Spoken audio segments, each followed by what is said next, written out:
I think it realizes now that I'm doing, I'm using a restream, and I think it's saved the fact that I'm using restream. Okay, hold on. Okay, we're on YouTube. I'm worried that it's thinking I'm using YouTube. Okay, we're on. All right, cool. I was worried for a second. I'm like, uh-oh. All right. Oh, it's like, what's my dailies? Enemies using ultimate. Gain a perk from the supply bin. Killing.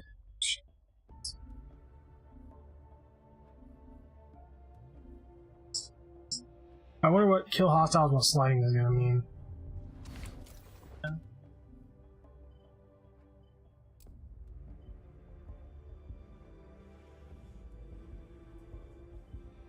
You know what? Let's go ahead and play a match of Barricade. Less words, more action.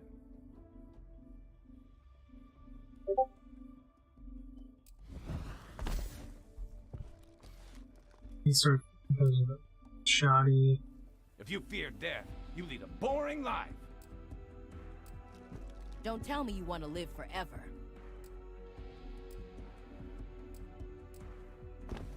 I can cure anything, except Butterfingers. That one's terminal. Pity the corrupted. Fight. I'm a magic girl. I got magic gloves. Okay, it's searching. Alright, the bot's on YouTube. Let's go.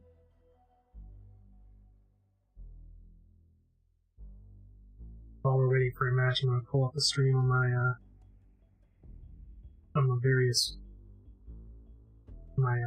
phone.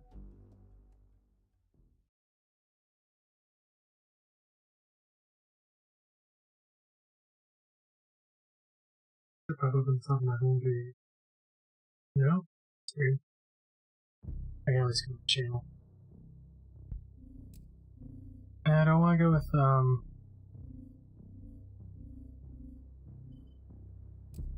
let's go with that girl.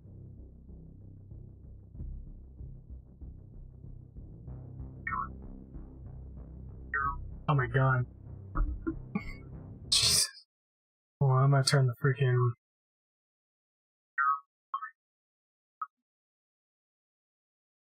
Turn down the comp. Holy cow. My god, that was ridiculous. Let's turn off the stream on the phone. We're getting some bad echo. Alright, still. Mic check 1, 2, 3. Check 1, 2. We're kind of just barely. Okay, we're just barely hitting the yellow line. Go, go, go! Oh.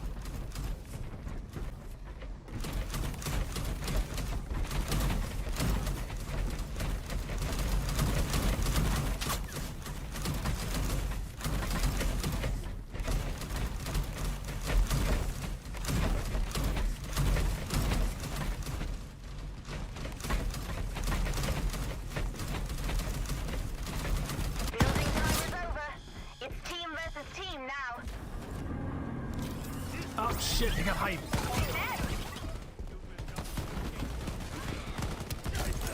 Just a second. Okay, this stuff's breakable. Oh. This will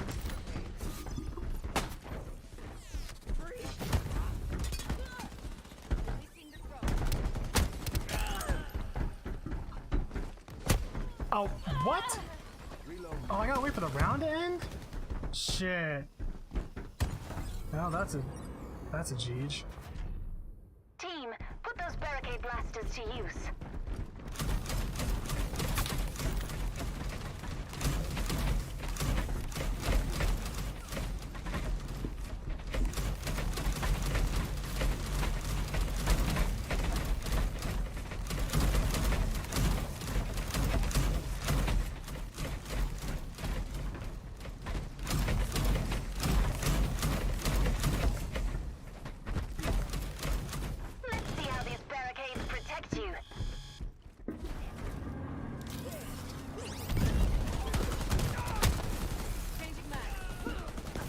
Oh, what? Oh, did he have a sea grenade? He did. Damn it. I was wondering how I was taking damage. Oh, this is not gonna be fun. It's like trying to get... You have to... It's building time. Go, go, go.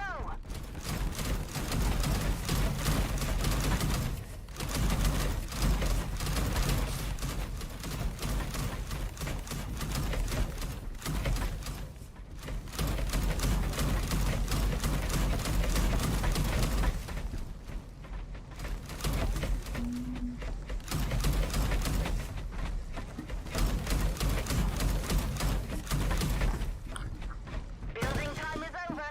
It's team versus team now.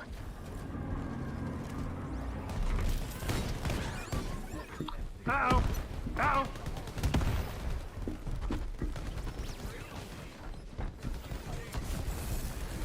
Why'd you go for the rest? I could've got him!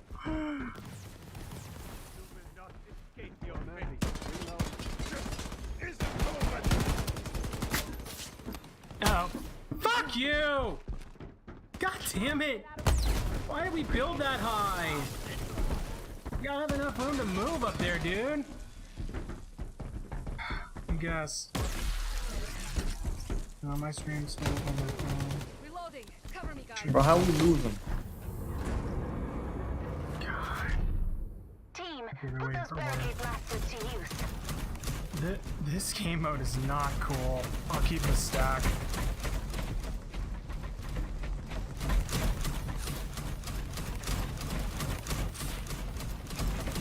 Ow!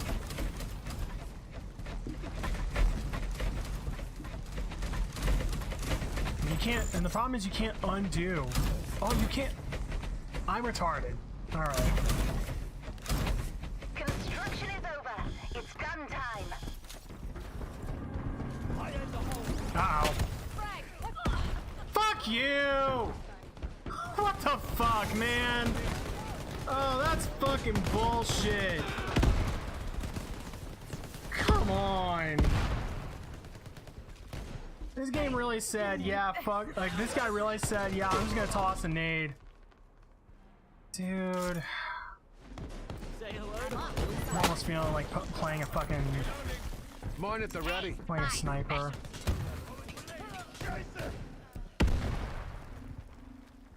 Oh, sniper on there. There's so much on there.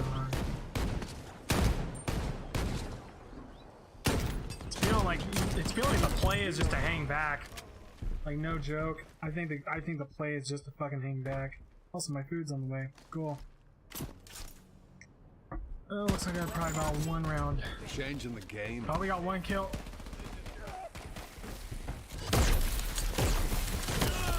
There we go. Finally, we got a fucking round. Actually, I'm gonna switch my gun. Time to I build can. your own fortifications. Yeah, no, I'm gonna keep the Impala.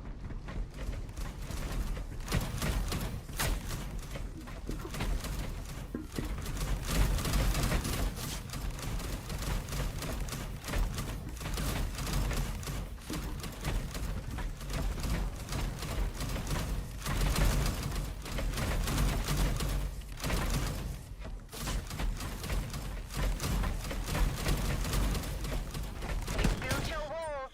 Time to break them.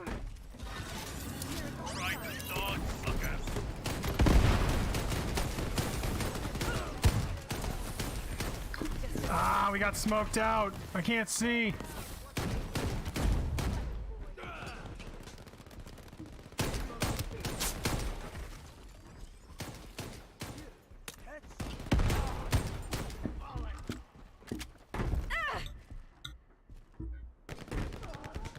Nope, nope, nope.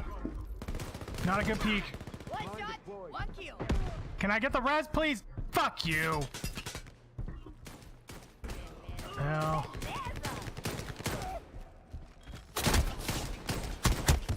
Oh, come on. You move so slow. God, this isn't... God, please tell me we get a fucking... Okay, we got a dub. Thank God. Feeling creative? It's time to build.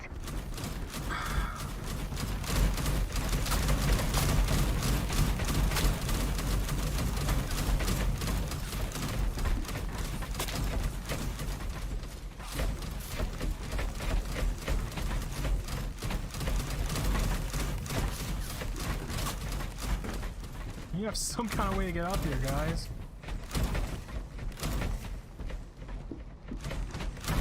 Construction is over. It's gun time. Uh-oh, uh-oh. Shit. Heal up, guys. Med pack. Oh, this is bad.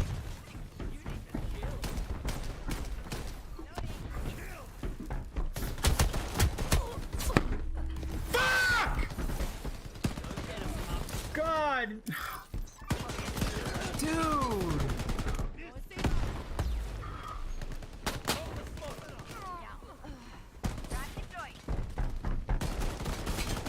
No. Please, for the love of God, don't fucking die. Yeah, we're fucked. He got dual angled. Recharge real quick. Where's our fucking? Where's our? Oh, come on.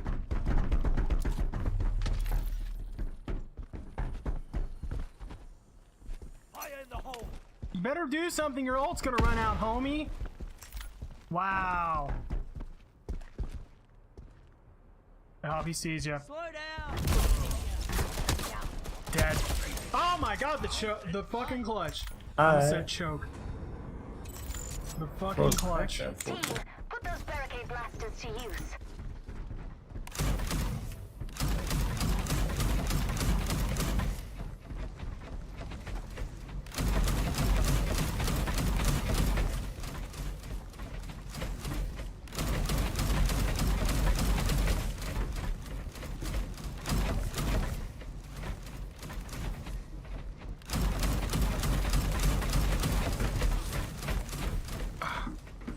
You built your walls.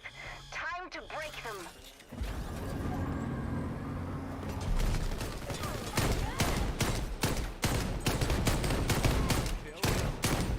Reloading. Cover me, guys.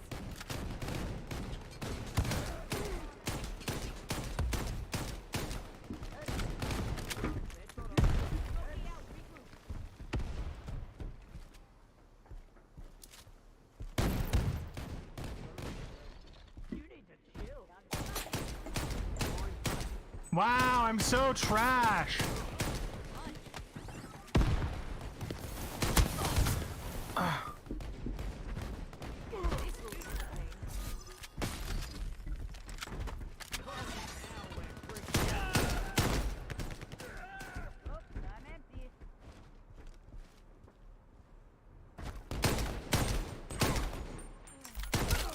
Let's go. Oh, I got. Damn it! I thought I could push. Nope. It's okay though. We should be able. Yeah, let's go.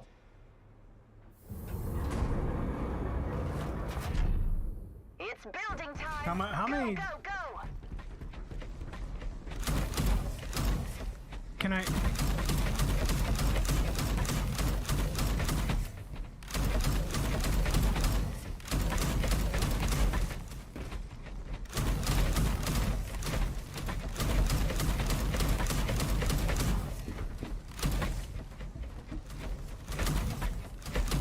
Oh, okay.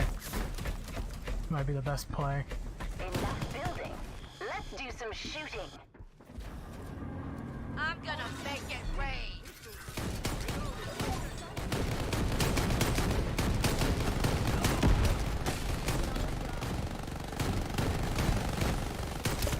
Got one. Swift mercy. Oh. Oh, fuck you! Fucking ulti sniper. Why am I playing fucking? Why am I using a sniper class on a medic? I'm back to the passive. No, I don't want to leave the game. Oh, we're gonna lose. There's no way we're gonna win this round.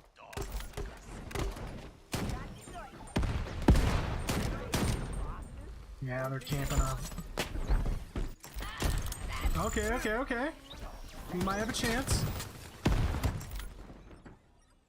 I'm throwing the smoke.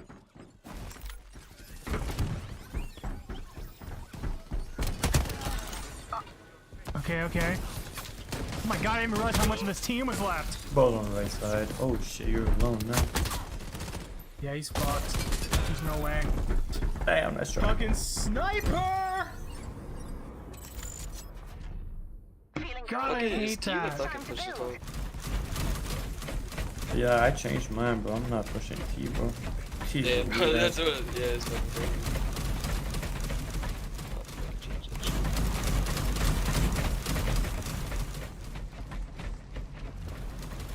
Yeah, no, it's the default fucking settings is kind of weird, but that's okay. There's a little bug in it. Yeah, a little bit. We take these though. It's a free game. I don't get anything. Yeah, free game any day.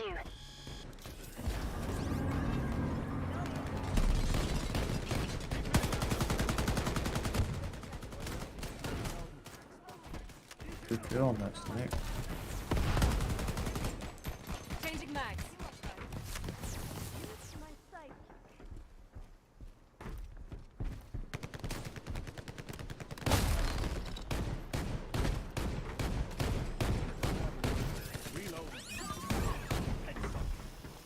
Welcome to my fleet. Oh, that was a bad play. Releasing the drone.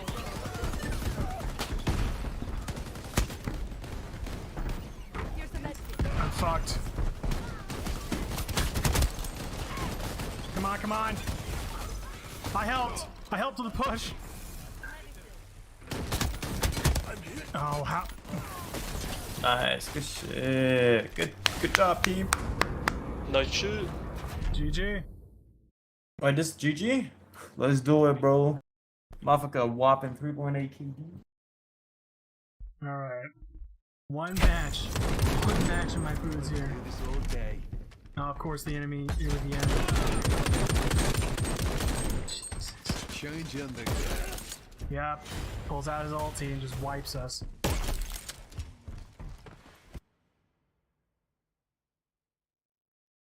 Hey, headshot racker 2.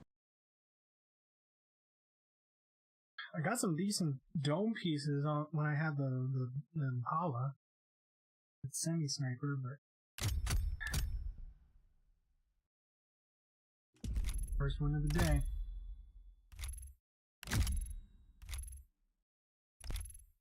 Oh, just barely off that. Wow, I actually, because I did get some hits.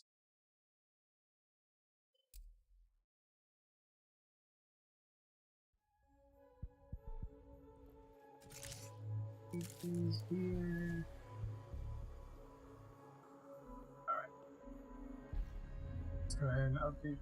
Let's check my.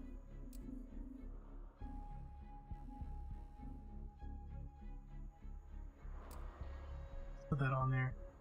Alright. Let's go ahead and switch this.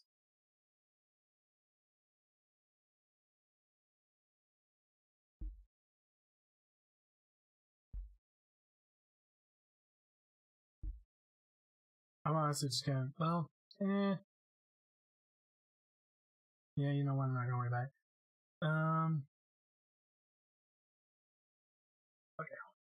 I'll be back. Yeah, get my food.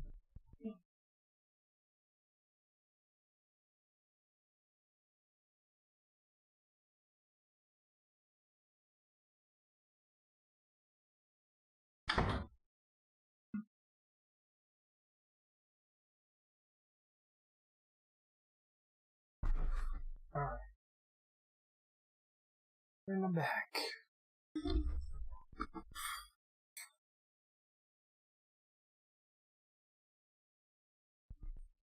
Not bad. Alright. Oh, what? It's because. Okay. I'm gonna have to. That's gonna be weird because I had just updated. Hold on.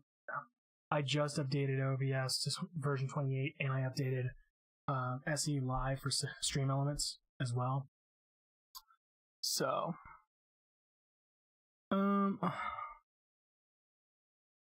let's see, what are we gonna watch?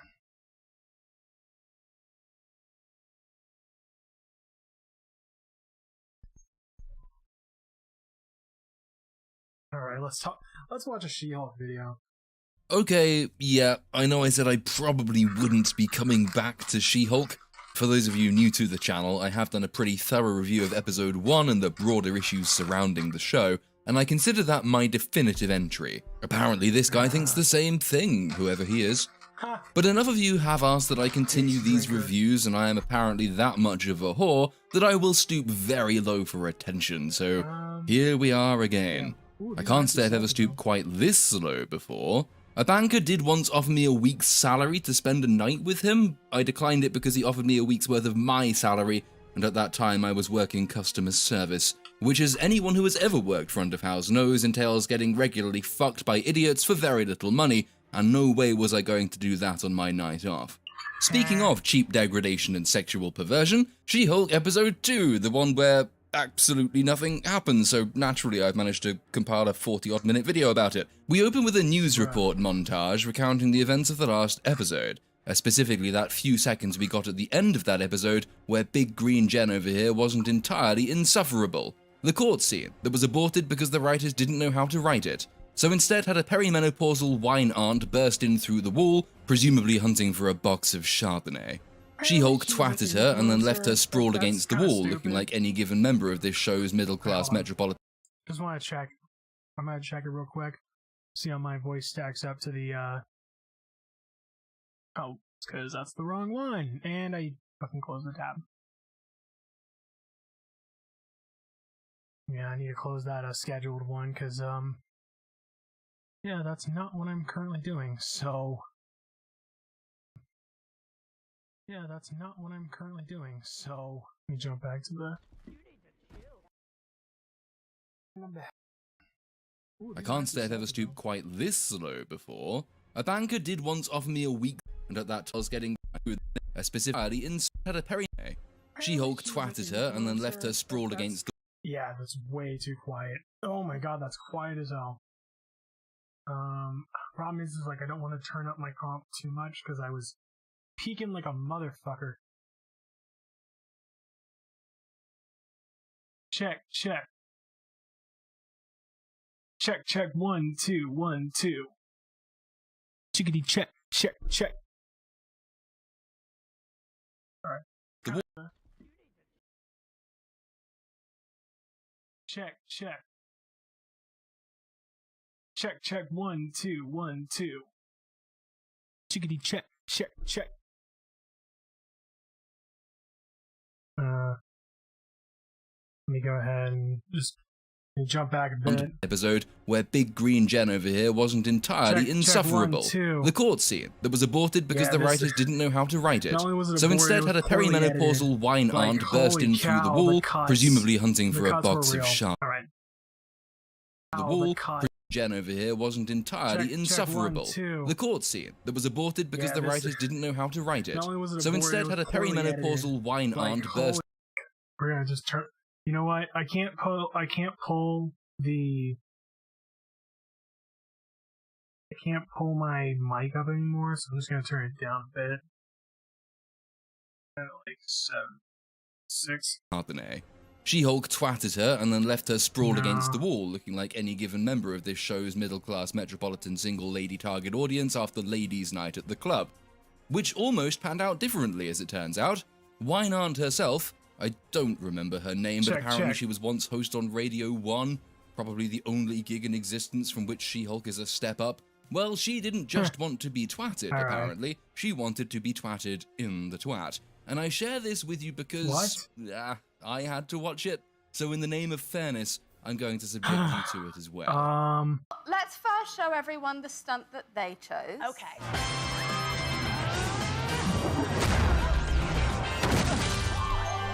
So they chose the dignified one where I do the move and I get punched in the stomach and I get knocked out. Okay. I felt... Now, we have seen so many men kicked in the balls on television for such a long time. Yes. Okay. But we've never seen a woman just socked right in the vagine. No. We really have it. And I believe in equality. Yeah. And so therefore... I begged for, and I can't believe they're so cool that they let me even give them the take of what it would look like if She-Hulk punched me in the... Yes. And so here it is for you now. I go in. Oh, Jesus. Oh. Oh, the stunt work is atrocious, to be fair. Clean it up in post. Now, look, I've said my bit on female comedians and feminist humor and all the rest in our last video, but since the world apparently exists to confirm all my prejudices, I really don't have a choice but to reuse this clip. Just do women's comedy stuff, you know, talk about how fat you are and how you want to have sex with guys and then say, my vagina a lot. And I'm saying no more about it. For a fuller, deeper, more pleasurable penetration of this issue, see the previous video. The news... I will say this.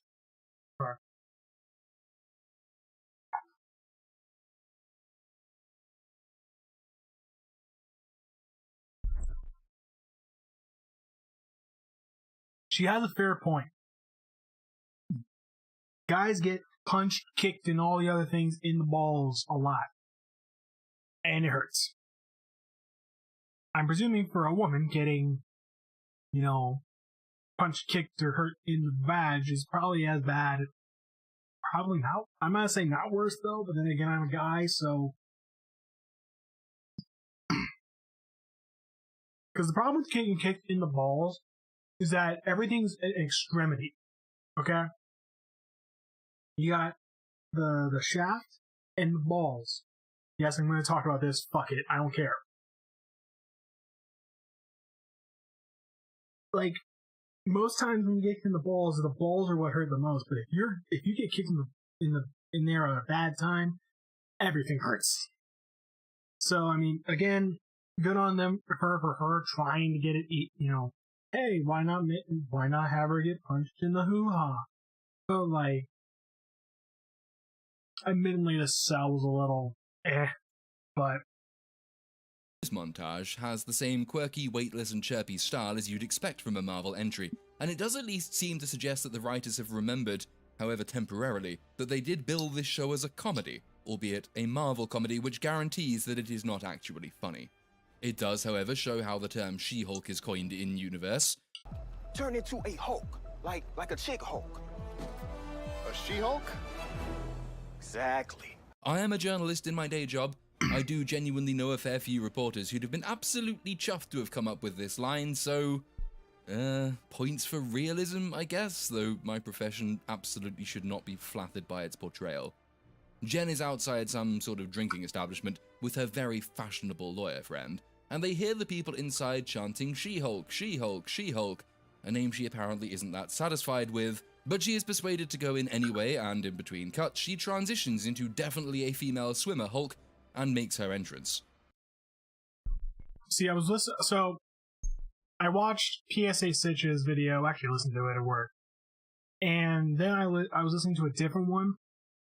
It was more like, it still thought the show was bad, but it definitely was not like, it was on the side of She-Hulk, like especially like ideologically, and like pointed out that like, you know, she didn't want this. She doesn't want to be a hero. She wants to live a normal life. And thankfully, she's not a Kira. She's not a Yoshikage Kira and killing people. She's like, literally, I don't want this. I don't want to be a Hulk. But the problem is that they don't really help build that up. Like, and they kind of... to be fair, I'll keep it a stack. Haven't watched the show, so kind of disregard my arguments about the show itself because I've heard from many people. But I'm gonna still like talk about it. Fuck you. Which showcases this show's questionable relationship with CGI. There were times in the first episode where they got it right, and there were times when they got it wrong. Here, in my view, they got it quite significantly wrong. And you do have to question the wisdom of using devices made for film in TV shows that do not enjoy the same budgetary largesse. I don't doubt She-Hulk has a budget most TV producers could only dream of, but She-Hulk is not even Disney's premier MCU TV installment, and the cost constraints show. The weird part is, I think it was something I was listening to. Apparently, when the show was pitched, Kevin Feige, the main guy behind the Marvel Cinematic Universe, just gave him an empty check, just according to the writer. But then somebody from Disney said, no, we gotta keep the budget low because, you know, things. So, that's probably why they were like, oh yeah, we can do CGI in this effectively TV show. I made a similar point in the previous video. The quickest way to rehash it is just to compare two scenes featuring the Hulk, one from She-Hulk the show and one from, say, Avengers Endgame, and just invite you to note the difference in texture, detail, facial dynamism, and expressive range. And there is quite a revealing interview, again with the show's lead writer, Jessica Gao, illustrating this point. Everyone picked up on the revelation that they did not know how to write court scenes, but I relate to you this short excerpt, which is equivalently revealing. In writing the show, Gao admits that she didn't have as much understanding as she might have liked around the logistics of filming such a CGI-heavy show. When we were writing the show, I don't think anybody really knew exactly how we were going to do this CGI character, she explains. From the beginning, I asked Kevin Feige, how much can we do? How cost-conscious should I be? Give me some guidelines. And he said, if I'm going to watch a show called She-Hulk, I want to see She-Hulk. That kind of was the carte blanche to just write it however I wanted. Further down that article, however, we learned the following. When budget issues did come to the fore, it required cutting more scenes involving She-Hulk. Once we got into pre-production and production itself, once somebody had to sit down and start figuring out the cost of everything, it was like every week. I was told, can you cut more She-Hulk scenes? Can you change more She-Hulk scenes to Jan? Can she be Jen in more scenes? Gao explains. Even in post, you know, we had to cut a lot of shots by virtue just because it was She-Hulk. Which poses a couple of questions. A, if you're greenlighting a script for a CGI-heavy legal comedy drama, would it not perhaps have been a good idea to hire someone who actually knows how to write comedy and legal scenes and use CGI? And then B, remember when Kevin Feige was widely hailed as the mastermind, the creative hinge around which all the MCU revolved? The reason it was able to tell a decade-long story across multiple diverse installments and retain its sense of purpose and direction. Was that all a myth? Was that all just luck? Should we be crediting someone else for it? Or is he now just creatively exhausted or stretched too thin or bored of this whole endeavor? Because it's very hard to square his prior reputation with his depiction here of a laissez-faire devil-may-care chancer who apparently has so little grasp on the workings of the universe he once stewarded, godlike, that he can bring in this creator and imply the issuance of a blank check only for some nameless goon further down the production line and more in touch with financial reality to bring these lofty ambitions crashing back down to the financial bottom line. It honestly reads a bit like a Parks and Recreation script, where the ever-ebullient Chris provides all the encouragement only for Ben to boringly intone that it can't be done because there's not enough money to do it. Ideally, you do not run one of the world's largest studios along the lines of the Parks Department. Now, one of the reasons I was reluctant... Yeah, like... yeah. I feel like CGI-heavy characters definitely need a movie and not a show. Like, unless... I'm surprised Kevin didn't try and step in and say, hey, no, but don't worry about budget. Like he said before pre and then main production. It's like, he should have been there, like, stopping the Disney bigwigs from, cutting shit. But they didn't. Which is unfortunate, but this late into the game, kind of expected. I don't know how much of, like, all of the Marvel stuff is Kevin's idea. Or, like, solely Kevin's idea. Because the MCU was interesting when it was just movies building up to a bigger story. You had shows that were you had movies, sorry, not shows. A movie that introduced a character, build them up with a story, then would build up a new character, then would build up a new character, then would lead to a climactic payoff in a different movie with all those characters together, and then kind of do more of the I mean, here's hoping that somehow this show builds up She-Hulk to being, willing and able to be an Avenger.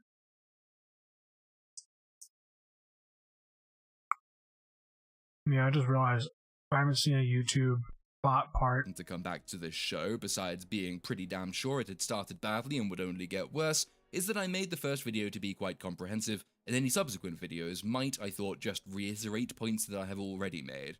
And in a sense, I was right, but curiously, the writers seem to have agreed with me. For example, I said that there was a whole class of comics heroes, the female clones of established male ones, that while not necessarily derivative, always risked becoming derivative because they lack the same powerful need to exist and to tell unique stories. I don't know if it's because I'd accidentally here, in this scene, restarted complaining the about stream. the She-Hulk moniker, Like I Big started Green it, Jen ended herself it, started actually again. raises this same concern, saying, That name better not stick. It's so dumb. I can't even exist without being a derivative of the Hulk. to which Fashionable Friend's response is, That's a pretty dumb name too. Well, it's a bit too early to judge the impact of this particular line. The duty these writers are required to shoulder is to disprove that suggestion. I'm not familiar enough with the comics, but I've had enough people in my comments, whose judgment I trust, who say that at least some of the She-Hulk stories did achieve this, who did manage to make her a unique, new, important, worthwhile character in her own right. Kind of wanted to... But I'm not optimistic about the writers of this show and their ability to emulate the better writers of days yore. As previously mentioned, She-Hulk has so far been the most unsubtle self-insert story. It's not that the writers are creating characters with a story in mind, it's that they have, thus far anyway, been creating themselves in the fictional world. Jen's colleagues and friends are their colleagues and friends. None of the quote-unquote good characters think, act, speak, or interact differently to the people who have created them. If I'm right in this diagnosis, and so far I'm obliged to point out, I have been, I strongly suspect this dismissive line is not going to be something Jen actually tries to better. I very much fear this really is what the writers think. We're not going to get much more than that. It's not that they really think Jen should have to prove the need for her own existence, it's that they genuinely don't see the problem with being derivative because the thing from which they are deriving was stupid itself, so we can just kind of, ignore it, dismiss it comedically, and move on. But... yeah, they... out of all the characters in the MCU, Hulk got done the dirtiest. I'm gonna keep it a stack. And it's mainly because of the fact that his solo film rights are held by Universal. Because his solo film rights are held by Universal, they can't make solo Hulk movies. I mean, hell, I think the only reason why, because like the Universal Hulk movie is canon to the MCU, but like they changed the actor. They kind of kept some of the story bits, but not really. Like, I don't know if it's in this episode. I think it is. Neil Blom, the Abomination, is in this show. Same actor, all that. So it's like that's another tie to the Universal Hulk movie. But it's like, and they just treated Hulk so badly after Infinity War. He's become too much of a joke. Being as charitable as possible, it is too early to pass a definitive judgment on this particular approach, and we don't really have time to consider it all that long anyway, because stereotypical patriarchal beta male fuckwit is back, and he is being a stereotypical patriarchal beta male fuckwit, which is apparently his lot in life. Don't you just love the deep characterization in this show?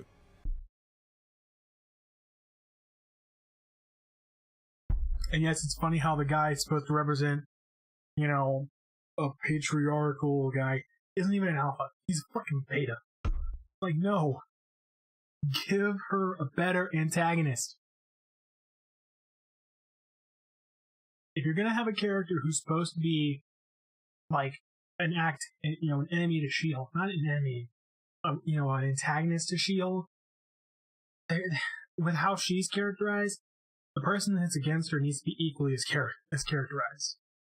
He accuses Big Green Jen of suddenly debuting superpowers in order to drum up publicity for yourself. To which her response is, only you would think that. Yes. Yep, you're correct. Well done, Jen. Nobody in their right mind would think that. Nobody in the real world did think that. Nobody in universe should think that.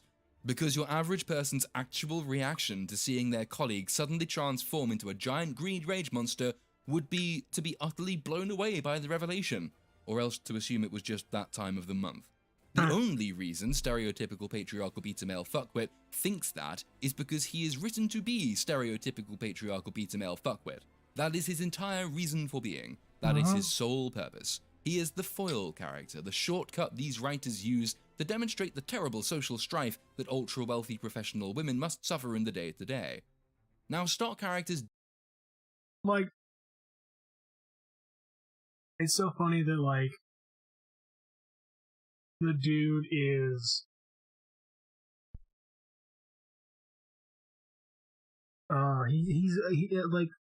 he's an insert.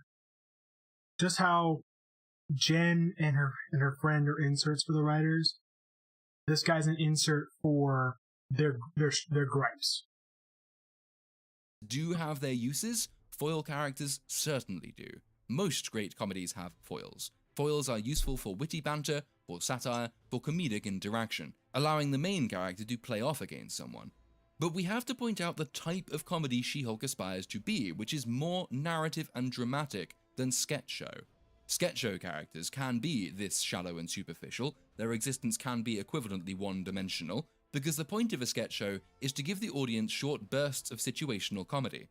Sketch show writing does not work in dramatic and narrative comedy, however, because the ongoing story requires that your characters be at least a little bit more than a mere skeleton. You'll see them repeatedly, you'll see them as part of a continuing story. They will have repeated interactions, so they will need to be more human. Those interactions will lead to a kind of character development. They have to be more realistically depicted as such.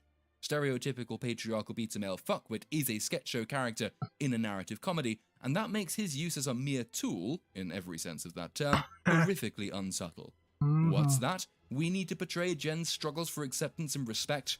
Well, wheel out the fuckwit, have fuckwit be a douche and cut and paste some generic jibe into the script. Nobody cares really if it's believed. Like, seriously. Like, Sitch talked about in his review. Make him the guy who's going to give the closing argument at the court case. You know? I mean, hell. I mean, the court case, for fuck's sake, should have been an end of season bit, not an end of episode 1 bit. But let's put it in episode 1 where it goes in the show. Make him the guy who's supposed to give the closing statement. Then, when the superpowered influencer busts into the courtroom and Jen ends up saving the day, she takes over after she saves the day because the guy's the man was too stunned to speak. You know, like, this guy's got no depth to him. He's literally a cutout. Believable dialogue.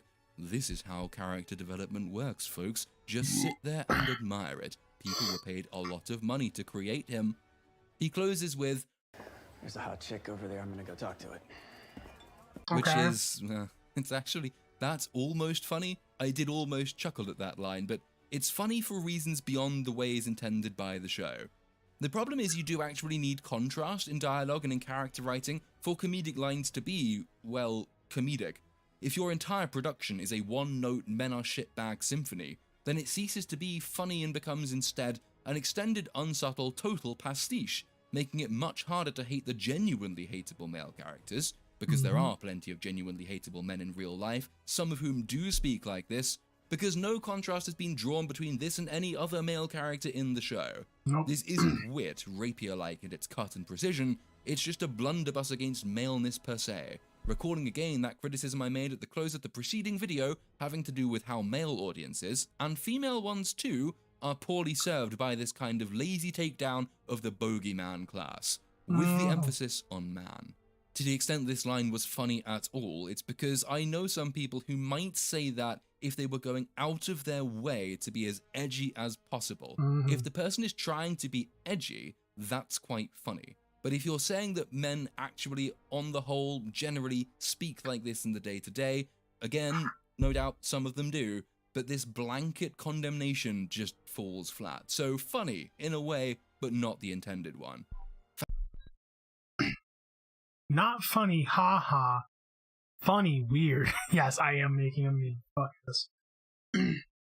But, like, seriously, I'm laughing, but I'm not laughing the way you want me to laugh. fashionable friend returns with some drinks, and they decide to slag off the Avengers for a bit, obviously. Apparently, Big Green Jen didn't go to law school to become a vigilante because that's just for billionaires and narcissists and orphans. Now, materially speaking, you'd probably find a pretty quick way to write off all that debt by becoming a superhero.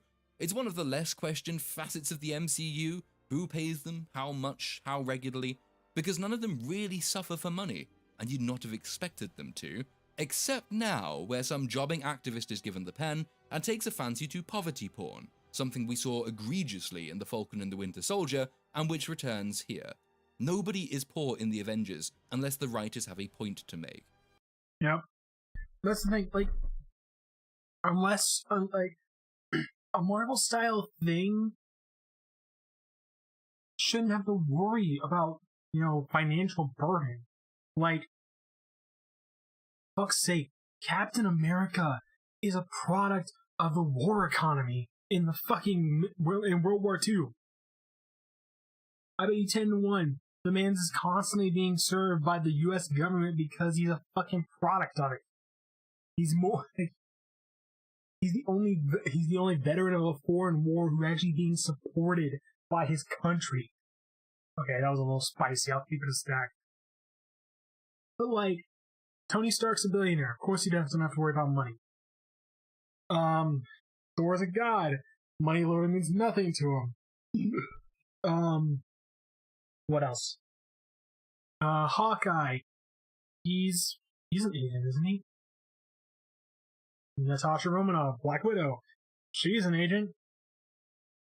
Like, all the characters are built up to where money's not an issue for them because of the fact that they're being supported in some form or another by something. Or, like, don't have to worry about it because they're above it all. None of them should be poor, given what we know of the rules of the universe. I mean, granted, the Netflix shows actually did a pretty good job of depicting the C tier Marvel heroes, or the C tier, the street level heroes, like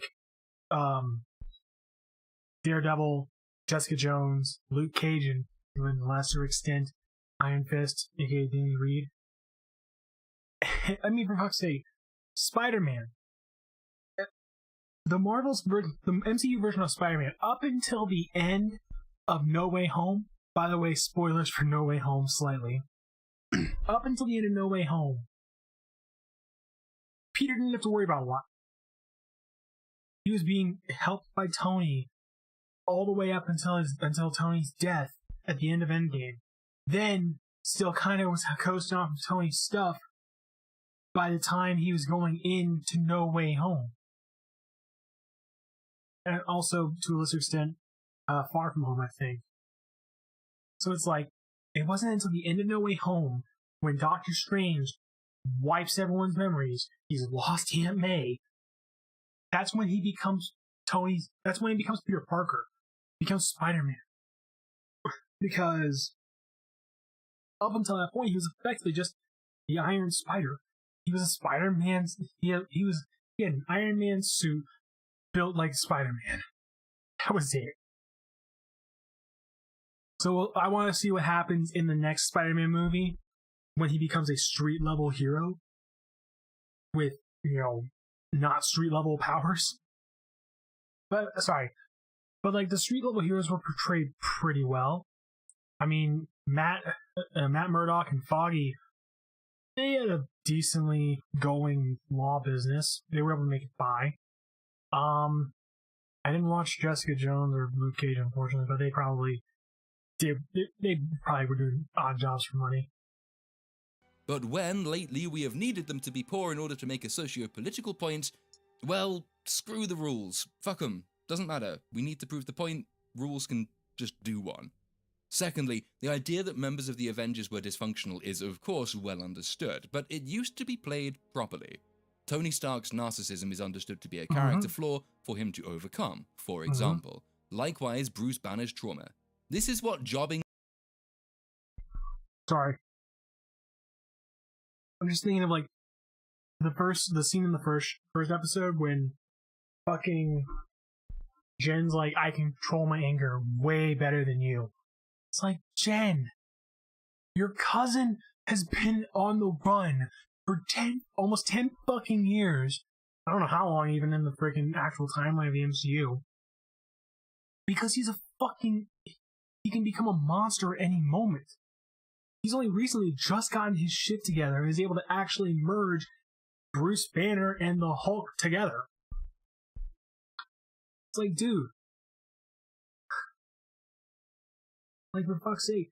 And whereas the Hulk becomes a, like, you know, basically big green wall of anger, She-Hulk, at least up until a point, in the comics, was meant to be Jen outside of her, you know, reserved, shy, you know, persona. It was instead big, strong, you know, confident, proud, all that stuff. But when effectively your main character is kind of like that already, then what's the point of having the Hulk, having a She-Hulk? Because the She-Hulk doesn't have anything to improve on. Simps on Twitter fail to understand when they allege double standards in our treatment of, say, Iron Man and Captain Marvel. No, it is not double standards to point out that one character has to overcome his narcissism while the other is celebrated by narcissists for her narcissism. But more broadly, this show comes off the back of the most cataclysmic event the world has ever undergone. Half the population was extinguished. They were brought back at great, and in the case of Tony Stark, Steve Rogers and Natasha Romanoff, the ultimate cost, by the people here casually traduced as billionaires, narcissists, and orphans. The irony of people accusing She-Hulk's critics of being selective in how they treat with narcissism is that they are implicitly defending the most narcissistic characters. The level of self-indulgence and carelessness and frivolity and, yes, narcissism you have to dismiss the team of heroes who saved the world as just billionaire narcissistic orphans is off the fucking scale. It's like,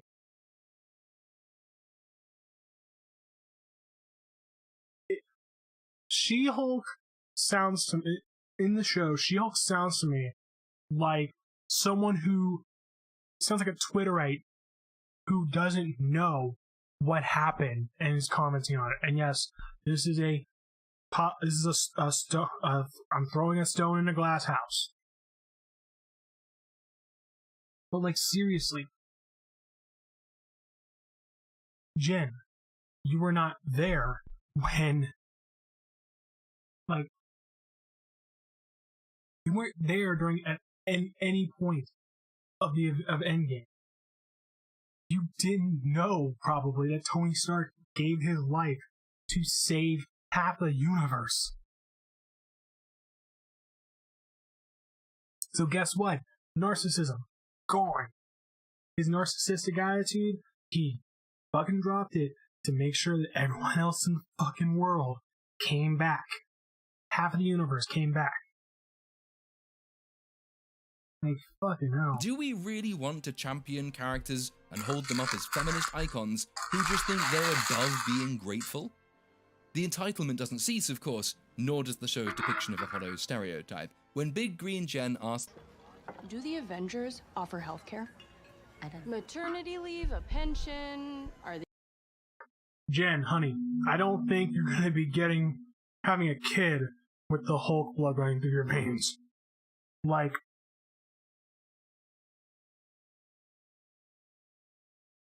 we all know there's that one story. I don't know if it's canon anymore, but there was that one time when Peter Parker fucked Mary Jane and she died because of a radioactive spider cum. Like,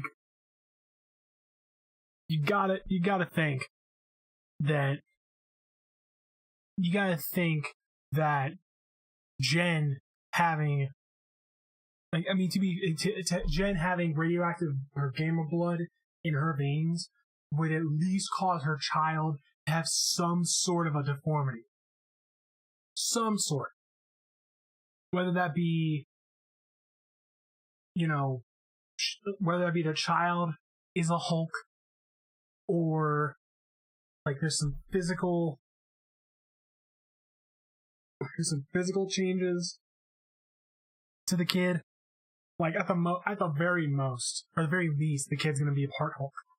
Who knows? It could be a Dante situation where like Sage actually brought this up. A good way for them to have written Jen being less, like more Jen and less Hulk, would have been to say, hey, oh, looking at this DNA stuff, when I became Professor Hulk, being Bruce, when Bruce became Professor Hulk, that altered the DNA in Bruce. Thus, that altered DNA hit Jen, and then that allowed Jen to be more Jen and less Hulk. And then, like, let's say Jen somehow does have a kid, and that kid is part Hulk. Then guess what? That means that it could, again, I was saying before I cut myself off, it could be like a Dante, Virgil, Nero situation, where Dante and Virgil, pretty fucking strong. Nero, even fucking stronger. Because he's more human than Devil. And somehow in the Devil May Cry universe, like, the one drop rule is the ultimate. If you have, like, if you're more human than demon, but you still have a bit of demon blood in you, then you're fucking OP. It's kind of weird, but somehow it works. Are they even paid? And seems to suggest that the absence of any of those things in the Avengers is some sort of injustice that makes it just too difficult for a high-flying career professional woman like her to even consider joining them. Also, single female lawyer! Yes, because I said she made that reference at the start of this video and made it again midway through. It's like, yeah, Jen, you're single. Like, the most you're doing is sleeping around. Are you even thinking about a kid?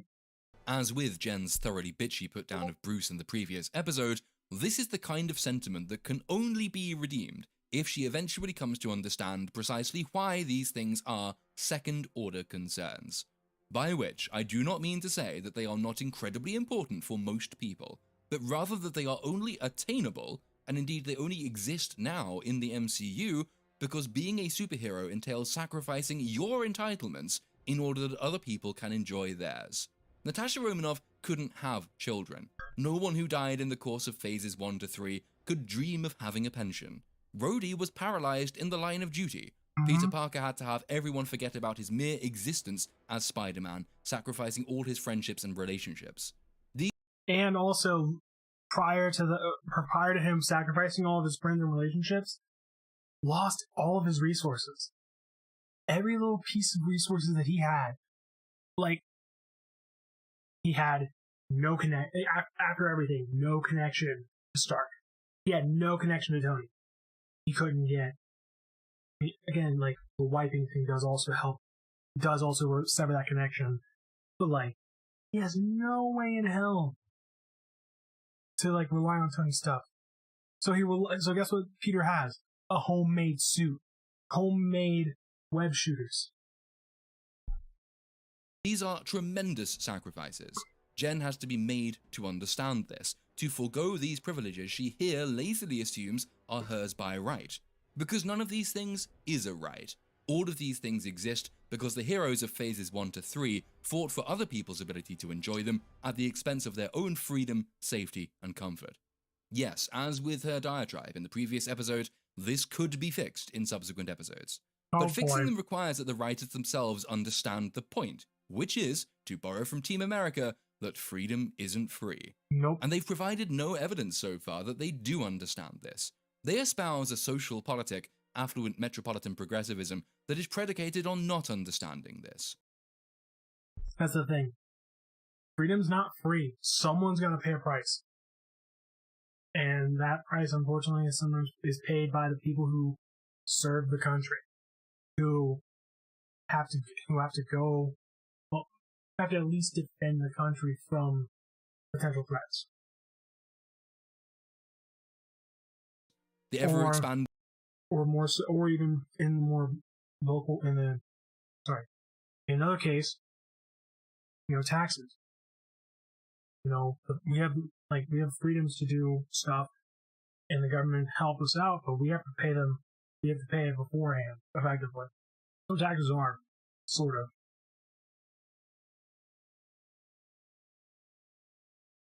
Like, your money goes to helping run the government, and the government doing what they can with it. Now, granted, they don't do it very well sometimes, but that's what they're supposed to do. List of rights is the language of entitlement. A great many people genuinely do seem to think that healthcare is a right that could and should be free if only we chose to make it so. So once again, I very much doubt that this will be fixed in subsequent episodes. So, there's a YouTuber, Short Fat Otaku. He made a video actually on healthcare being a right.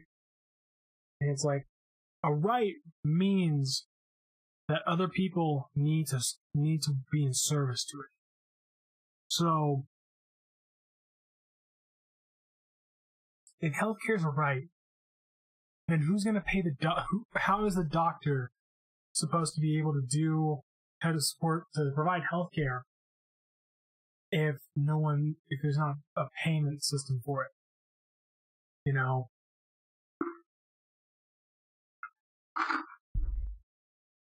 Like, seriously. How is something, healthcare? How is the doctor getting compensated? Housing. How are the house builders getting compensated?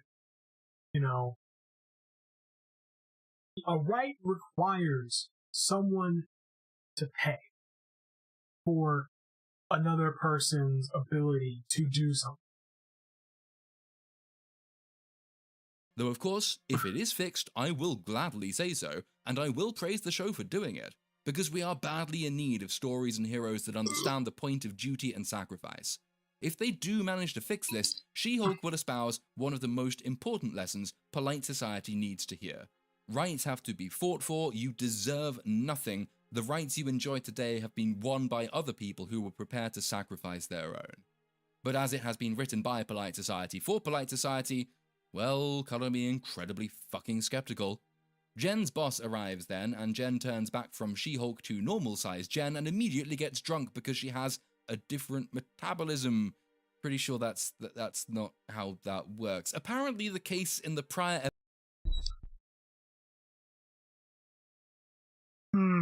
That's actually a good question.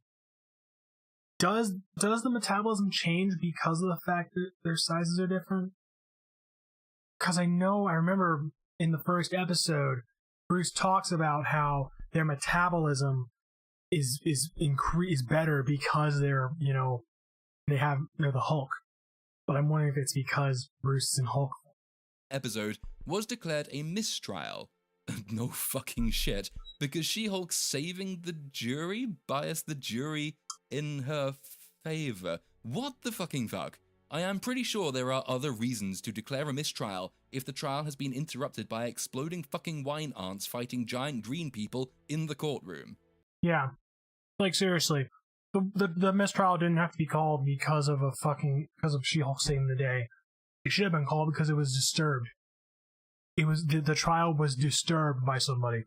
But she gets fired, and then we're treated to a montage of her being turned down from many job opportunities because nobody wants the distraction entailed by hiring her. There's some clever directorial work here, where you see her seated in the same place but the lighting gradually changes, she gradually looks more tired, more haggard, more disheveled as the job rejections keep coming in. That's a relatively nice touch, perhaps the only nice touch directorially in the show so far. Wow. It sucks that, from what I hear, that's the lowest Jen gets in this episode. Is getting turned down from a bunch of places because, spoilers, she gets hired by the law firm she was going against in the trial. It's like, can we give her like at least one whole ass episode until her problem is fixed? Jen is due to have a family dinner, but fashionable friend can't come because she has a date, so Jen has to go alone. And this, of course, is terribly embarrassing because she's just been fired. Now, I'm not at all familiar with the comic runs, but I gather things happen very differently therein. We did a live stream review over at Mr. Brown Alliance on this episode where I was told... This is actually comic books accurate. She does get fired in the comic books because they can't Well, she doesn't get fired because she turns into the Hulk. She gets fired because she's too much of a party girl, and she does some inappropriate things in the office and stuff like that. But she does get fired in the comic books. So. Hold on, See, hold that on, would be a hold really on. good reason. Yeah, so basically she gets drunk a lot, and you know what I mean. That sounds like a woman I'd really like to know. You know? Yeah, and that's why it really bums me out that they didn't follow the comic. Now, can I count the ways in which this version would be more effective than the one we were given? This immediately humanizes Jen. It makes her so much more relatable. It gives her a common flaw with deep implications, something for her to recover from, something for her to triumph over. Most importantly, it makes her understandable, it humanizes her, it gives her a quality each of us, either directly or indirectly, is familiar with and has experience with. As a follow-on from a point raised in my last video, Jen is in dire need of something to humanize her. At present, she comes across as an unrelatable, hyper-affluent, hyper-privileged, shallow and superficial phenomenon. Her experiences, her trials and her tribulations are all framed by a context free from material consequence. This is not someone with significant hardship to bear, not somebody whose plight we should care about. In fact, this episode does a good job of showing us this, as it portrays her sacking in one moment and in the next gives us a shot of her apartment, which is out of reach to some 98% of people. She's not suffering any consequences from this knockdown. There is no prospect of a hero's journey because that vital ingredient is missing. What does it really matter that she's been made unemployed? She's not going to go hungry, she's not going to be poor, she can still afford this place, her family have a very large, very swanky house as well. She's fine whatever happens, so what are we supposed to be investing in?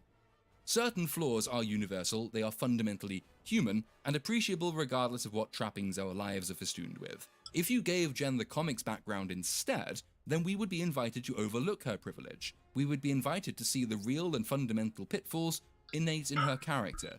In one stroke, we'd have come to have so much more sympathy for her, because the thing that's brought her down is something innate to her. It's a mistake that she made. It has personal consequences, which are perhaps arguably even more serious than the material consequences. Have her go out partying too much, have her become a bit of an alcoholic, have her be sacked for criminal irresponsibility, negligence. That is something that can exist independently, and it can supersede the material consequence of her sacking. It doesn't matter if she still lives in a swanky apartment if the reason she was fired is a deeper personal fault. But in this version, she has committed no fault. She saved a jury when exploding Wynand came in through the wall, and then, because she saved the jury, everyone liked her too much, so there was a mistrial, so she got sacked, and no one else will hire her because she's a superhero and she's too big and good and therefore distracting. No, this is not good character writing. In the event, yeah, fuck it. There's no real weight attached to the scene. For all the clever editing we see in the numerous failed job interviews, cut seamlessly to show her becoming tired, haggard, disheveled, etc. It's a clever technique, it does deserve a much better character to justify its application. Especially since what's the time frame on this segment between her getting fired and the apartment? Like all the job interviews. Is that over the course of like weeks, a month, months? Like, it feels like she should have definitely had some kind of a fault in like quality of life because she was unemployed for so long. I mean, unless she was able to get on unemployment in New York, which, okay, kind of weird. What else do we actually get from the scene? Well, we see continuity errors presented as jokes. Blink and you miss it, but it's simultaneously the funniest and the most problematic, to use that horrible fucking phrase of shots.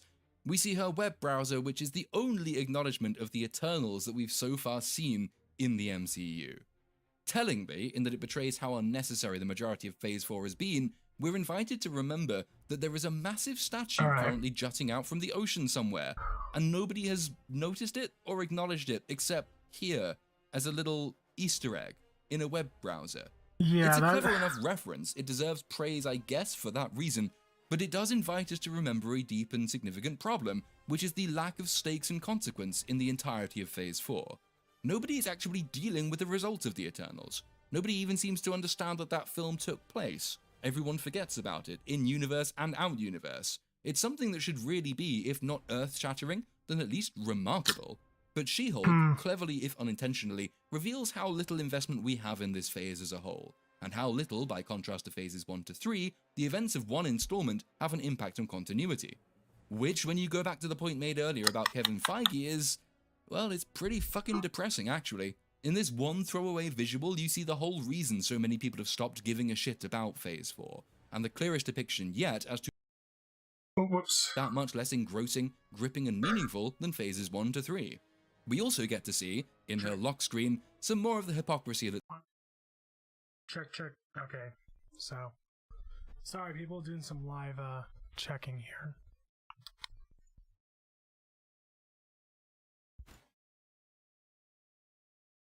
Check, 1, 2, 3. Check. Check, 1, 2, 3.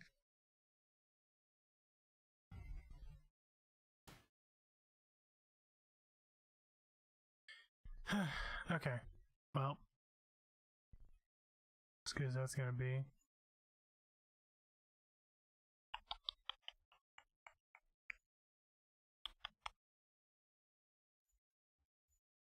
Check, 1, 2, 3. Check. Check,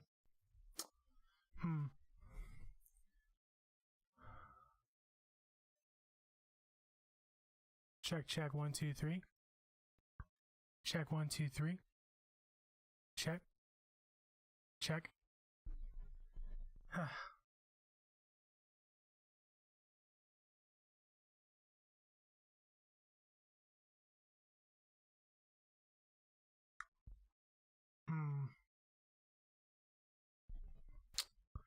Yeah, I don't know if I want to keep this. One second.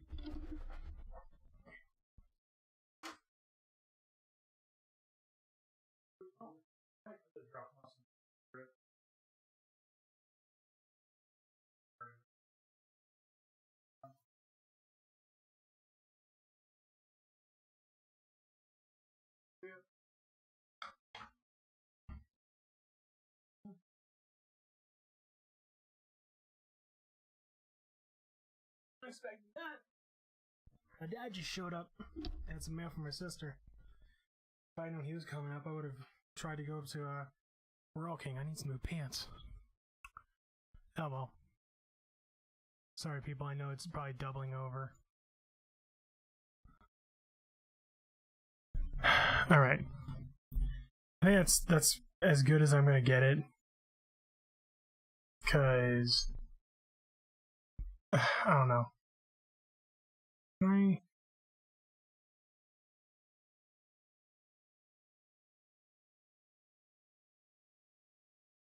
Check.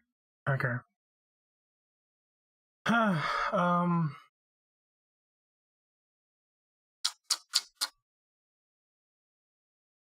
Check 1, 2, 3. Check 1, 2, 3. Check. Check 1, 2, 3. Mic check 1, 2, 3. Check 1, 2, 3. Okay. Check. Check 1, 2, 3. Check 1, 2, 3. Check 1. Let's try that. That's come to bedevil modern media. It's Captain America's admittedly impressive ass. And if you're wondering why I'm taking time out to critique what is essentially furniture, well, it's because this entire show is so fucking pointless and there is nothing else to talk about. Anyway, this shouldn't be an issue. Likewise, the naked Thor scene from Love and Thunder. It has been made an issue because we've heard for years, if not for decades, from the type of person She-Hulk is designed to cater to, that sexual objectification is wrong per se. And yet, here it is, cleverly inverted. Now, there is a lot that can be said about this particular moment. I don't intend to bog the video down with it, but the short form version is, I think we've all become altogether too prurient and sensitive to sexuality and the sexual. If you want to re-establish some kind of balance, there is a really simple answer. Fuck all of these concerns. It is irrelevant which party is objectified and which of the two genders they conform to. Sexual objectification has been a thing in the arts for as long as there have been arts. It really shouldn't be an issue. You can find equivalent idiotic prurience in Savonarola's Bonfire at the Vanities, and the mass vandalism against classical manhood by outraged nuns. I'm not saying this just because I like them more than the average bear, but penises are a good thing, and people who go around cutting them off are probably cunts, or people too unattractive to have same inhabited by those penises. We should be allowed to sexually objectify attractive people. Chris Hemsworth, for example. We should also be allowed to sexually objectify Scarlett Johansson and Elizabeth Olsen, as long as they all consent to the relevant scenes. Facts. So I shouldn't have to point to the Cap's ass as lock screen moment at all, because in a healthy society, it would be entirely unremarkable, unless you're into that kind of thing. It's only worthy of note because the people who put it on screen are exactly the same as those who told us this kind of thing is bad when the subject, or the object, is a woman. Yep. The correct answer? Fuck 'em, male or female. Join me on the bi side of the force. You will immediately double your prospects. Anyway, moving on with what passes for the plot of this show, the subsequent dinner party is... well, I mean, it hasn't really been funny since Bridget Jones did it, so it's not especially funny here. Occasional half-decent line, obligatory lore joke, does Hawkeye pick up his arrows? Inevitable jibes against age and experience, fade out in cacophonous noise. As a setup to the next scene, it does serve a purpose, and the next scene is the only one so far that's actually halfway pleasant, because Jen's dad, who gives her advice, is a normal, ordinary, aging, slightly nonplussed, but fundamentally decent and supportive chap, for all he might lack a bit of social grace occasionally, and is automatically, therefore, the most likable character in the entire show. Wow. Proving the writers are capable of this, it's just that they very seldom give a shit to do it, because it's much harder to push socio-political messaging when you're also writing characters who aren't one-dimensional fuckwits. And of course, the one male character who has any sense of depth is the father. List behavior. I'm kidding. I don't know about the writers, but like, come on. We don't get to enjoy the scene all that long though, because we have to cut back to another bar where Jen is hired by the law firm that secured the mistrial, on quite possibly the most complicated of all available grounds for a mistrial. I almost want to watch Rakita Law's reaction to that scene, just for the indignant list of much easier alternatives that would have been available to them. Mind you, the law is a weird and complicated thing. Maybe there really is no easy way to get a mistrial just because a glammed up super harlot burst through the walls and got into a fight with an attorney. But, I mean, I'm pretty sure there would have been. Jen arrives for her first day and struggles to make it through the door. What? Funny. This is... no, it's not funny. No. And she learns that the company has set up a new legal division dedicated to superhero-related cases, meaning she will be required to be in court as She-Hulk. Apparently, they are the first law firm to set up such a department, which, given we've had nearly 15 years of this shit, and longer in the in-universe timeline if you consider the likes of Captain Marvel, well, that seems highly implausible. This isn't a new idea in the mainline comics. Marvel and DC have numerous variations on an Office for Superhuman Affairs, and I believe there is a book that came out a few years ago that's set in an office building that follows a team of administrators who have to do the paperwork cleaning up after superheroes have their massive, city-destroying fights. Imagine if, and I don't think anyone could pull it off as well as Edgar Wright did with Hot Fuzz, but instead of it being cops and having to do paperwork for all the stuff they do, you know, if they do something really bad, instead it's, as he said, people who represent superheroes and have to fill out paperwork for anything they fuck up on. Basically, imagine if Civil War hadn't gone nearly as bad as it did, and there was like a registry of superheroes, but they weren't like shackled down because of it. It was instead more of a like list of people that you can hire. Kind of like, think The Boys, but not nearly as cynical. You know, or at least like, what if let's say in the universe of The Boys, there was like smaller actual like, you know, homegrown heroes that had never mind. I'm basically thinking Hot Fuzz, but what if superheroes instead of cops? I don't remember the name of the book though, and I kind of want to read it, so chat or comments section, if this is familiar to you, maybe you can help me out. Anyway, it's a beguiling enough idea and does at least potentially answer the question raised in the previous video about what new story they can really tell with She-Hulk that isn't already covered by similar or equivalent heroes like Daredevil. This could be a way to do that, but like the jury's out. Boo! Boo! Go back to your day job. God. I mean, yeah, like Daredevil was already a show about an attorney who moonlights as a superhero. So like, and it's like Jen doesn't want to be a hero; she wants to be a lawyer. It's like, but then this law firm. Here's the thing: if I was in Jen's shoes, I got fired from my previous law firm because I, hulked out in court, and used that to save the jury, and then that got me fired because of a mistrial. Like, even if it was like, okay, maybe I'd be a little miffed if it was the law firm that got the mistrial, but like, I would totally like the thing with this firm is it gives her both the opportunity to be a lawyer, but have to be, and granted, she doesn't want it, but like, you still get to be a lawyer, Jen. Like, kind of take your wins where you can get them. Fuck it, I made it halfway through the second episode of what's nominally a legal comedy before I had to resort to that. It still feels dirty, though. We also get the episode's first break of the fourth wall. Again, this is so rare as to be jarring and not in a good way. I don't know if it's a stylistic choice or a mechanical failure, but this one is doubly weird because Jen is never quite looking at us as she delivers her lines, but always slightly off-center. Which might be because she's not supposed to give the impression she's really focusing on us, but it might also be because they didn't have the googly eyes on the stick or whatever it is CGI people use to direct the line of sight aligned in quite the right place. There's also an especially weird exchange where she's asked what she thinks of her company's plans, and she says she's agnostic, leading to this response. Interesting. Unprecedented for sure. Huh.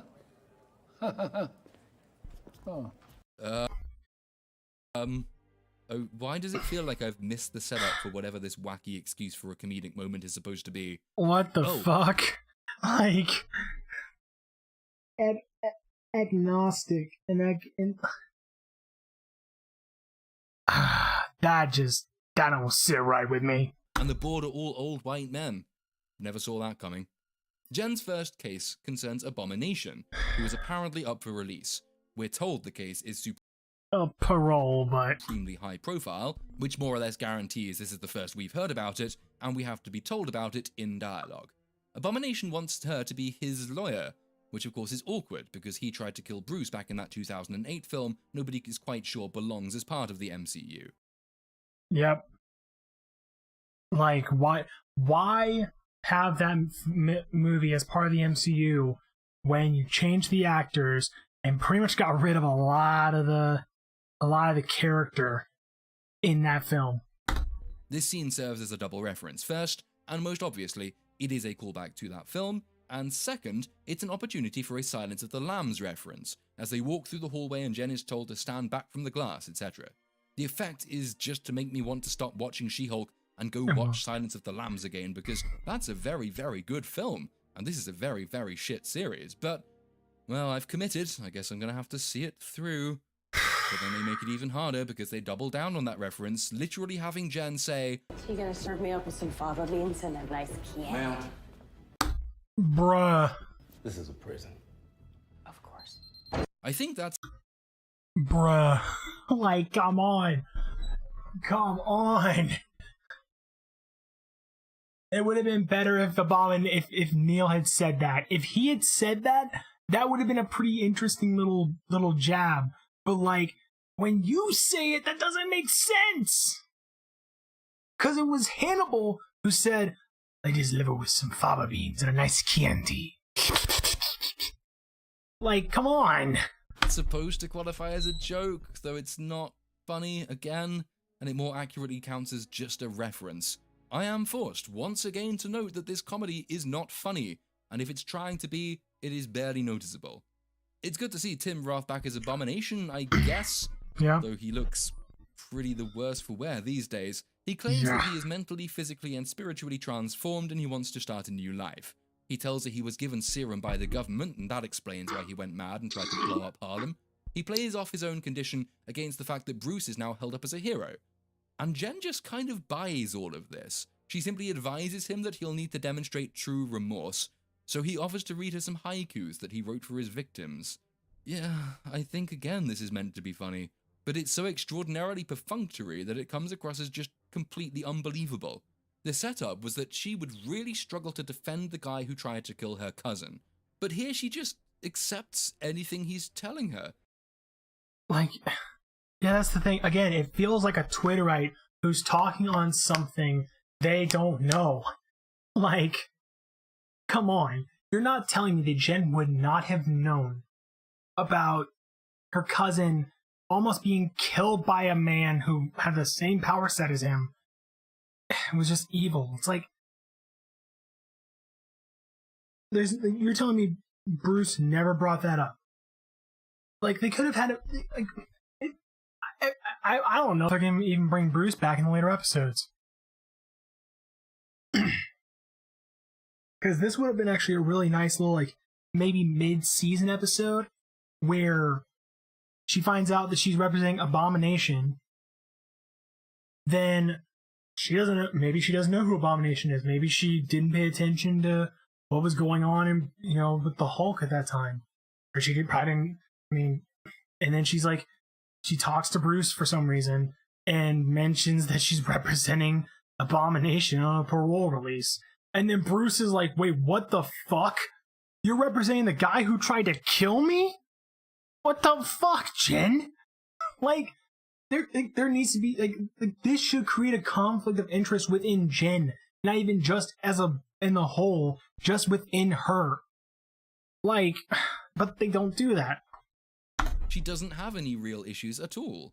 The other angle I think the scene is attempting to push is the conflict between the requirements of her job and her personal loyalties. But again, we get next to none of this before she calls Bruce to tell him she's taking the case. Oh. You could have made this scene much more interesting had you had Jen leave Bruce on bad terms after the first episode, because that would have added in some sort of nihilistic revenge motive.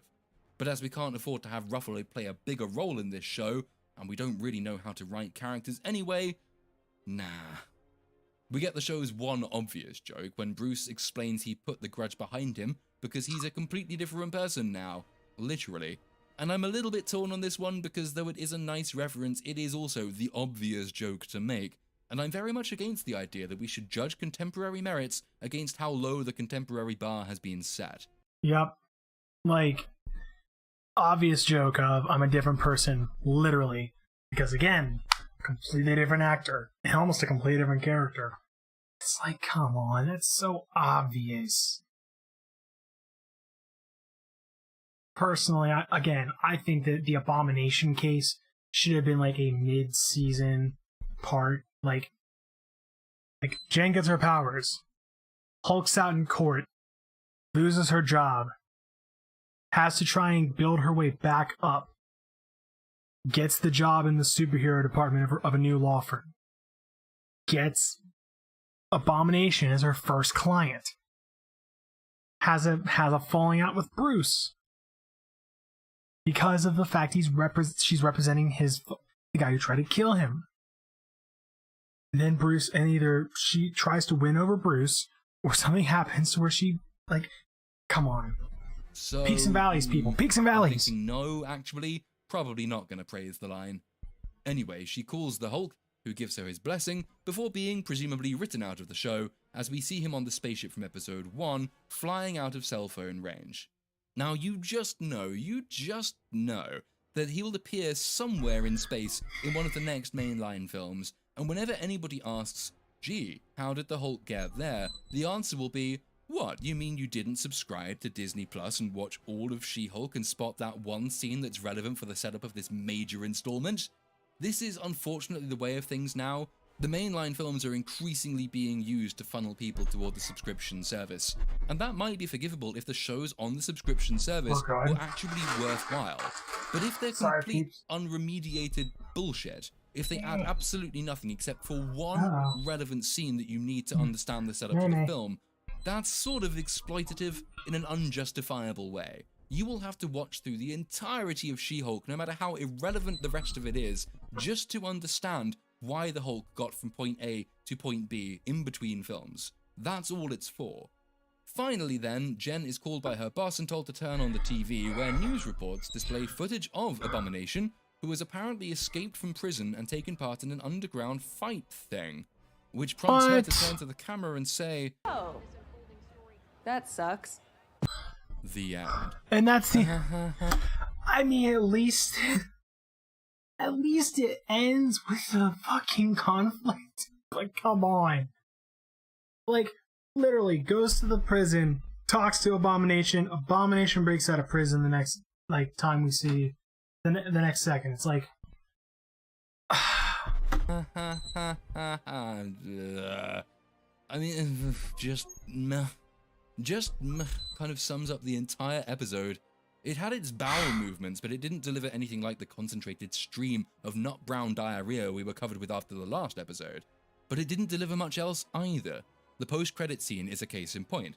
Having seen earlier from that interview with Gao that they were told to cut down on CGI Big Green Gen scenes, you have to wonder why the fuck we were treated to a post-credit scene in which CGI Big Green Gen just helps out around the house. I think the answer will be because it's meant to be funny. But in that case, it is the most expensive unfunny skit ever put to screen, and it really encapsulates the show's problems with its genre. Quite apart from all the many issues we identified in the last video, the supreme and overarching one demonstrated here is that it's just not funny. At all. I have a feeling it's trying more often than is noticeable even, which really isn't a good thing.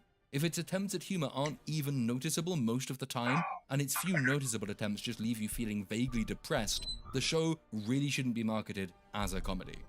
But again, that being its genre, it's still doing very little to justify its existence in other ways, solely by virtue of teasing a plotline with Abomination, and Jen's new position in a superhero-specific legal team. The episode is a significant improvement on the last one, which didn't give you anything you could ever in any way conceive of returning to see.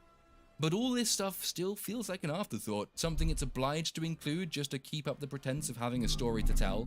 The truth, of course, is that it doesn't. This episode in particular was exquisitely pointless. wow. I don't think it's filler, but it's definitely not good. Okay, I'll be back in a sec. I gotta go to the bathroom. Yeah.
All right, I'm back.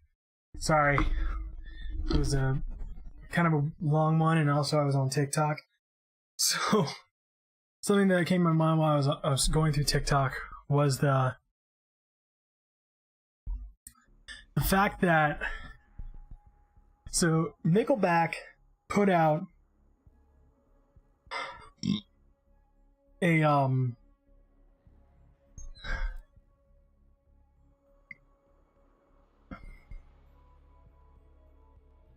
Nickelback put out a teaser for a song, and it has this like almost metalcore-ish sound. Like it's got double bass. It's got it goes, and then it's got a dissonant. Not doing it justice, but it sounds like it's a metalcore song. But I listened to it. I actually watched Nick Nocturnal's reaction to it, and it's like that's the heaviest that song goes. It's still a relatively heavy Nickelback track, but like it doesn't go. There's the dissonance on that intro is the most that it has. There's no like deep growls. There's no screaming. It's just that dissonance in the intro. Kind of sucks, but the song is I'd say a 7 out of 10. If it had kept some more metalcore stuff, it definitely would have been bumped to an 8. But yeah. Sorry, I'm just seeing a lot of people posting right now. Let's go ahead. Let's do some expedition. Let me make sure I'm actually in the game. Yes, I am. Sorry, I'm just disabling the preview so I can actually see.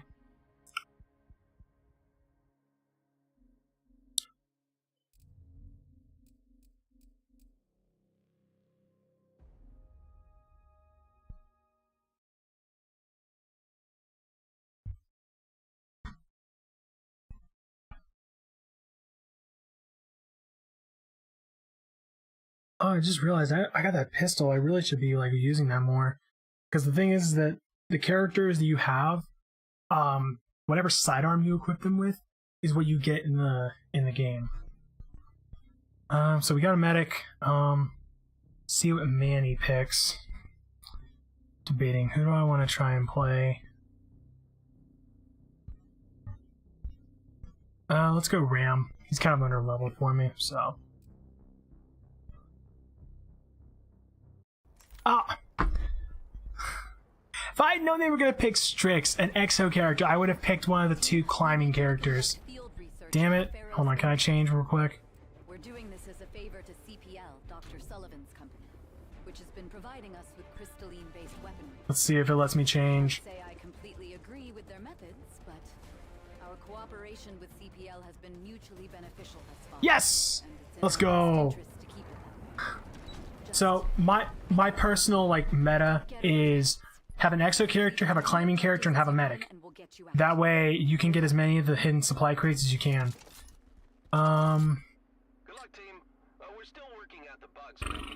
Let's go with the pre-arm. But didn't I? Am I thinking of a different marksman rifle? I just want to equip this with a 2x with the close quarter scope. Let me see. Can I? Oh, cool. I can do it mid. You can do it mid match, so I'm good.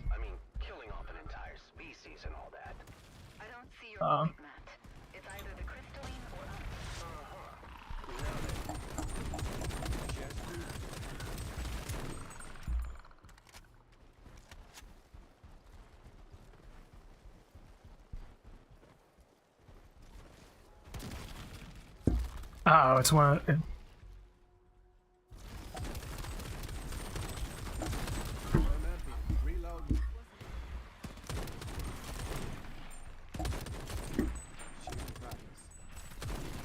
Well, I was aiming at you, bitch.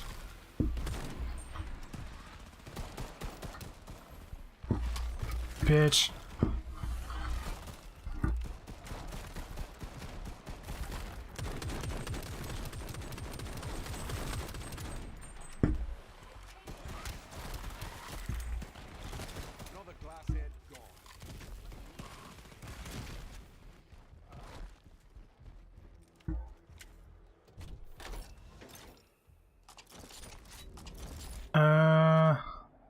Let's go with mini wall.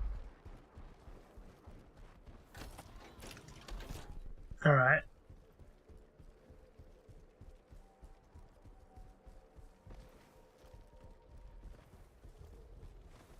It's interesting.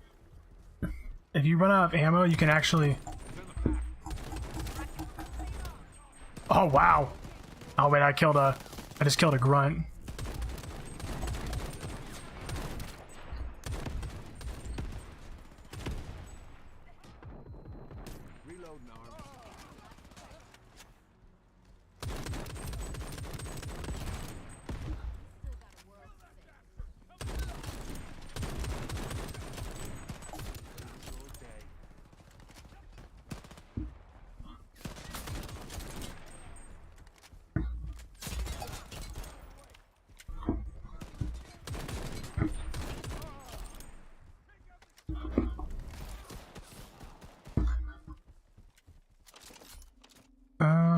Remote mine.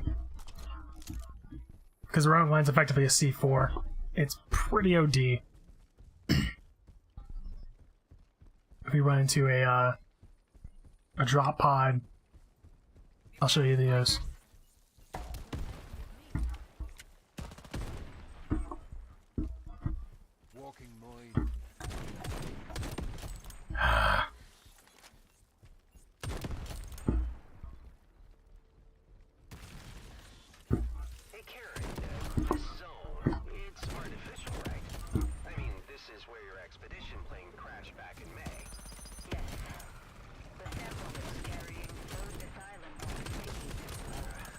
Holy crap, this thing melts glass heads.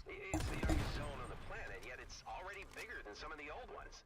Shards of Object X burn out naturally in the atmosphere, and we delivered them to the surface safely. That expedition was a mistake. The one that will haunt me forever.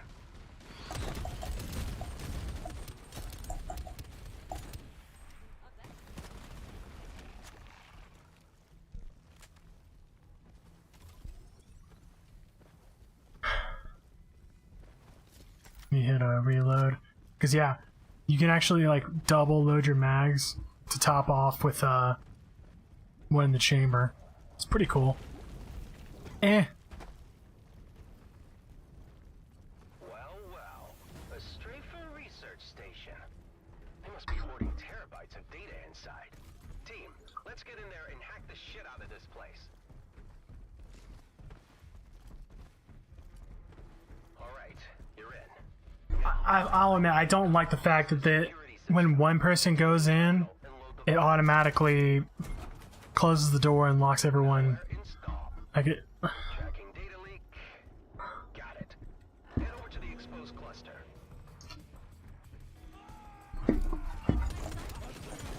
Reloading. Give me a sec. Upload in progress. Return to the hard drive. We got this jump. On to the next one.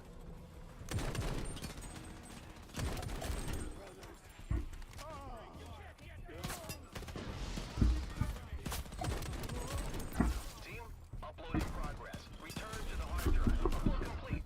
Another leak detected. Uh-oh.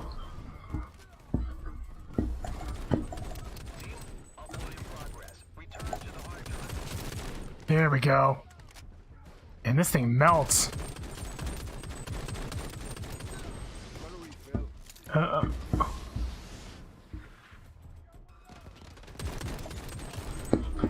Marksman. Rockets here. Doing some.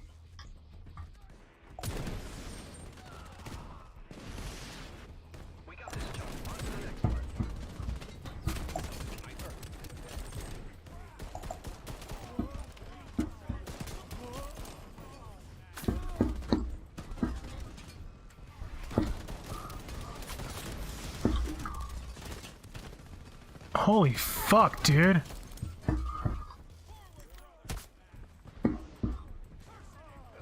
Oh, I'm fucked.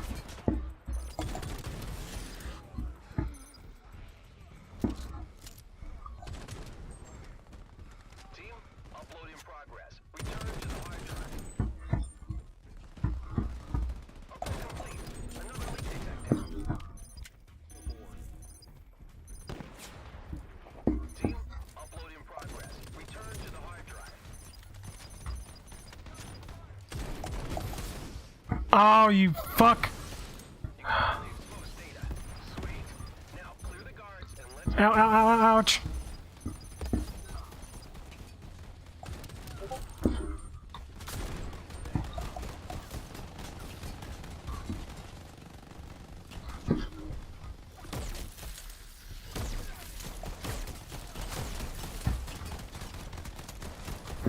How did I not kill you?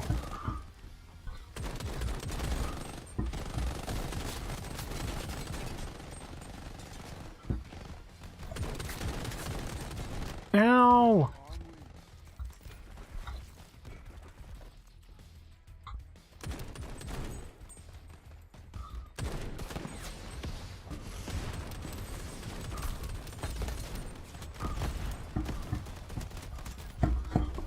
There's a marksman somewhere.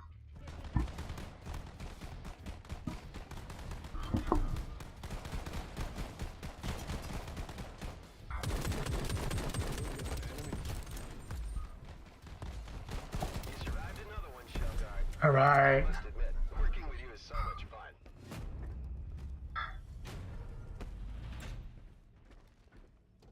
Hey, they updated the UI for rewards.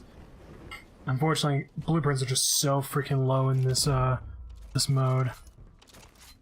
Vampiric shot, Centurion. Let's go with shot. Contamination percentage is climbing. Let's get moving. Oh no, not this one. God, I hate this modifier.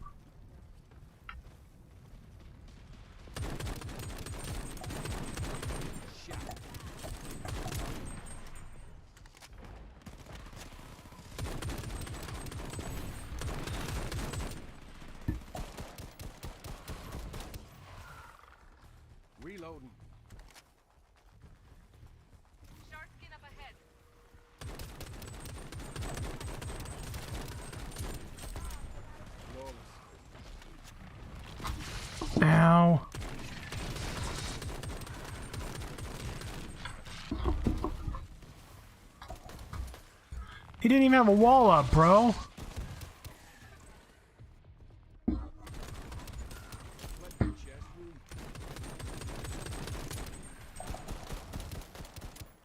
Wow, they aren't even dropping walls to protect their front.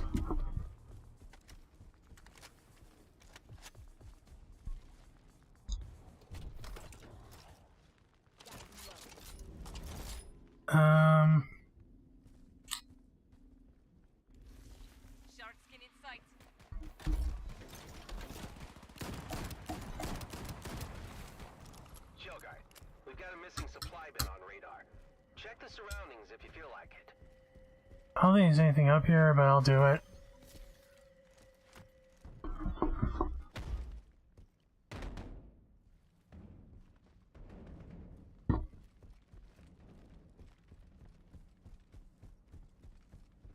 You found the missing bin. Grab the goodies. Did we? No. Headed to that spot. Can we go up this way? Yeah, we can. I know we can't. Invisible wall.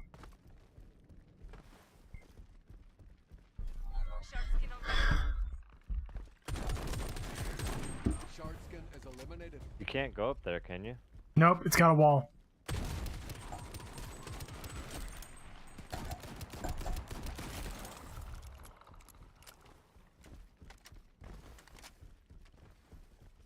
I sounded so aggressive there. I'll keep it a stack. Oh, here we go. Mine deployed. Grenade spotted. Oh, damn it.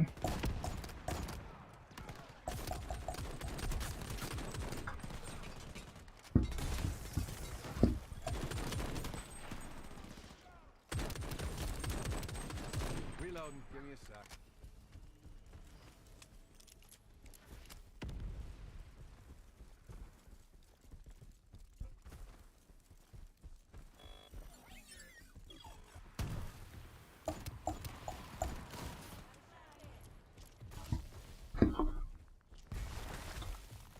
Oh.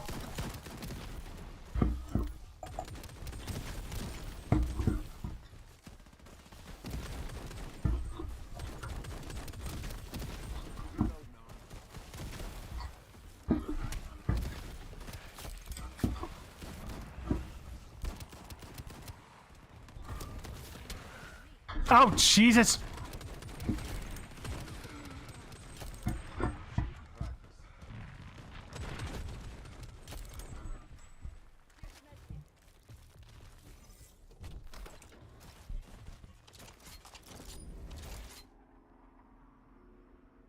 Let's go with the Springer.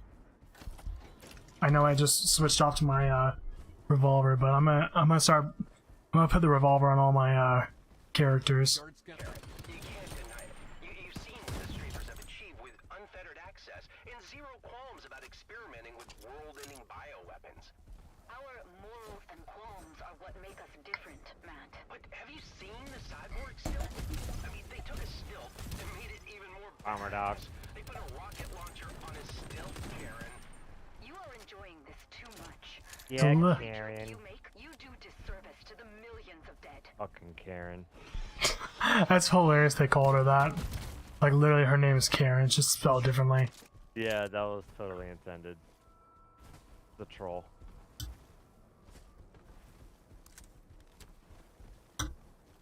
Team, Dr. Sullivan's stolen Strafer files refer to this one as Specimen Grinder, a crystalline defense matrix that lures volatile creatures to its maw and releases a defensive energy pulse. Oh, to its maw. Grinder mouth eats a bomber dog and it makes a big boom. Dr. Sullivan is a man-child. Armor dog. Arrogant man-child. Who comes up with bomber dog? One less clap. Kill that bomber dog before it reaches the specimen. I got it. Dios, he's got me saying it now. Okay, these notes say you have to... Oh my goodness. Rip the spine out of the bomber dog. I popped all.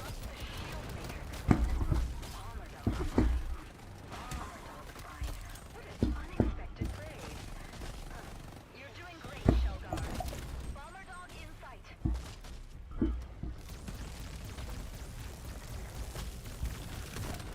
Shields down.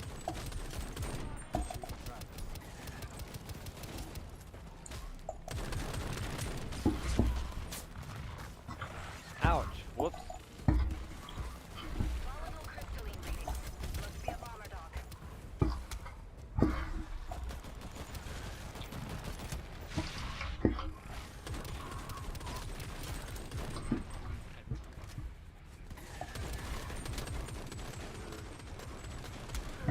Wow!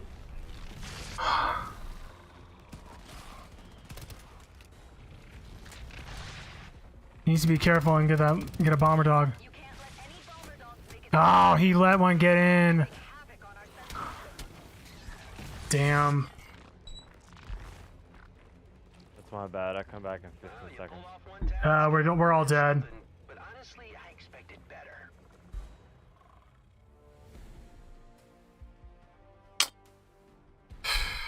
Shit. Dude, like I was unloading on that fucking acolyte. Like literally, like my entire mag into the motherfucker. But because I wasn't hitting his weak spot, he didn't die. Ugh. It's like...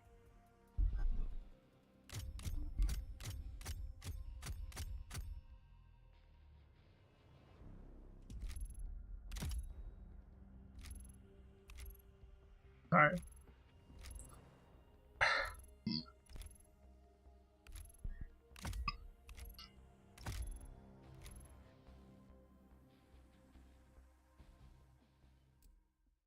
Let's do some stuff in the armory real quick.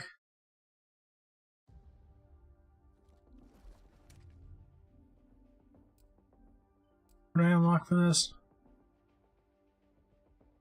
Silencer. Yeah.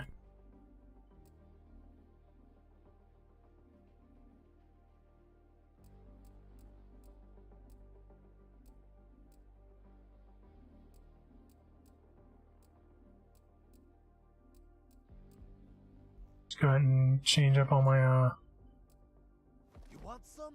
Come get it, bitch. I've seen war. I like peace better. Failure is not an option.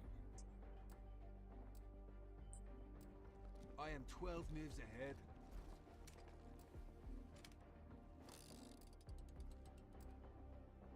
Also, let me put the It's called You're Dead. mainly putting this in here for the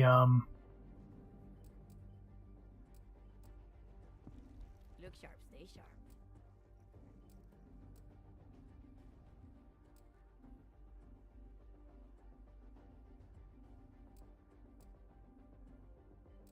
Did I change his pistol? Or did I forget to do that? Patience is a virtue. No, I got it. You ever find anything cool in a dead guy's pocket? The pain is bursting with energy. Alright. Less words, more action.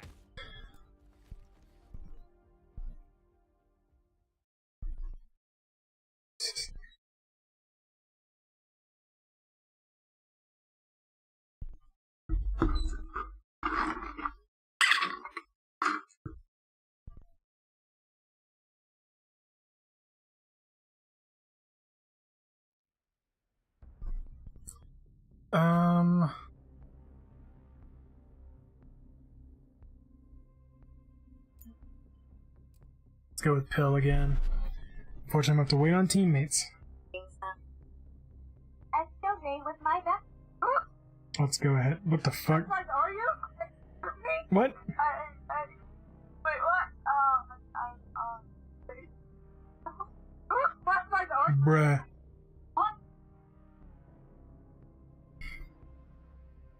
Zombody help. Okay. Let's see if Zombody picks a climber. Like I said, that's like the meta for like supply crate grabs. Oh, fuck off, homie. Damn it.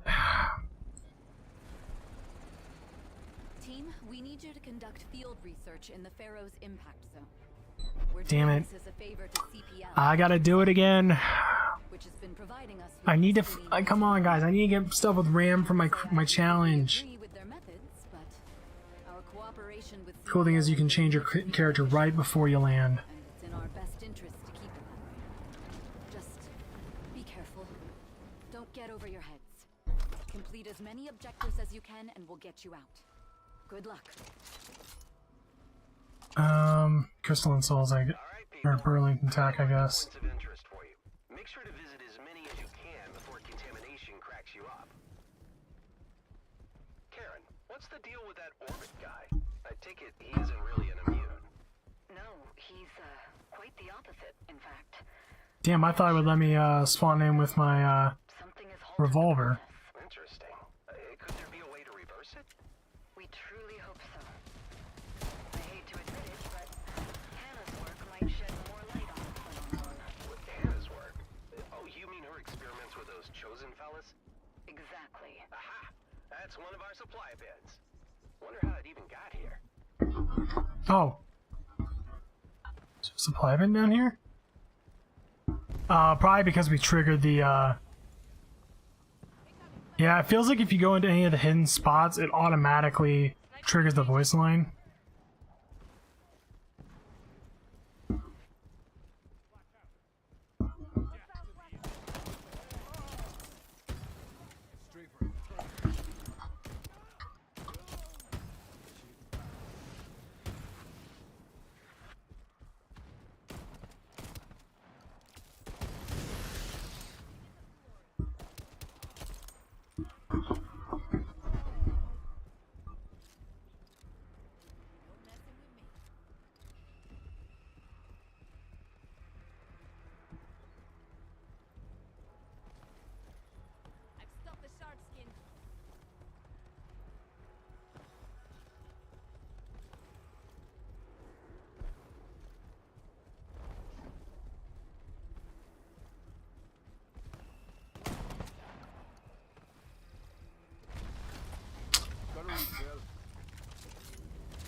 Why am I going this far off the path? Ow, there's a supply drop up ahead.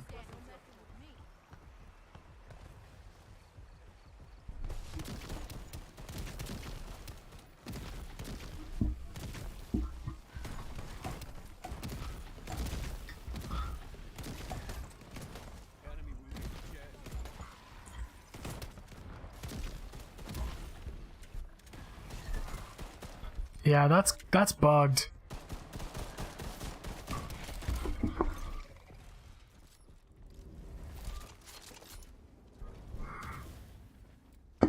Fuck it, if I'm taking a shoddy, I'm gonna take a shoddy.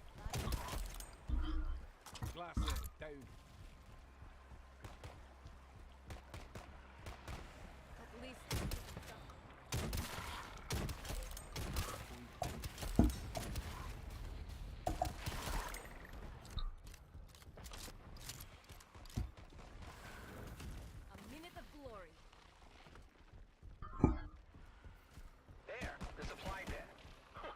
Whoever brought it here couldn't even crack it open.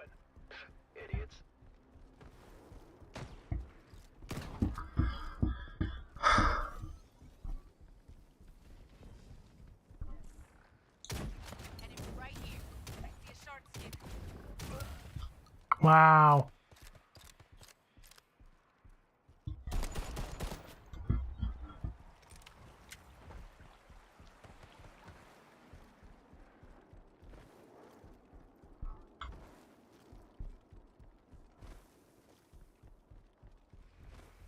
Oh man, I'm lagging pretty far behind.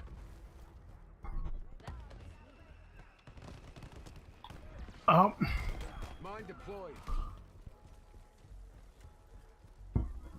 Can I pick it up? Nope.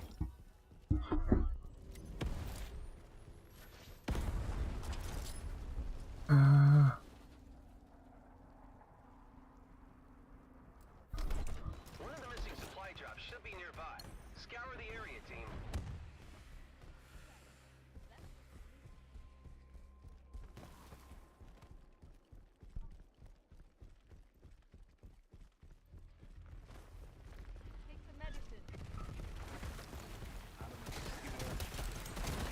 Wow.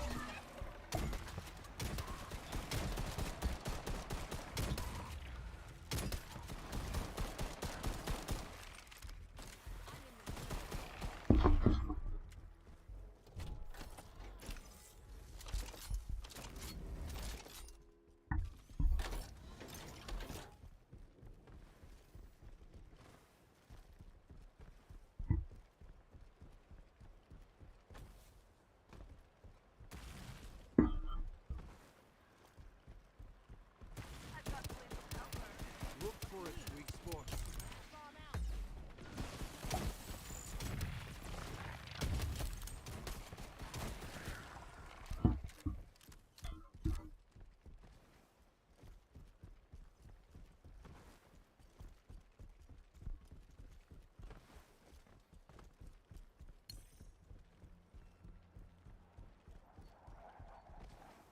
I'm headed over there.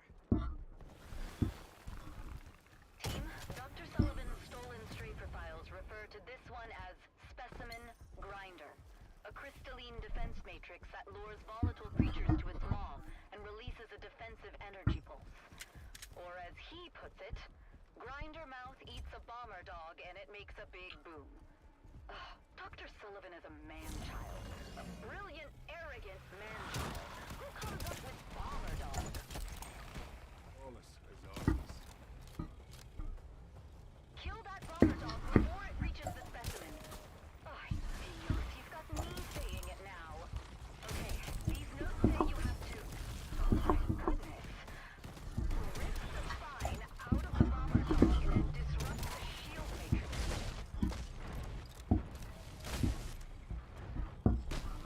Volatile crystalline readings.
All right.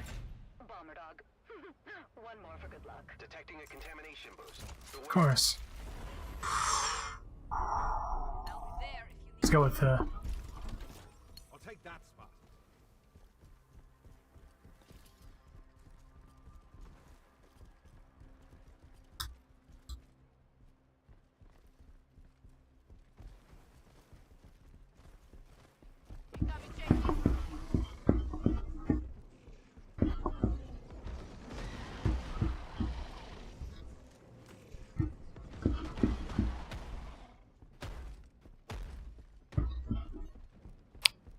No bin.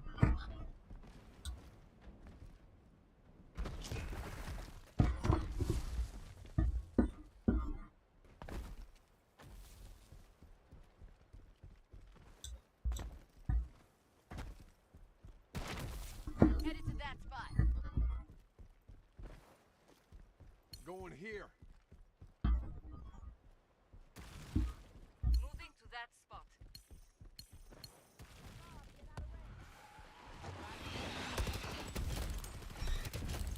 Fuck you.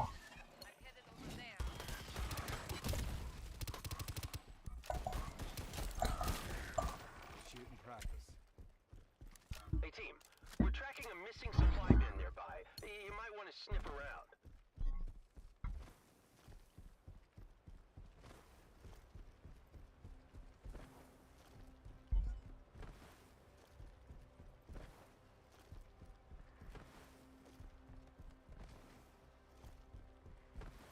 Shard skin down. I'm reloading. You found the missing bin. Grab the goodies. Oh, this gonna hurt. Oh, that hurt.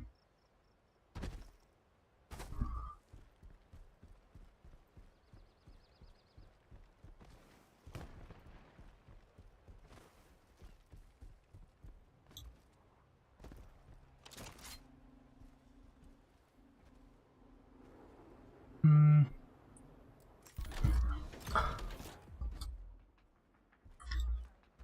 So Karen, how's the V-gene research going? Been able to replicate it yet? The problem with the V-gene is that it's actually a mutation. There is no antibody that you can extract or cultivate. Yeah, I bet it's Ouch. completely immune, yet unable to share this immunity with anyone. Yes, but the immunes can take the fight to the impact zones. Give the world hope that this thing can be beaten. Inspire all who have been identified V-positive to join our cause.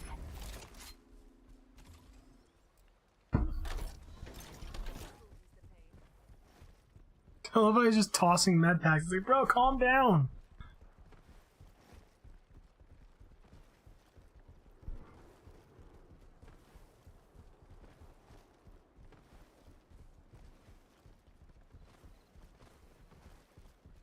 Here's the med kit. Chaser spotted.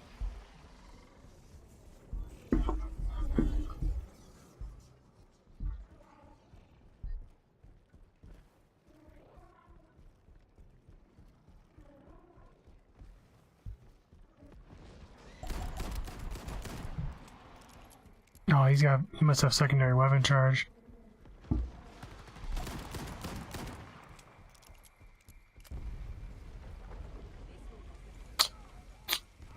Mine deployed.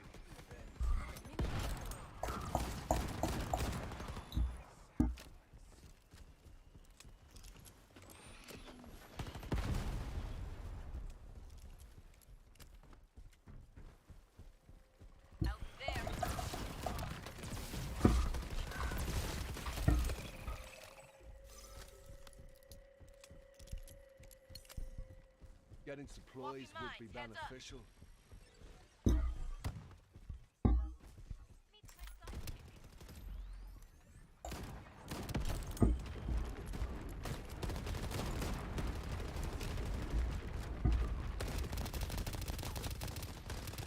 Reloading. Ah. Shit.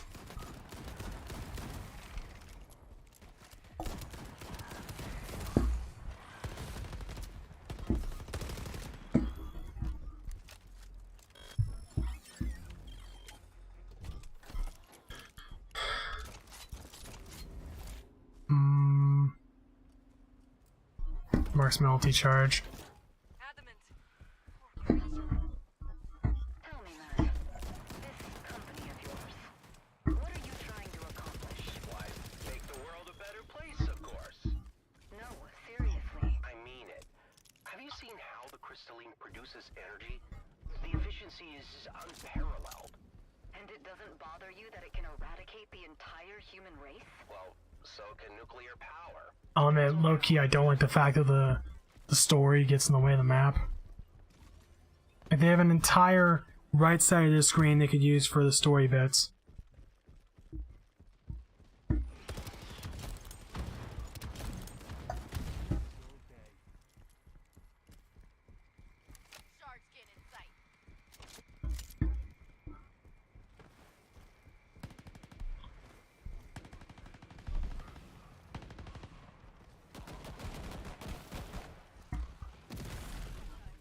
Ah.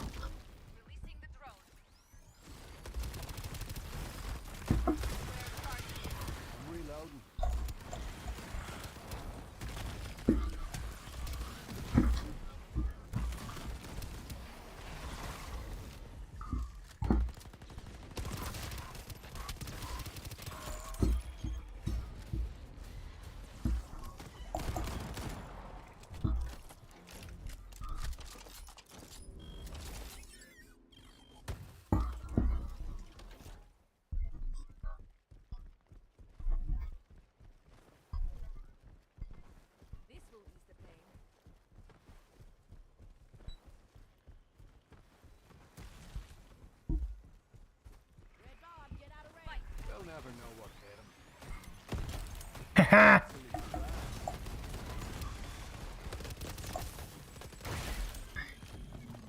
Get out of here, Gardner.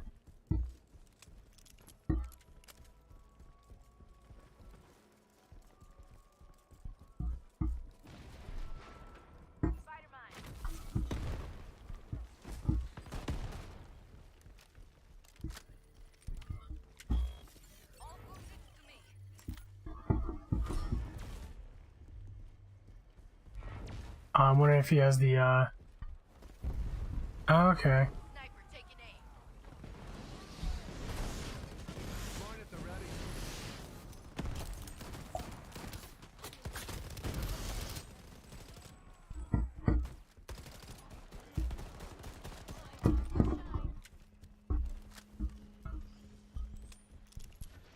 Chill, guys. We've got a missing supply bin on radar. Check the surroundings if you feel like it.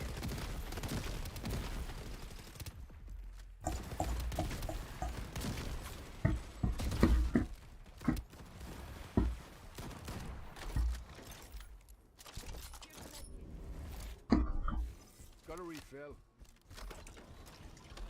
Walking vault. Walking void.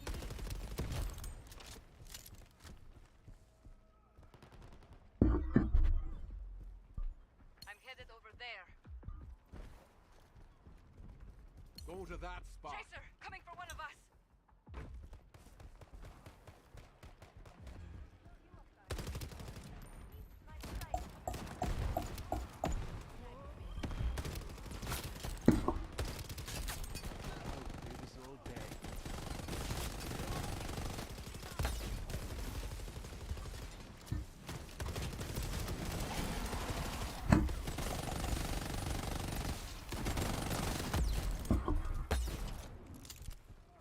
I'm empty. Reloading.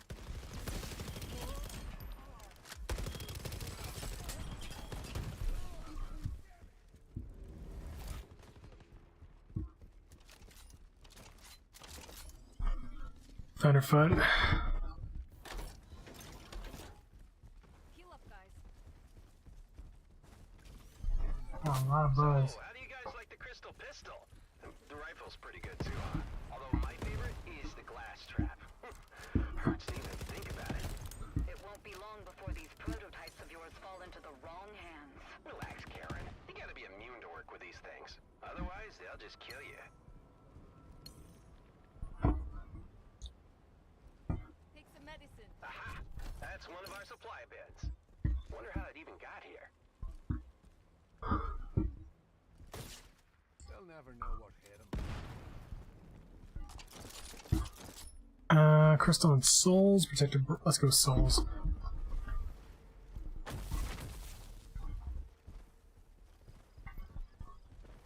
I've got the little helper. Okay.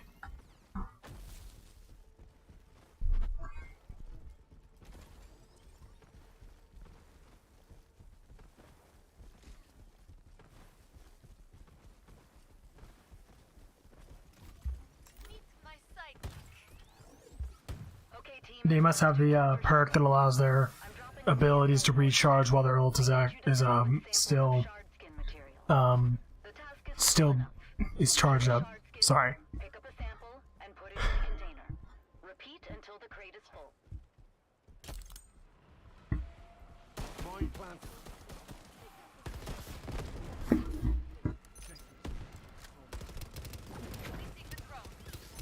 Sample on radar.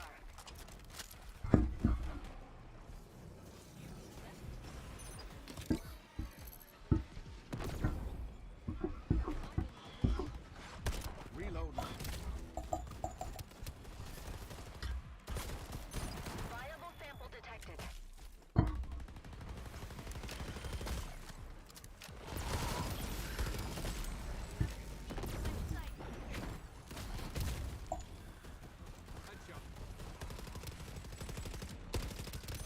Sample on radar. They'll never know what hit him. Boom.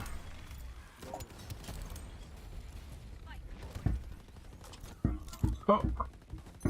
Viable sample detected.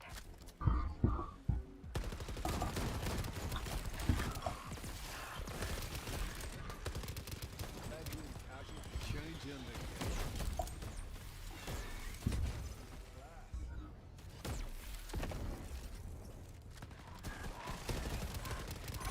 Sample on radar.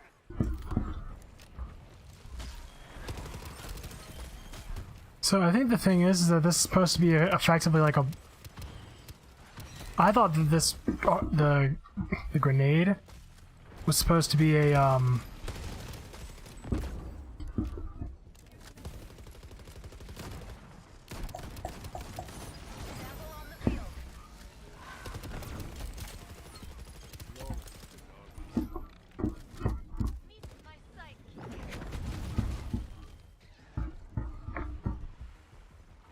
Mine deployed.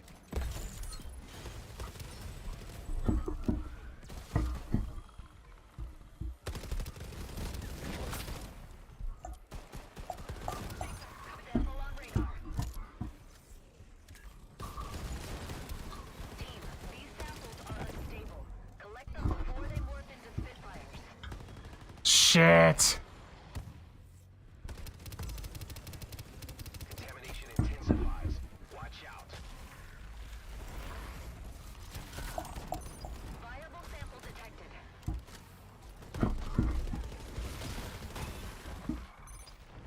Dispatching the shuttle. Stand by. Changing the game. Who's that Gardner?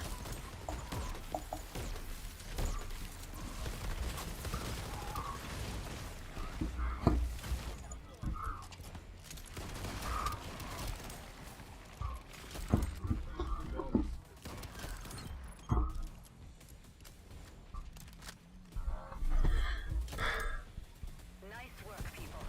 This will keep the others busy for a while. Thank you.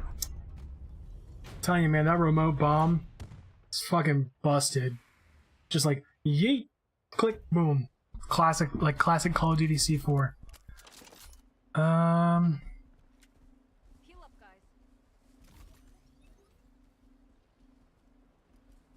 Let's go with manual therapy. I think my AR is pretty good. Alright, yeah, let's keep moving.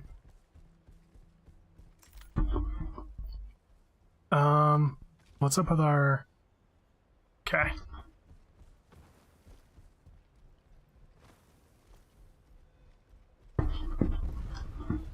Let's go down. Mine planted. Oh wow. These boys have leveled up.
ultimate charger.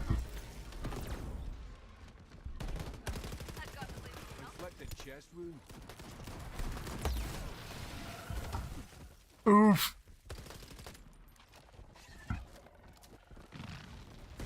Mine planted.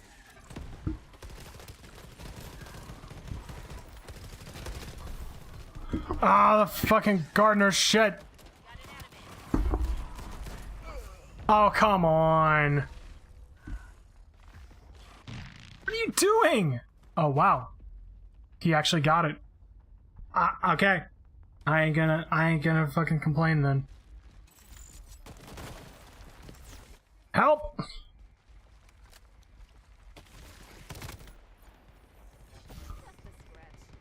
Reloading arms.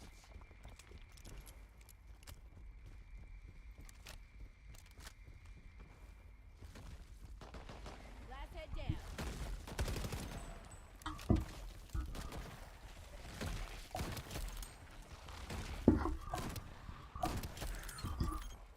Shattered. Mine at the rep.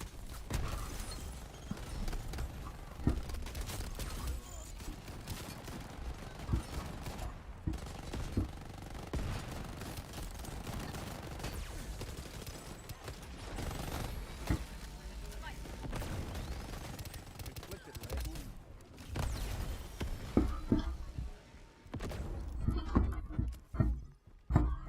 They at? Oh. I thought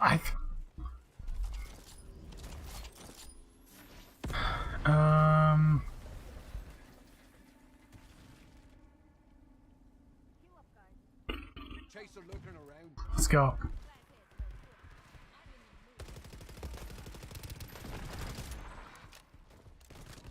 They'll never know what it is.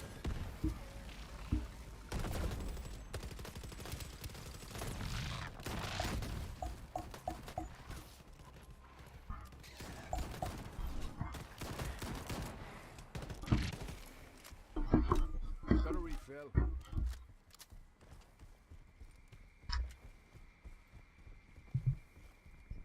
Okay, that animation just glitched the fuck out.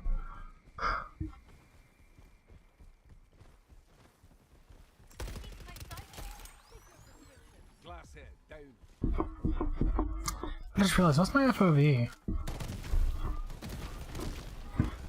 Oh shit.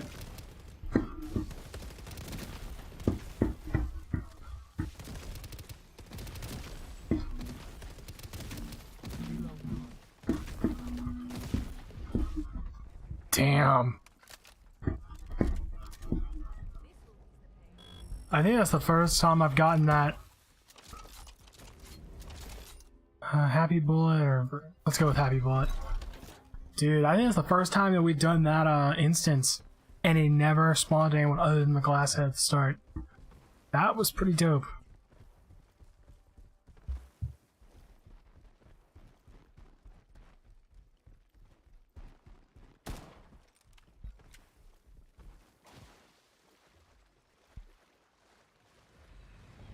I've got the lethal helper. I'm gonna make it rain. I'm empty. Reloading. Changing Contamination percentage is climbing. Oh, come on! We're fucked. Yep. 2 points of interest completed. I should have known with Cyborg still in the fucking shielded striders we were fucked. Honestly, shielded striders are a run killer. For me at least, because like those shields, the little thing they have that makes their shield circles around them. So it's like you either you have to line up your shot or you need to do something. Also, I shouldn't have wasted my ultimate on the stilt. Should have used it on all the guys dropping in. Fuck. To be fair, I haven't done stilt since release. I did it like once or twice during pre-alpha. or sorry, the test.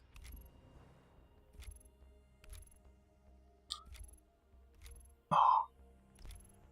What? Oh, I wish it was damage instead of kills, because like there were so many times where I was not getting kills because of all the I was not getting kills. Let's see how close am I to crafting another. Oh, fucking hell no. Variables change, we adapt.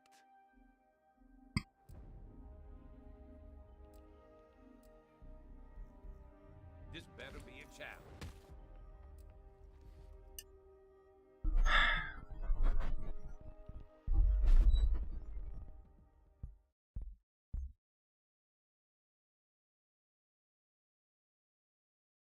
Oh, it is 7 o'clock. Pat's live with his React stream. And I'll give it to like 8. Because, God knows Pat and Paige take forever to actually get their, get done. We're deploying with a team of 2. Also I forgot I had TikTok open. Ladies and gentlemen, I hope you're in the mood for some side work. It's no secret that we at CPL are interested in no, I need to play RAM, because I need to get like the Tomahawk shit. I'm surprised it did not match us up with the 3rd. That's why we need your help. Here's how it works. You extract the goodies for us, and we turn them into cool new pieces of crystalline tech. You do your job well, and everyone wins. Happy hunting, folks. I'll be in touch. Okay, team. Follow the nav points and look for retrievable samples. Some of them may be taken by force, but others will require a more strategic approach. And I am by myself. Great. Oh well. Real quick, I'm gonna turn up this a bit.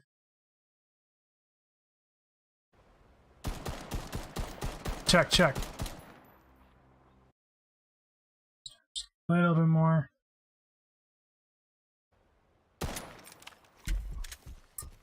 Check. 1, 2, 3. All right.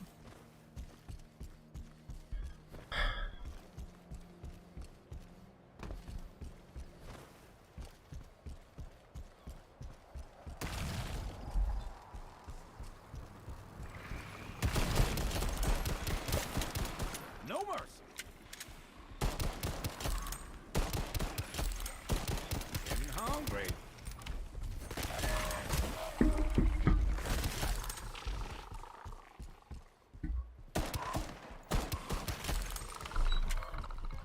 Oh, okay. I got a teammate. Let's go.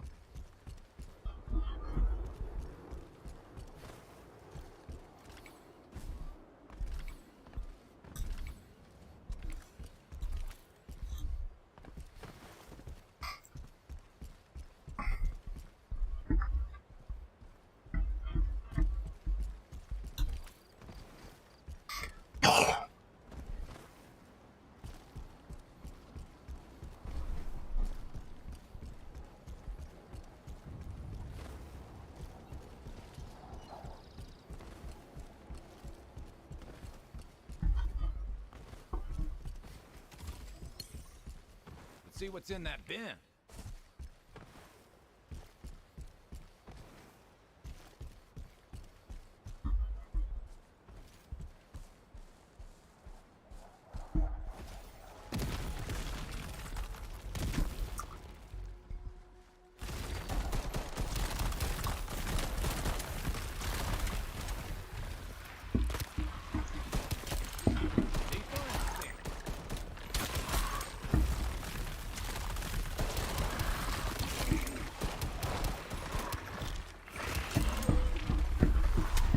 Why did the game just swing me around like that, dude?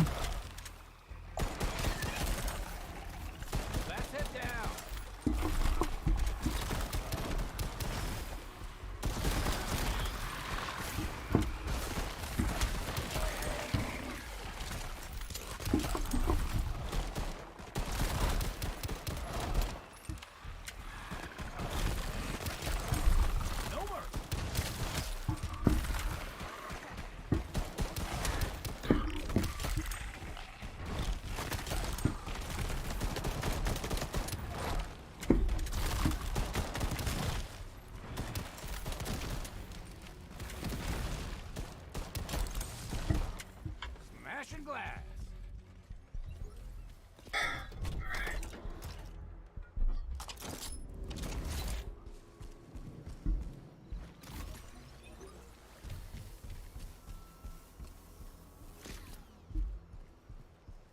So wait, do you have to hold the sprint button to get the to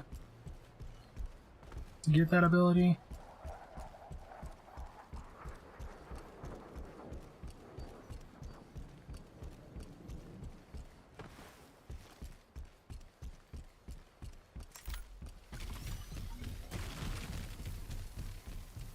Not exactly. We got a missing supply bin on radar. Check the surroundings if you feel like it.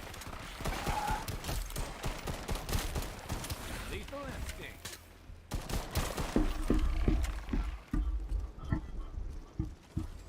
Saw something about a missing bin. Pop that bin open.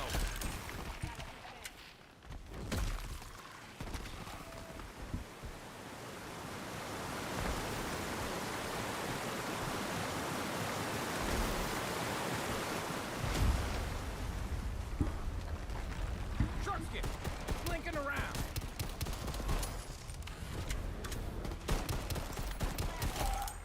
They had it coming.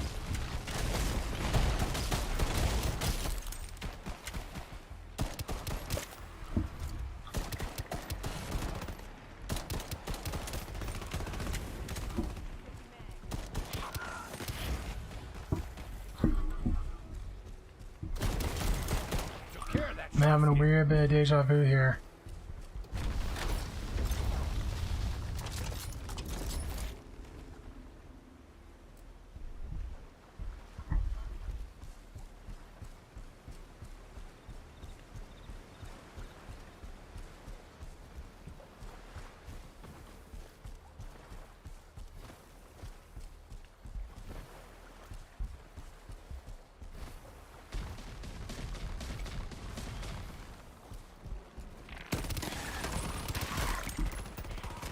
Smashing glass. It's my lucky day.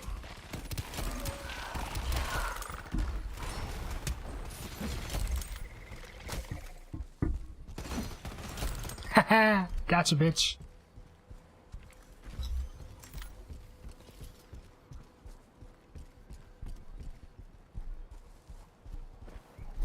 So the weird part about the tomahawk in this game, it's not a grenade.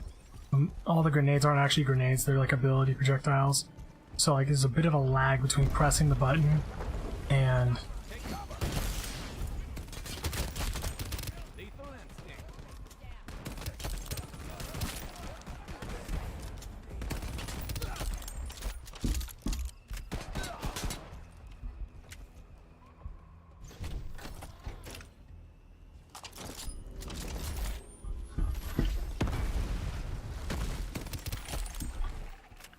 Smash.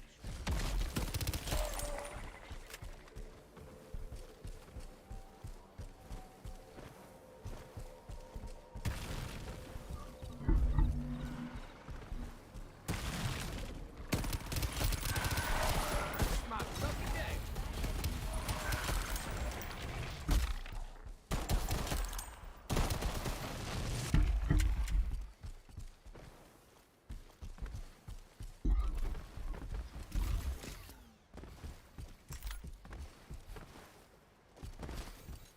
it sucks this one's fusion reactor, which means that Sniper got aim.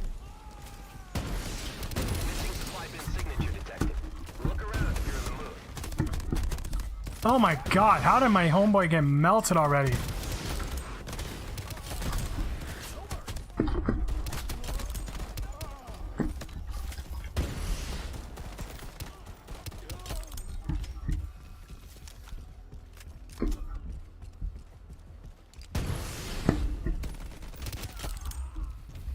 Got the sniper.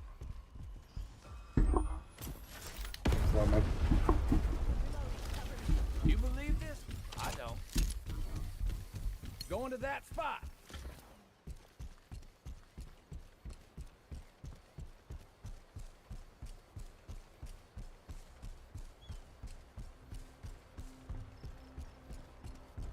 Aha! That's one of our supply bins. Wonder how it even got here.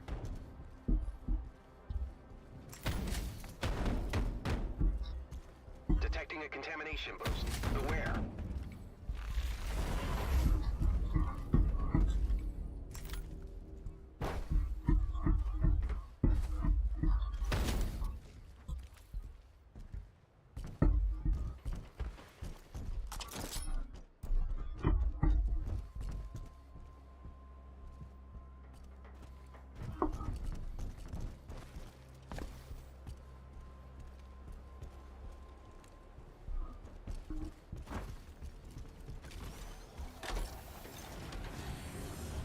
Okay, remember that nasty orb lightning that's been bugging you? The one you had to shoot to make it piss off for a while?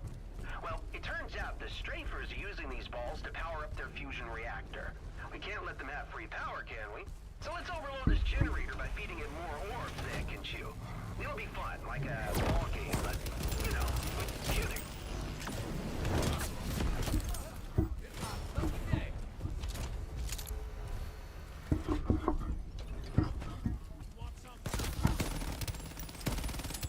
Use the control panel to summon a fusion ball.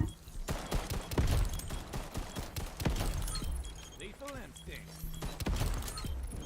There's your ball. Now sink it into the reactor.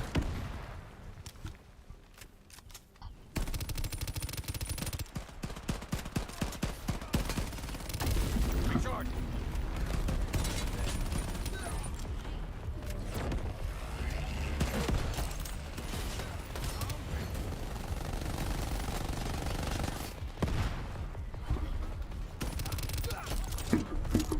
Flash. Damn. Team, connect to the control panel to summon a new ball.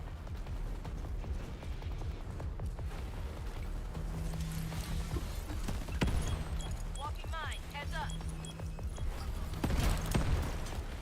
Phew.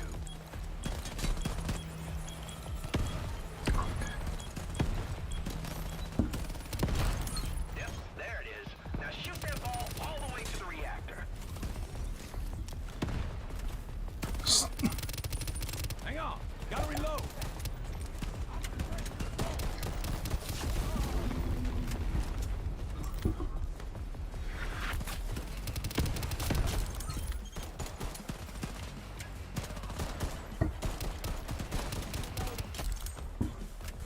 Paper down.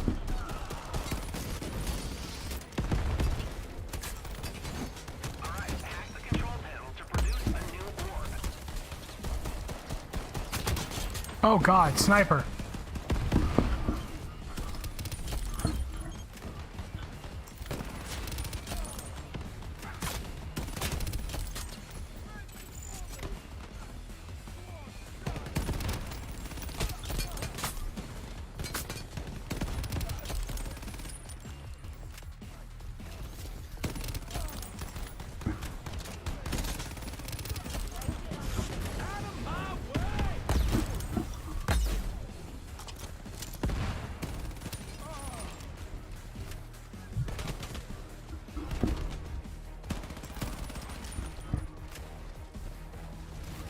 Spider mine.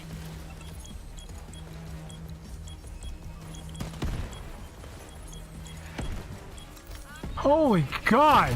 There's your ball. Now sink it into the reactor.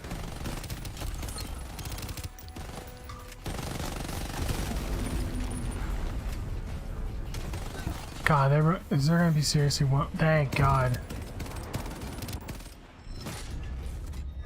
Yeah. And touchdown. Team, I hope you enjoyed this little ball game. I sure had fun watching it. Thanks a lot.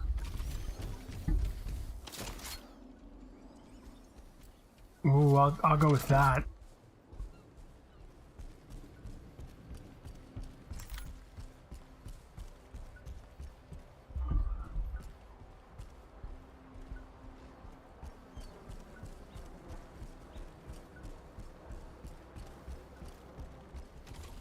Yeah, that's really weird. The game hasn't set us up with a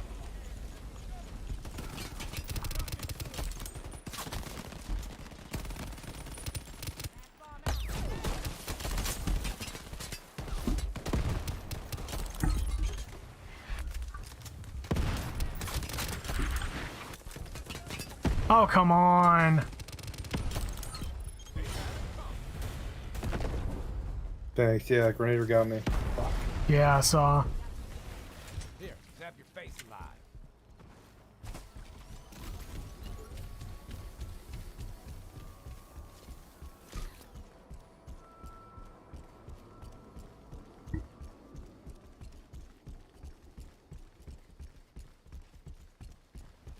We got a shark skin here.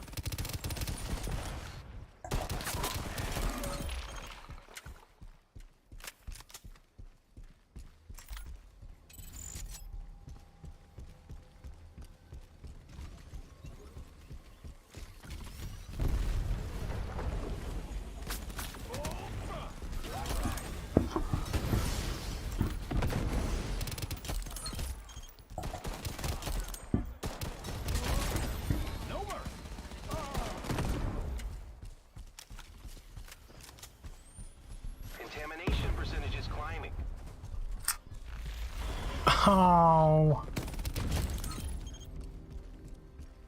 Really? Shielded strafers again? God, that contamination debuff can kiss my ass.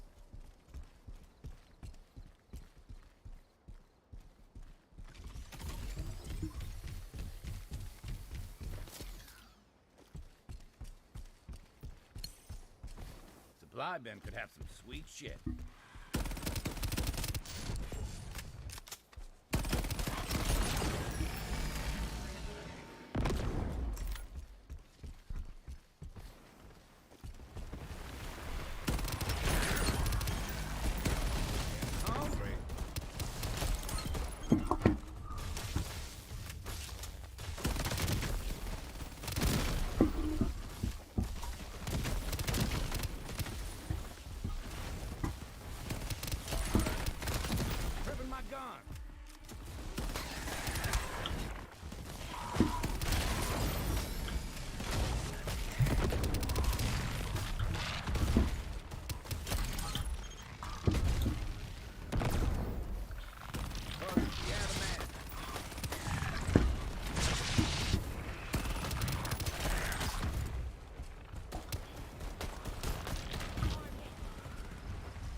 I already have primary weapon backpack.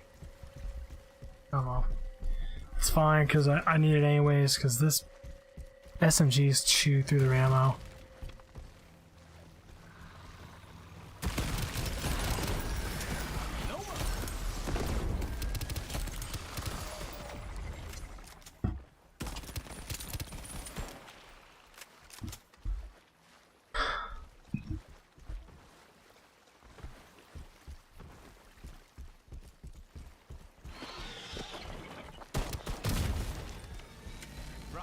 Oh, that's what the laser saw is. I just realized that.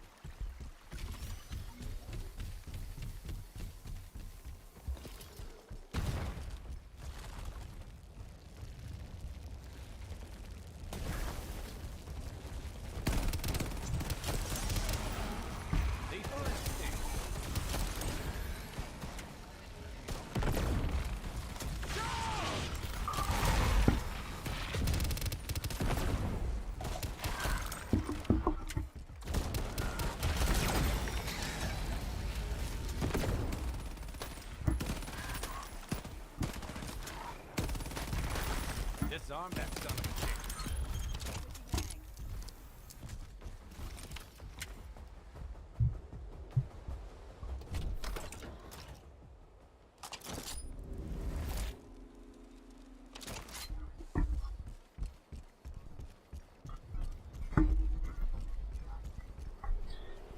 Sorry, backing up a little bit.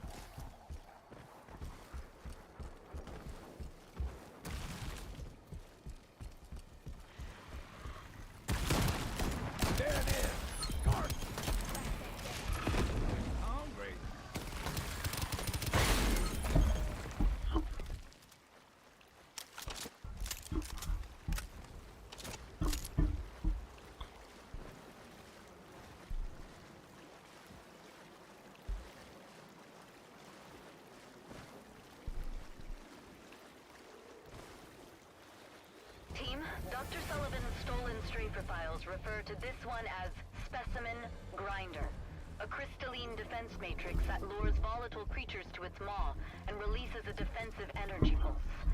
Or as he puts it, Grinder Mouth eats a bomber dog and it makes a big boom. Dr. Sullivan is a man-child. A brilliant, arrogant man-child. Who comes up with bomber dog?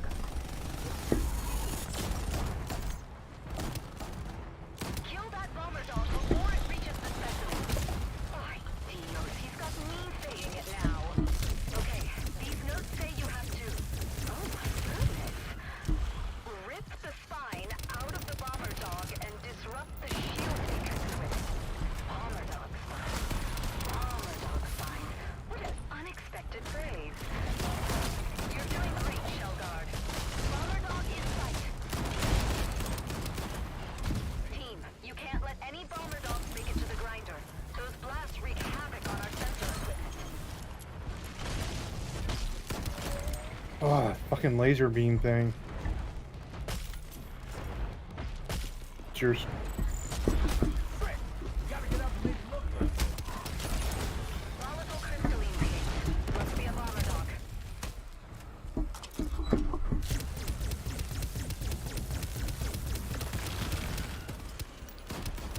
See a shark.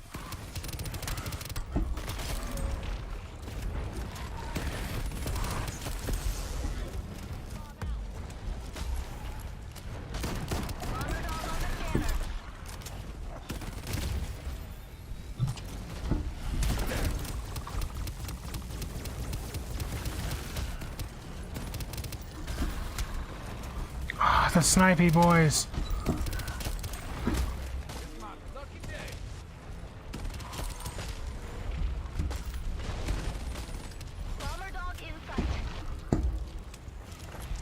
I'm fucked.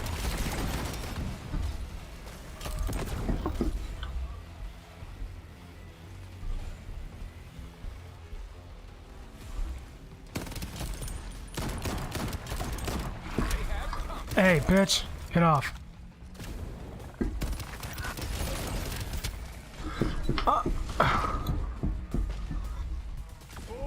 Yeah, don't worry, just stay alive and I'm coming in 10 seconds.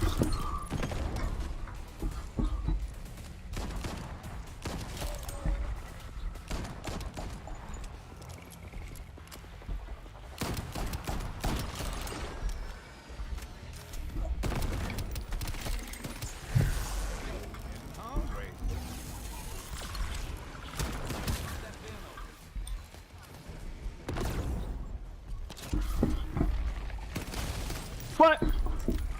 Bro, the game just dropped the freaking spine.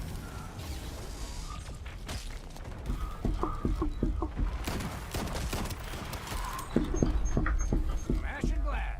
Volatile crystalline reading. Must be a bomber dog.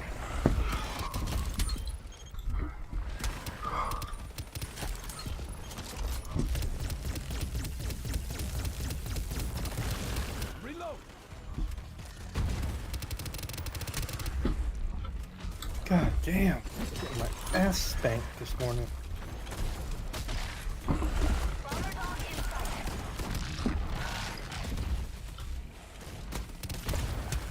Oh, I just barely.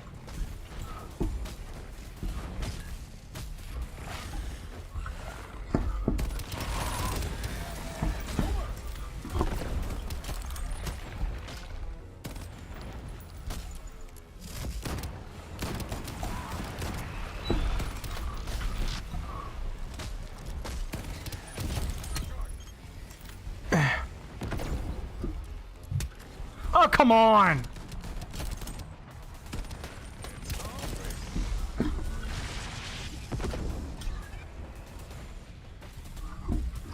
8 seconds to come in.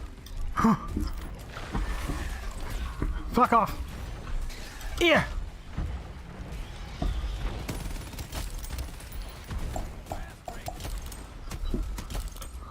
Fuck. Oh, no, no, no!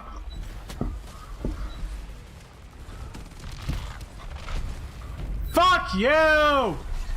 Come on! Dude, we need a third person! One for his damage dealing, and 2 for fucking... Like, dude, this is fucking ridiculous! Well, you pulled off one task. It's something. I don't have enough fucking time with all these fucking regular... GG. Dude, with all these fucking regular ass glass heads running around chasing my ass, plus shard skins firing me from afar, plus the splicers also firing me from afar, and an adamant chasing my ass the entire time. It's like, dude, what the fuck? This needs to be balanced for the amount of players that are in the lobby. God, that was a 3-man run done by 2 people. Jesus. Because I wasn't doing enough fucking kills, my ultimate wasn't getting charged at all.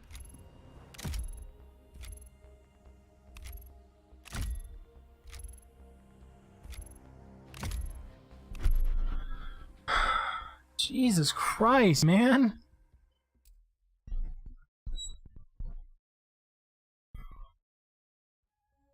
I'm gonna hop into a Discord because like randoms right now are just fucking my shit up. Not the people themselves, the game. The game's saying, "Oh, you're playing with random people. Just eat dick."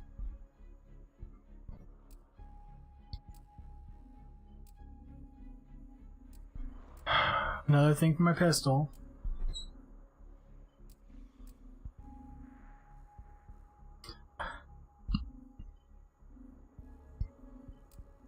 How much is it? 500? Fuck it.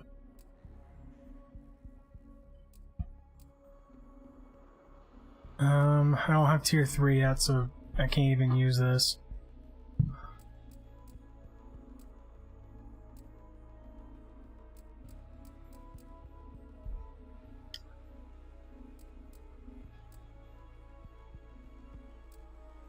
See. Alright, let's pop over here into the Shatterline Discord and see if anybody's playing Expedition.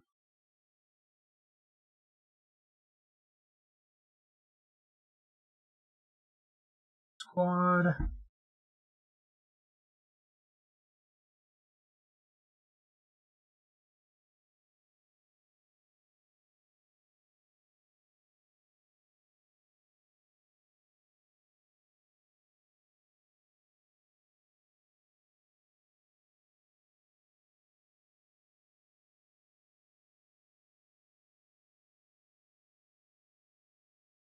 Yeah, they need to refine the Discord here. Because they've only got they've got general and then party chats and then make a channels. Yeah, it's not a great I'll admit it's not a great Discord.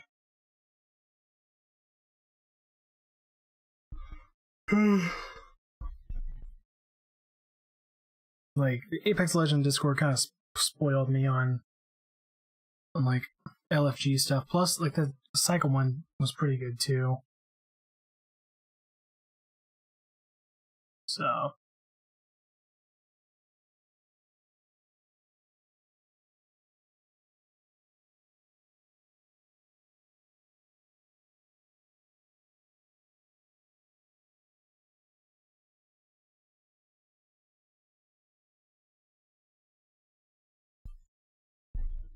see what Corbin's saying.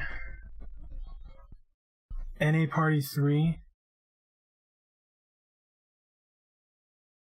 I'm guessing they're playing they're probably playing PvP versus, yeah.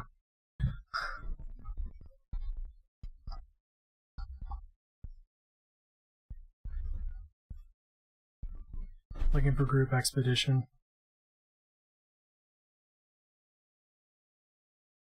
Yeah, I was gonna say, it means like NA Party 3. It's like, wait, you have 3 people in your party though. Versus, it's like, okay. Ugh. Damn, man.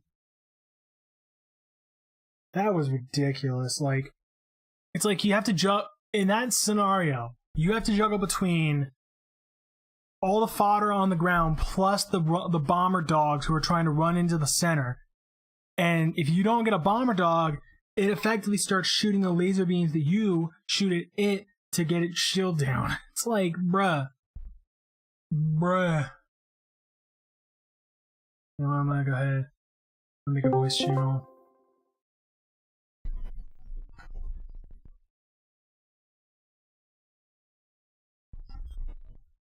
Looking for 2 more.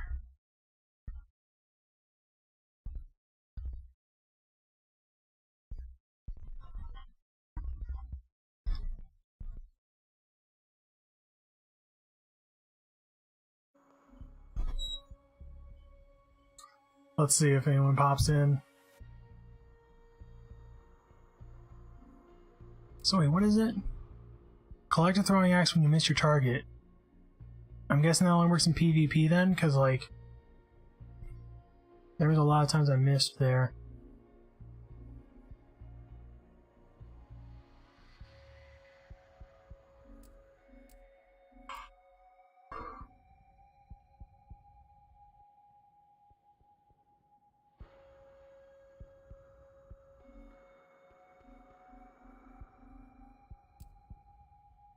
refreshment. Oh, Orbit. So I need to play Orbit and Strix. I think my first game I played is Strix, but the problem was the game didn't let me, like, didn't count it for me. You know what? While we wait, let's pop over to the shooting range. Let's try out some of these attachments and stuff.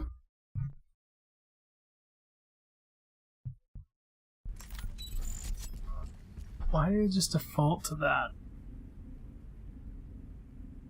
Oh, because I was playing as Ram last.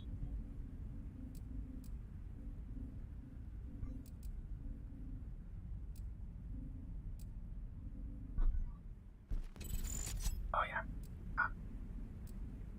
There we go. Volltreffer!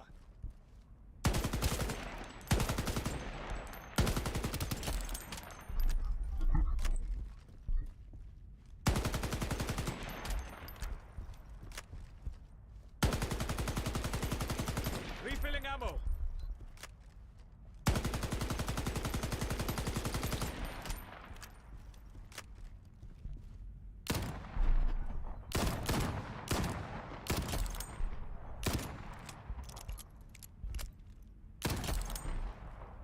Don't stand in my way.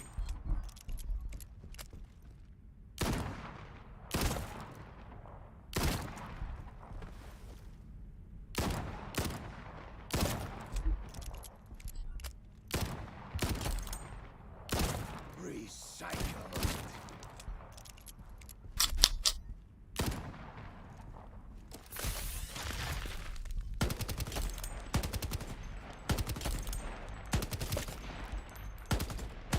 Reloading, 1 second. You will not escape your fate. Fly. Kill! Okay.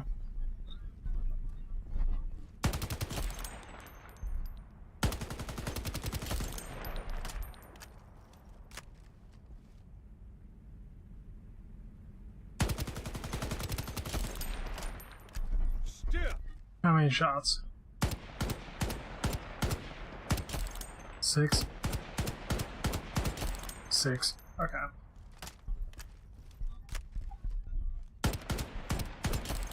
So 4 up close, 6 far away. And see if it changes at all over range.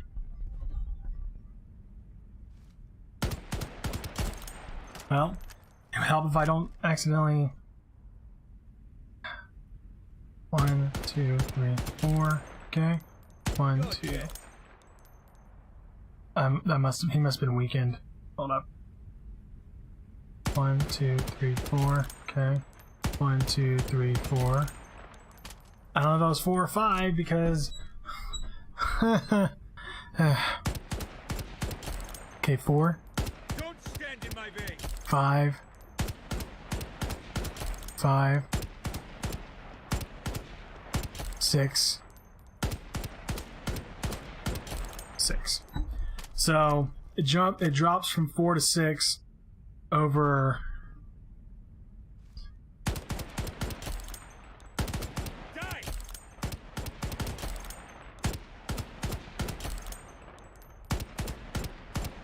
So it hits 5 around 30 meters, and it hits 6 at around probably 40. Let's try and see. Yeah, hits 6 at 40 meters, and then it probably drops off from there. Let me go back here to the ammo supply real quick. Just get as far. Let me get like 100 meters out. Huh? Didn't even realize this was a.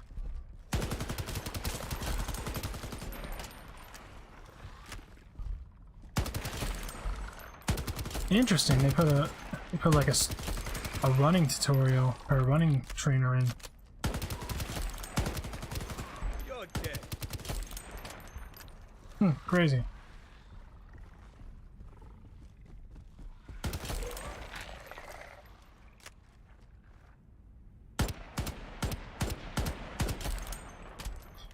Okay. Your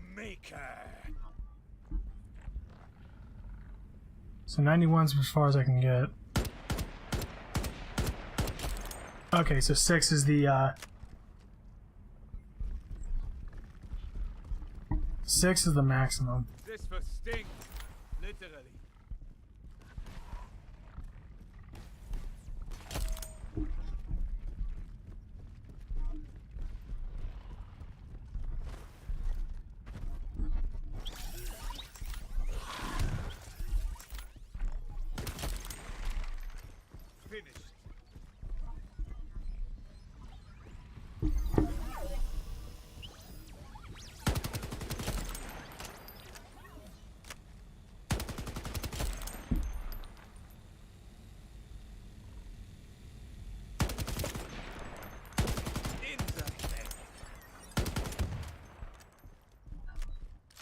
Okay.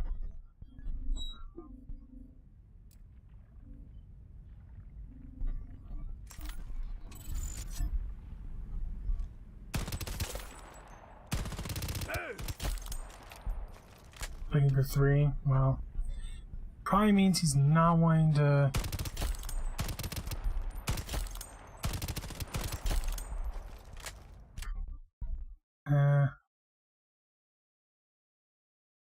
Sweats.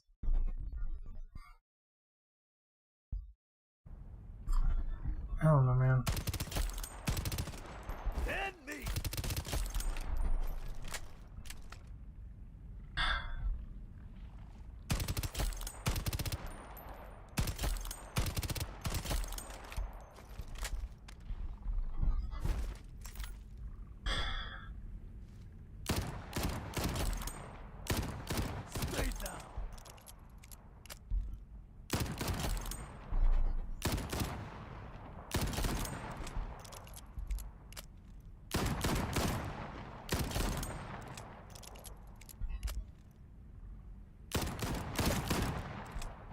Right in the face.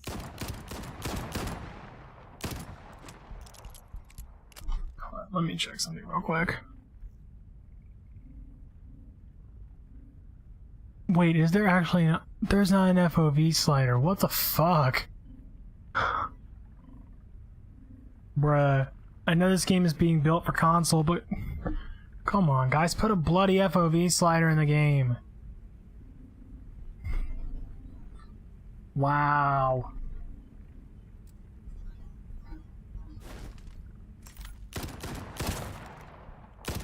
He ain't getting up. So wait, is it a 2-shot kill or a 3-shot? It's 2.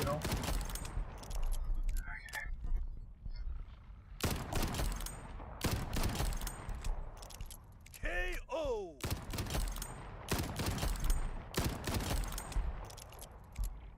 It's probably a 3 out from like 50 onward. Yep. Yeah, it's a 3-shot from like 50 meters out. Which makes sense. It's meant to be a pistol, not a. Eat dirt.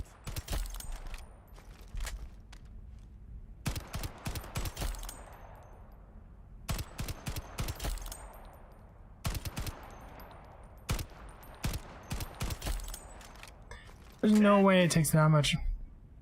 It's what, 20 meters out? 7 shots from 20 meters out? Damn, that's fall off.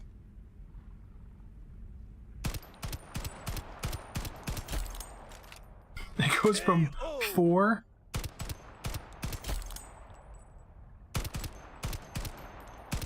Wait, no. Oh, wait a minute. Wait a minute. Hold up. Okay, 15. 15 meter, the fucking drop off, dude. I don't know if it's just due. I don't know if this is the due to the Dragon Racer, but like, that is ridiculous.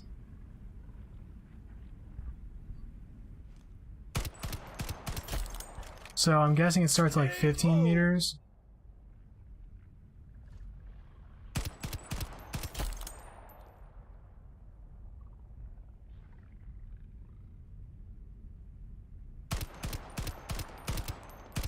Starts around 14 meters.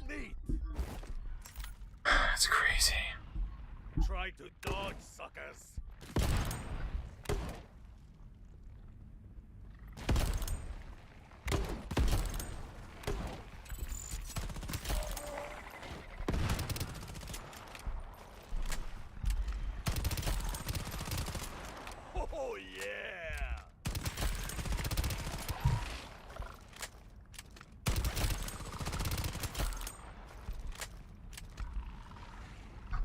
Hold on, didn't I unlock an optic for this? Okay. I did. You see that? EU. Or NA? I mean, I'm looking for...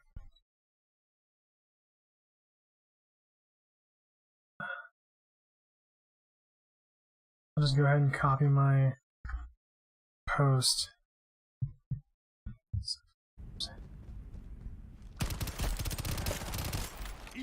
Does that reduce recoil? ADS, magnification. Oh, hey. Yo, what's up? Not much, just in the shooting range right now. Real quick. Oh, yeah? Yeah. Played this game a lot, or? Hmm? Have you played this game a lot, or? Yeah. Played a little bit during the alpha, and then I played it pretty much all day yesterday.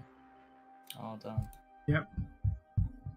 I was gonna play yesterday, but I didn't have the chance to. I was sick and shit, but... Yeah. I'm alright now. So I'm going to add you through Steam. Mm-hmm. Alright.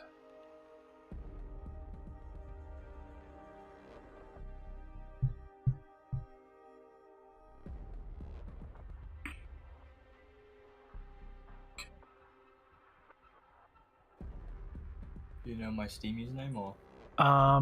Is it the same as your Discord? No, it's Let me see if I can pop it up in your profile. Alright. Oh wait, hold on. Extra remote enabled. So I can't see it. There we go. I have it connected. I might have it connected, but I'm not sure. It is.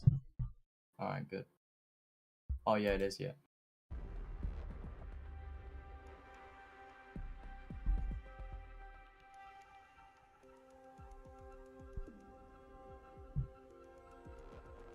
Alright, send you an invite. 1 second.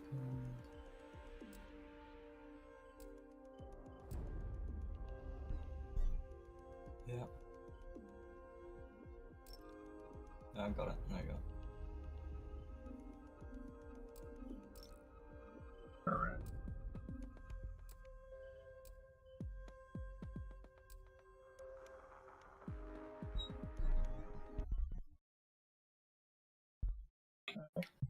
Yeah, so I haven't played Expedition before, but I know really what you do. Yeah. Okay.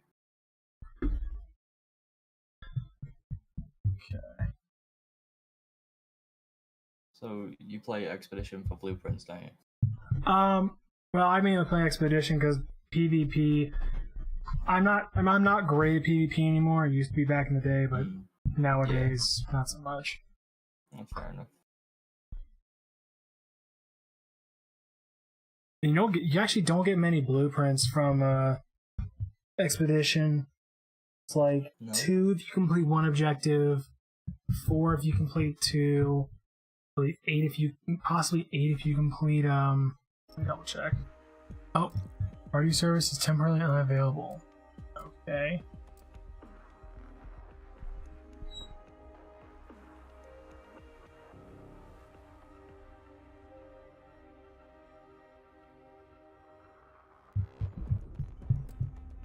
I'll try to send you another invite.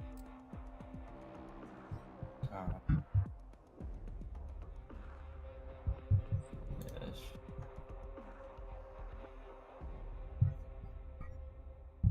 Yeah, it's not really doing it. Go ahead and I'm gonna go and restart my game. Alright. See if that has anything to do with it.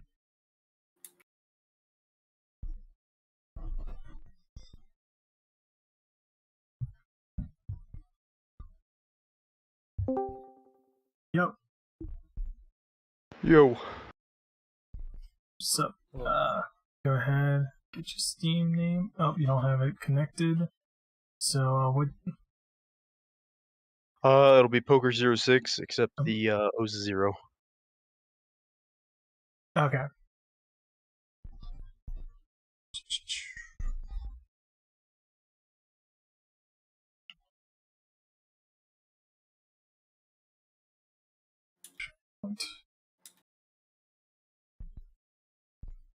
And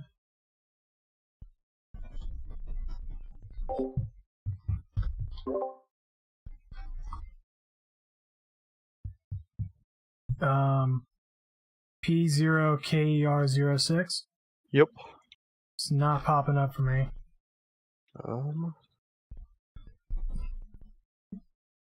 I don't know. It's all caps. I don't know if that makes a difference. I don't think it does. It might. Let me try that.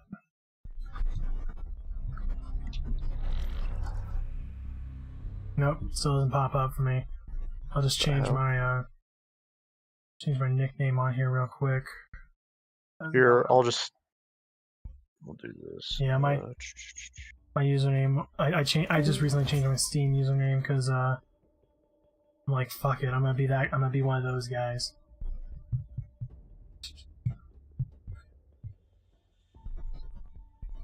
Alrighty, I just sent you my friend code. Okay. Oh. Boop.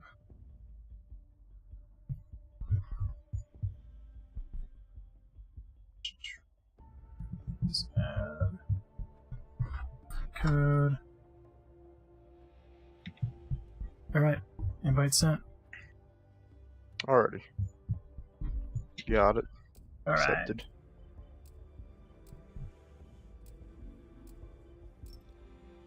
Oh, was exceeded, so try it again. Still saying party server is temporarily unavailable for me. What the hell? Oh, alright, I'll just take your party. There we go. Okay. Error set.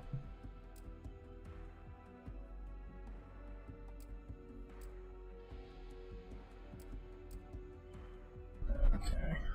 What's going on here?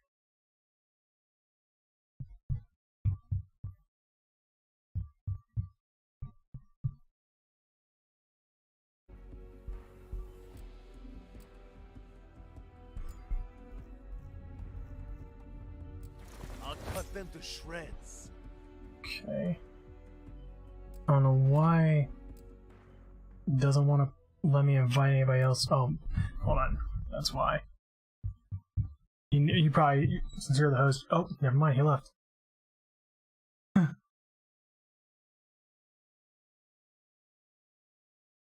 were you trying to invite dude? Yeah, I was trying to invite him.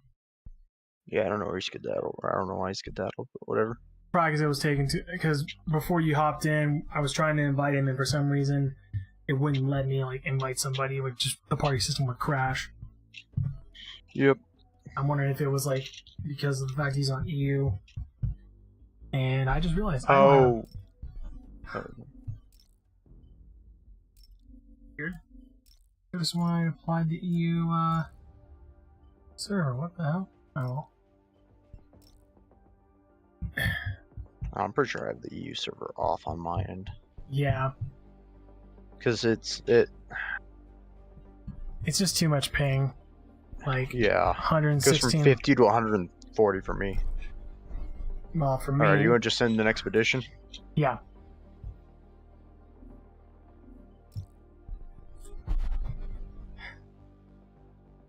God.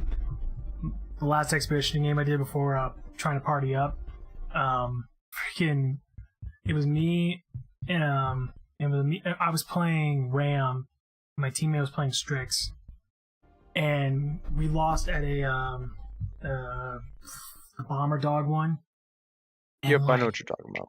It was because he was constantly going down because he was getting just ran up on by everything, and like I'm trying to just do circles around the arena, and the problem is that like if you let a bomber dog get in, it shoots you with laser beam.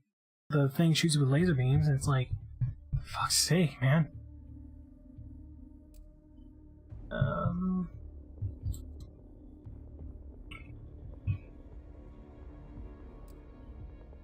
Strix, I haven't played her yet today. I was just thinking about my character to pick. Oh shit! Yeah, I gotta play the fucking medic 3 times. Oh. Fuck! Well, I forgot about that. Let's see if Reverend picks one of the climby boys. I mean, if not, your character can actually do that. With your Climb? grenades, you throw down the wall grenade, you can climb the wall, and then you can climb the obstacle. Interesting. So there is a. You can also do the same with the other recon, but there's no point because you already have a recon. Yeah. Unsurprisingly, It's interesting. Usually, just my meta, the meta character builds I like to have is a medic, an exo character, and a recon character, so that you can get as many of the. Yeah, no, you don't need a recon overall, but she is such a good recon character to have just because of the invisibility. I'll tell you what to look for when you get there. Good hunting. Okay, man. Let me see. Okay. Level weapon. Happy landing, team. Keep an eye on the Leveling in this game is so fucking slow now. Yeah.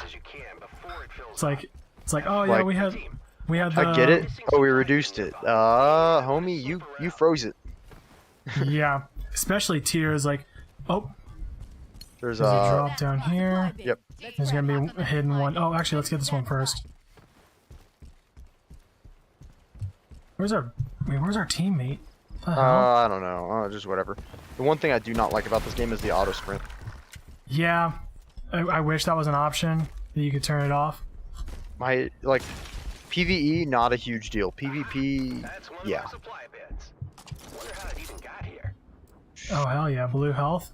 I'll take that. Fuck it. I could have got my med pack, but it offered me my fucking SMG right away. Our poor boy, he's gonna be stuck out in the zone. Okay, let's go fast then, right? Oh goddamn, no. it's this fucking event. I hate this event this early in the round. At least if you take one out, you only get a glass head. Problem is we've got a lot where we didn't even take one out. Yep, and I'm dead. Oh, and they're all the fucking shatter skins. Jesus. Yeah, that's pretty bad luck. And Reverend was too far away. Bruh. Oh my god, dude. How long you got left on your timer? Cause 30 seconds. Yeah, you should speed that up somehow. I don't know.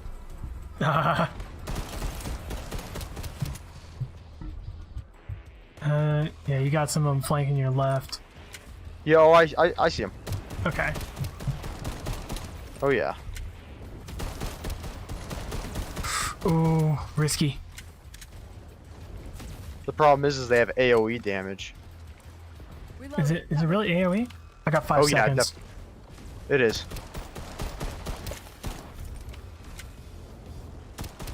Alright, I'm back in.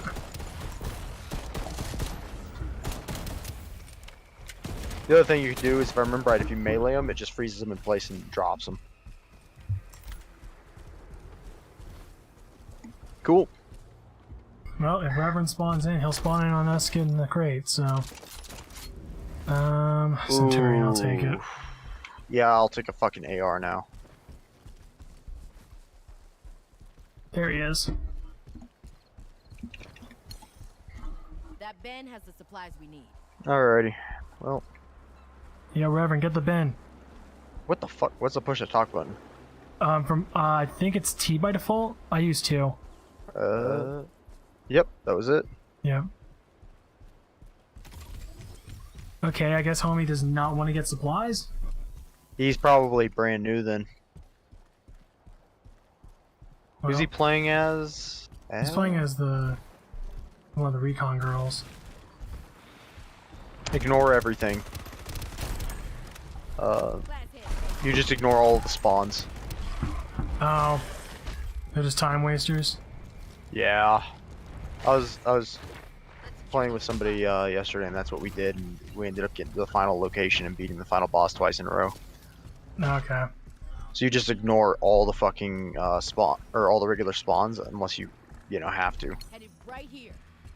Yeah, what's up? Hey. You guys still need one? if you want to hang around, we're fresh in one right now. Yeah. Okay. Yeah, we're. I'm gonna go play PvP. All right. Bye bye.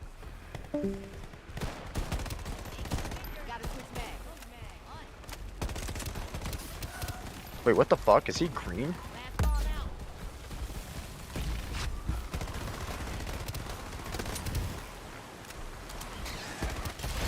Yeah, I don't know why some of these guys are green instead of orange.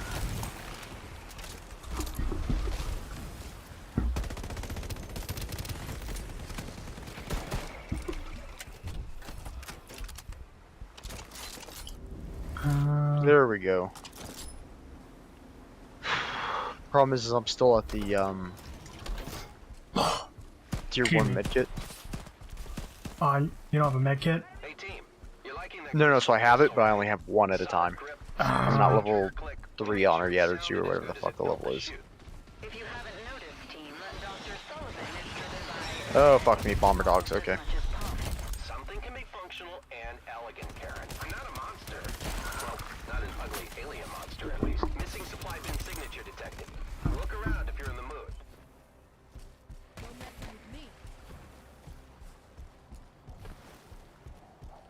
There, the supply bin. Whoever brought it here couldn't even crack it open. Idiots.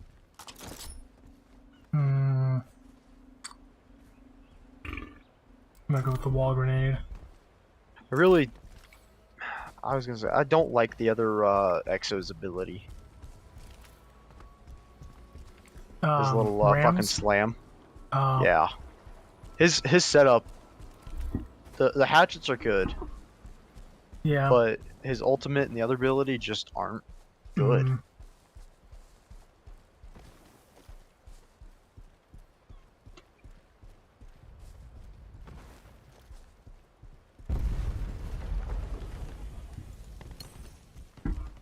Okay, it's just a pole. Oh god, he's walking underneath him too.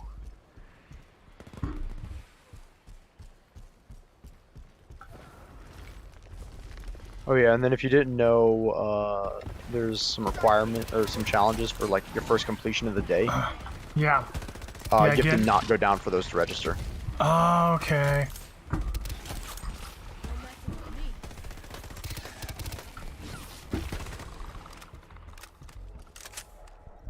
I was wondering, like I got 3 objectives, but I never got the challenge. Yep, I had the same issue. Yeah, that's a stupid one. It heals you and allies upon ultimate activation. Yeah, I got that one too. It's like that's useless on this character because you know the ultimate's her a heal. ultimate is already healing. Yeah, it's not terrible on mine because mine's a gun, so it's like. Yeah, that's what I'm saying. I mean, I guess mine wouldn't be terrible because it would probably get you in the position where you could at least get in the healing circle, but no. Oh fuck me, we have the worst mission possible for the first one. Well, honestly, research it's rough, but it's not the worst. I think it's the worst. It's definitely the most difficult. I think the two most difficult for me are soil probe, and nuclear and the fission reactor or whatever the hell.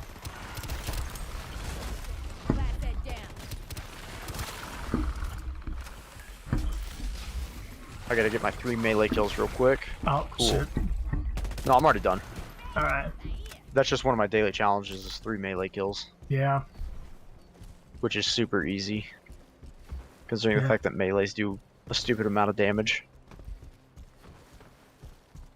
Well, the Strafer research station. They must be hoarding terabytes of data inside. Team, let's get in there and hack the shit out of this place. Okay, there's nothing up there. Sometimes there's a cat or some shit. Oh.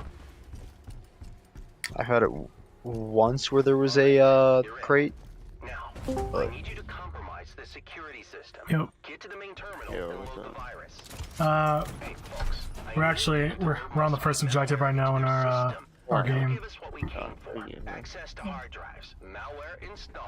Okay. I was in one anyway.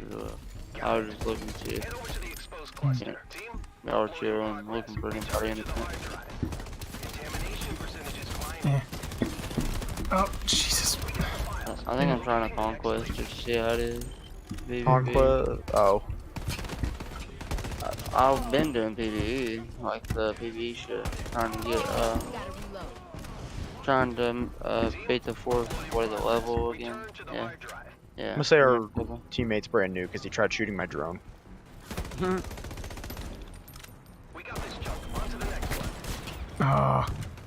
I'm new-ish, but like I said, I mean, since yesterday I've been doing a lot of the PvE shit. I did like 2 games of PvP. They're pretty good. Red bomb, get out of range. That PvE shit. Is that what y'all doing? Yep. Fun. Yeah, it's pretty fun. Still needs a little bit of work. Oh yeah. It's not bad. It has a lot of potential. I think the biggest thing is they need a. Overall, just in this game, they need to boost the XP game. Yeah, yeah. Especially in PvE. We call it PvE. Yeah, expedition. Dude, PvP. Like, dude, I played one game though, in like PvP, and leveled up my gun like almost like 2.5, 3 times. The AK, I believe, is like one you of the best fucker! God damn it! I threw healing down, and the teammate fucking took 2 damage, so it gave it to her instead. God damn it! Fuck you. That was my med kit. I'm throwing in the characters too. So, I mean, I'm pretty new. Like I said, I'm a good what do you call it? Teammate. I'm a team player. That's what I was trying to say. Oh, okay, gotcha. I'm a good team player.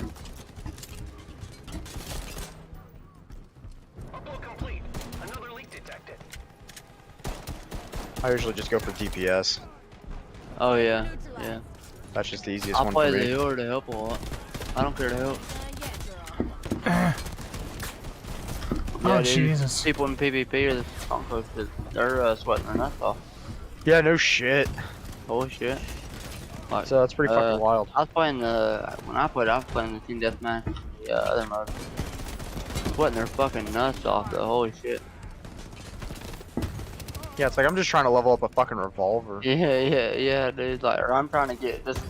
He's like, oh my god, I got 42 KD. It's like you spawn trapped him on escort. Like, what do you mean?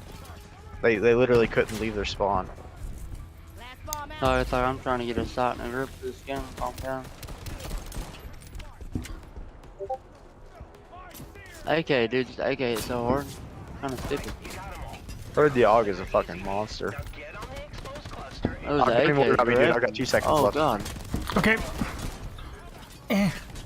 Oh, dude, that fucking... Dude, this dude caged me. Thank God for my teammates to help me out. Holy shit. See? I don't even know, like, all the abilities.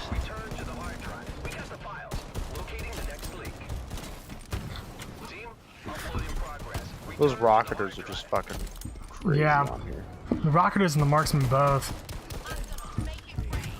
Oh, dude, almost a triple. Damn. Damn, that one dude keeps killing me. Fuck. I need to lose this ass. Almost had a triple. It's almost beautiful. Oh, I did. I finally shut him down. As soon as I said that. Finally shut him the fuck down.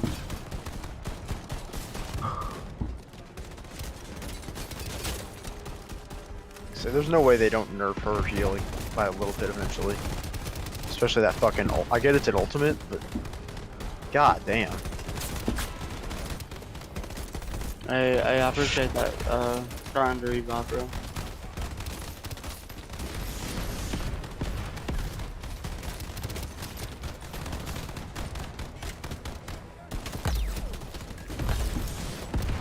Oh my god, that was so perfect. That just played that beautifully with the nade. Pretty amazing, actually.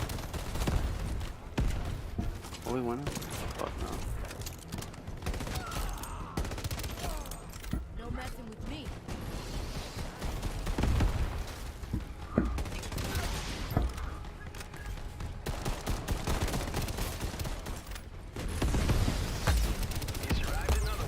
Let's go. Oh, motherfucking. Fuck Christ. Ugh. That was rough. It That was really was. rough. Yeah, dude, that PvE did be. Yeah. God, I would not. For sure. I cannot imagine trying to do that with the shield debuff. God, that would probably be a nightmare and a half. It I'm gonna say it probably didn't help our teammate. He didn't have any passives yet at all. Can you tell him how many passives your teammates have? Or I'm talking about. I'm sorry, not passives, but his he didn't have any of his abilities.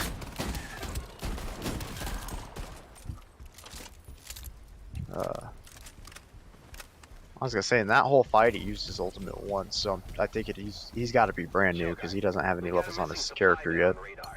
Check the surroundings if you feel like it. Oh, what? This motherfucker. Oh, he was just camping there invisible.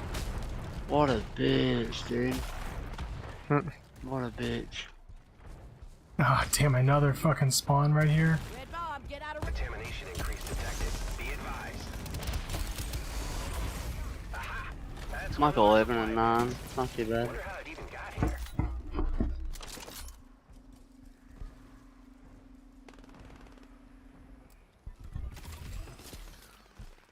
Fuck yeah, bitch.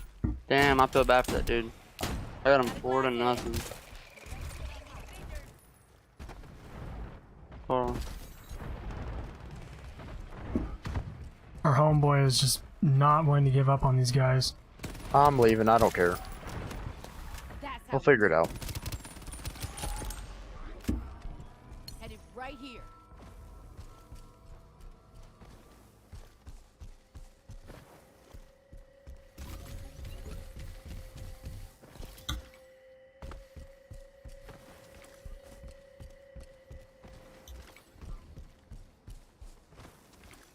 Team, lock on that supply bin.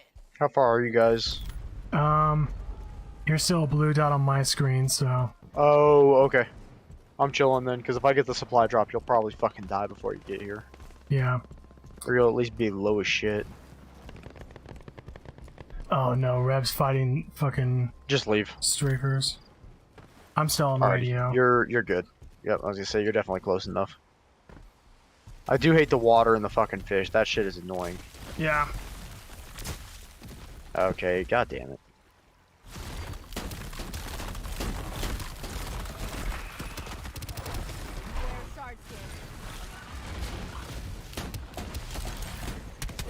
Oh my god!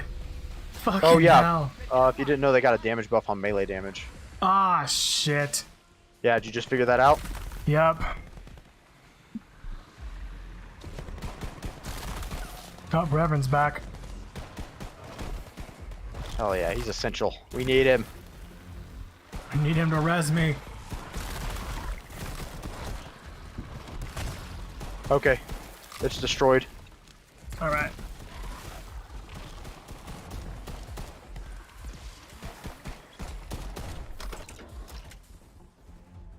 I was gonna say, he can revive you. It's just a matter of does he want to.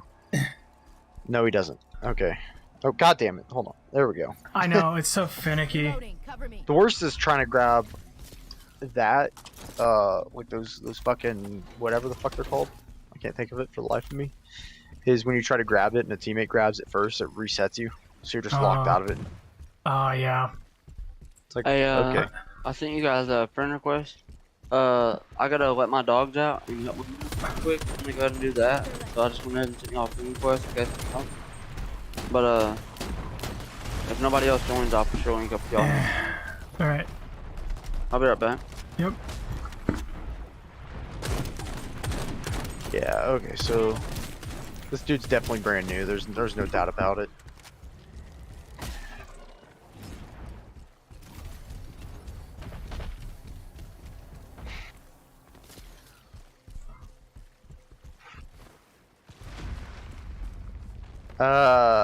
Okay, this one's actually not bad. Well, there's an Okay, this one's advance. gonna be pretty shitty.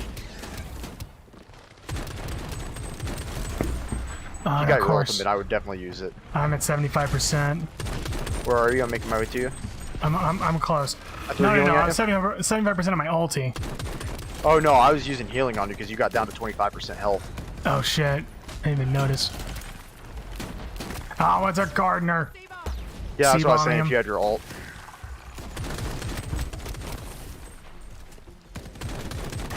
Got him. Yep. Exactly, I got him. I hate that fucking seed bomb bullshit. How it affects me too. Yeah, same. Like we're on the same team. Why? God damn it! Both of those sucked. I'm gonna go with emergency system. He got a tier 1 weapon. Okay. That means either he traded his SMG for an AR or vice versa. Or, oh shit, these yak chat left this day and kill.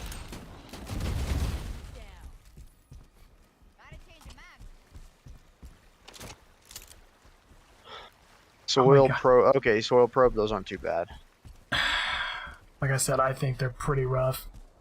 No, without a doubt, the worst one is that first one we did. I mean, yeah, it's the worst part about it is you've got the rocket launchers that just float off to the side, and then when you finally complete it, you have to beat up 4 fucking yeah, four heavy boys. Yeah, and I'd understand if it was 2 at a time, but 4 at once. No.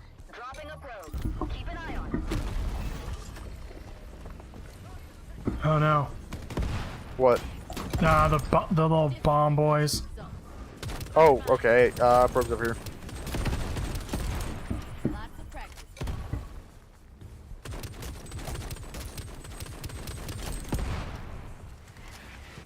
Rocket blaze. Really?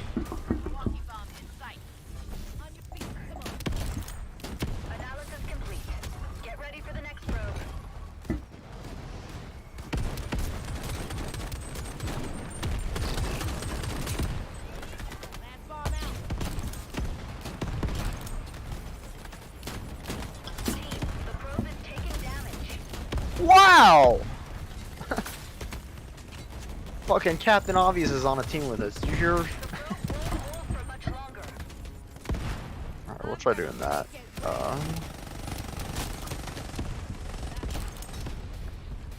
Christ. Watch out. Yep. I was gonna say there's a mine on the other side. Oh my god, no! I figured out what he traded his weapon for. What? A white shotgun. Oh, why would you do that? Honestly, it doesn't matter what the other thing is. You're better off grabbing anything except the white shotgun. He's not... What's annoying is he's not even the right class to want a white shotgun. Oof. Oh my god, another fucking spawn.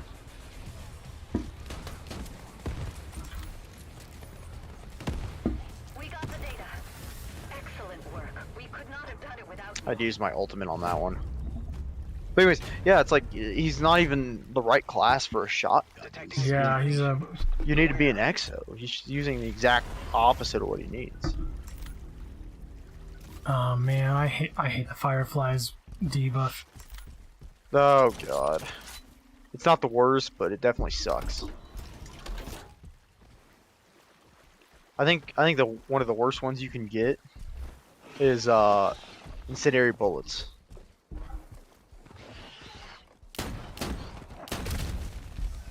If you didn't know, for incendiary bullets, the effect fucking stacks. Oh no. So I'm not sure, they may have patched it, but so the way it was for me last time I played was the effect didn't stack for like a single guy. So if he was a minigunner, he wouldn't apply it 15 times, but every target would apply it once.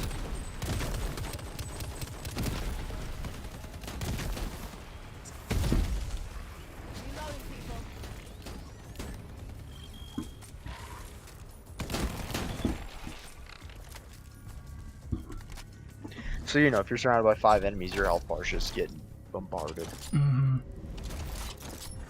Ooh, homing missiles. Okay.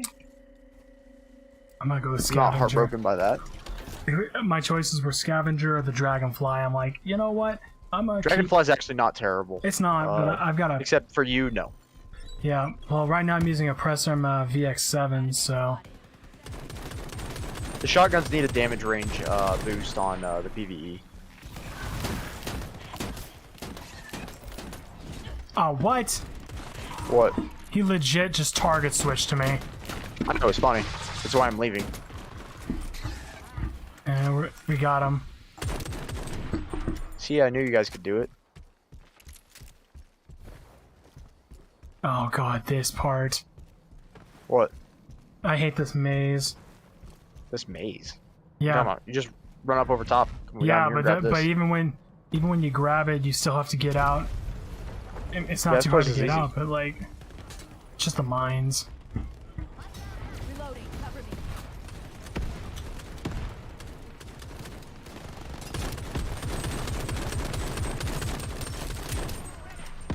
Hell yeah, little robo dude, fuck him up.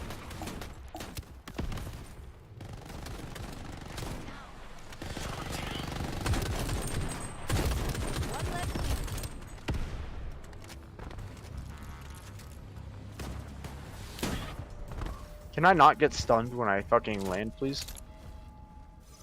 Oh, you fucking bitch. God damn it. That's the third time she's fucking done that to me. Where she's down like fucking 10 HP and steals my medkit. No, they're not doing it on purpose, but fuck that guy.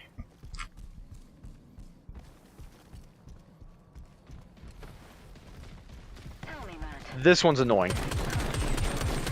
I die here. Yep. So I was 1 HP after the fucking bomber dogs all blew up on me. Oh, come on. Jesus. Hold on, what's this nerd got? Are you finally running a sniper?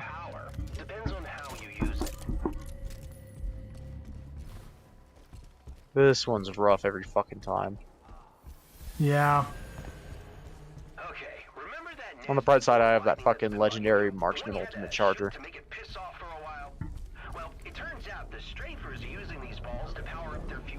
Yeah, we get a big scary. Progress the story. Come on.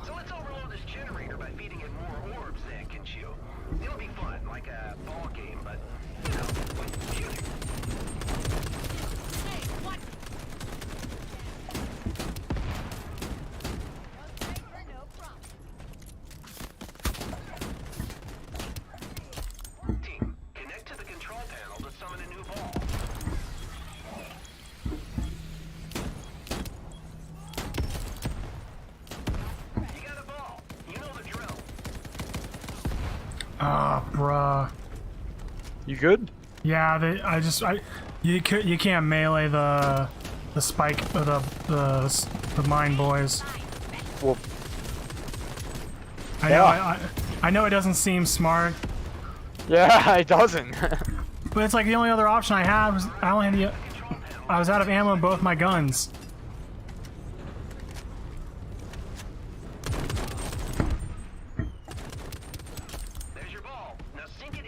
You gotta be shitting me. Okay, come on.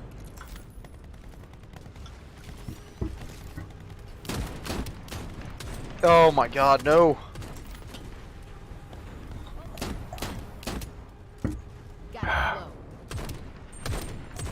What? Oh, you son of a bitch. What the? Oh my god, and he's fucking shooting it further. Stop shooting it. Cover your eyes. Nope, he's still shooting it. Stop shooting it. Bruh. It's gone. I don't know where it is. I don't see it anymore. It'll come back. It's still up in the air. Yeah, I see it. I'm trying to get it to chase me so that we can get it in. Headed to that spot. I don't know where it is still. Come on.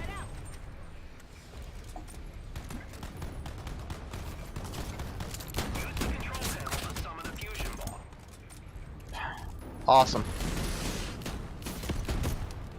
Because I'm assuming we didn't pass that objective.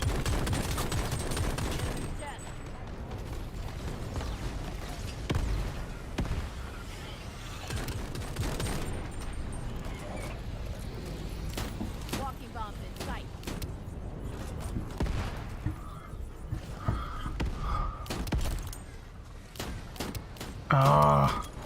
It's like a walking bomb dies and then a bunch of those little...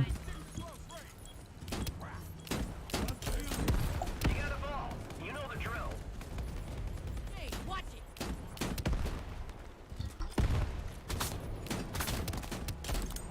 I'm going for the revive.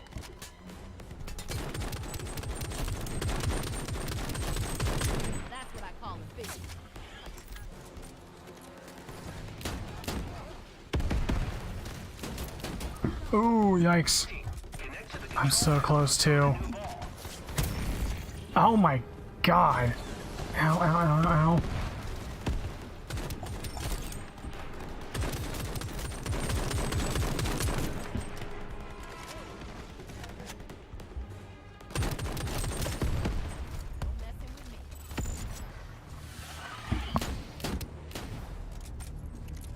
Oh look, the orb that we had to fucking do again is still there. Cool.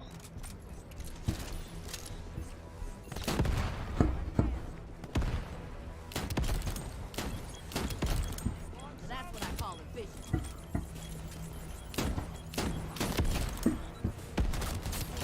There's your ball. Now sink it into the reactor.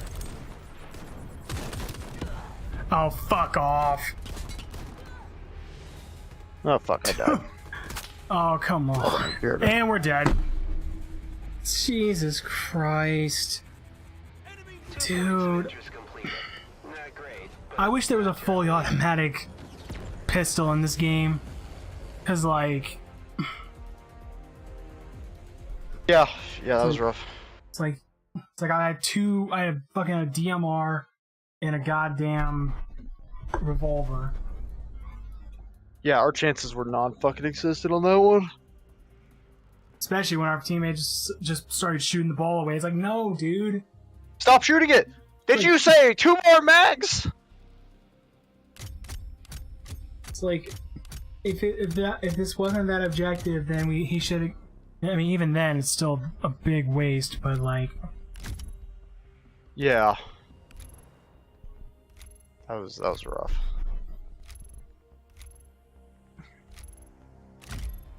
Honestly, I think the biggest issue in getting experience is just everyone's firing on all the PvE. So like everyone, and only one person gets the experience from it though. What are you talking about now? Like for me, it takes forever to get my fucking guns up in Expedition. Oh, rip.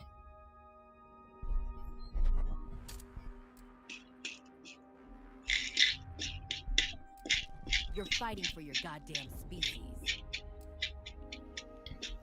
We fight.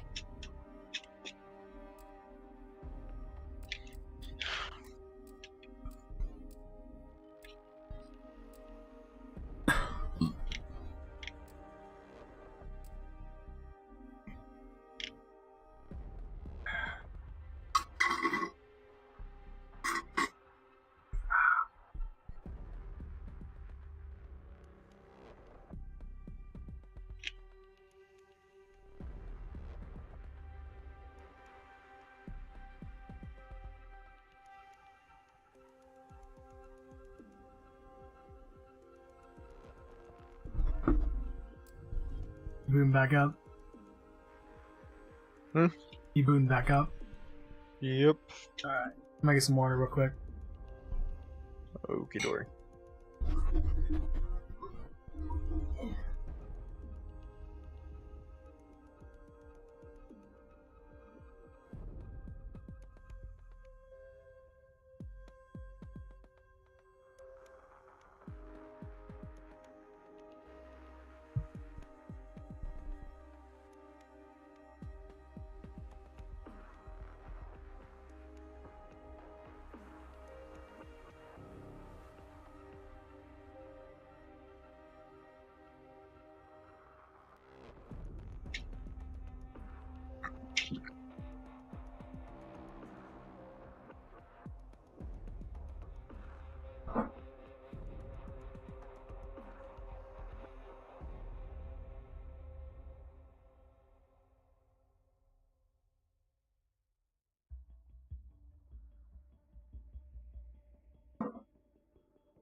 Alright, I'm back. Alrighty.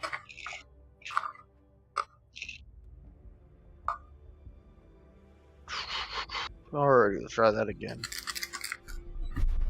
Hopefully not get a dog shit teammate. Oh, god damn it. Hold on. What? It's being weird now. Oh. There we go.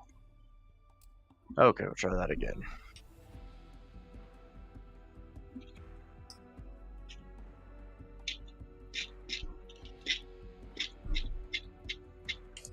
Party service temporarily unavailable. Hell yeah. Why wouldn't we? Let me see if I can try and invite you. Okay.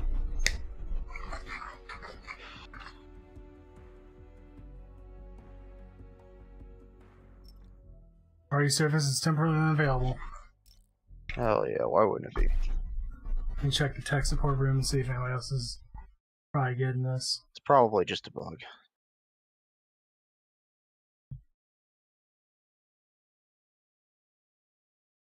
Tech problems.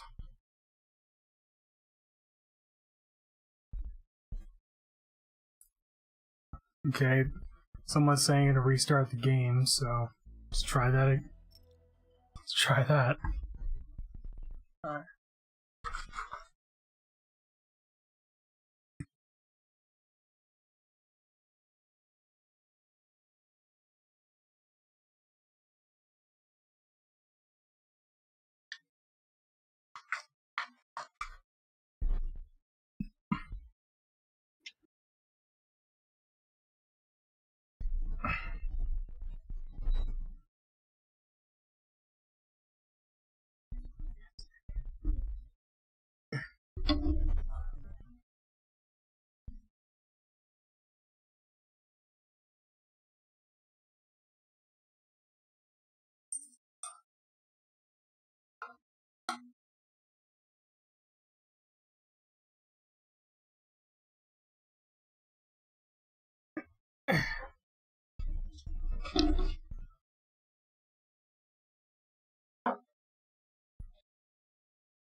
Alright, sent you another invite.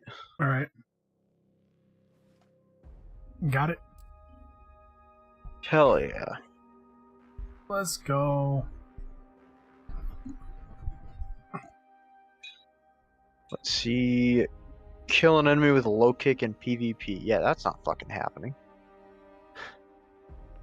With a low kick? What, like a slide? Pretty sure that's where you slide into somebody, yeah. That's crazy. What else we got?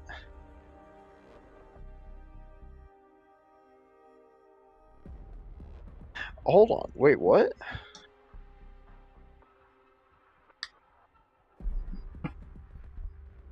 What's up? Because I got a PvP challenge I completed in Expedition. Hmm. No, fuck it. I'll try it. I'll try just limiting somebody's fucking health real quick and then just beating the shit out of them. Just sliding into them, I guess.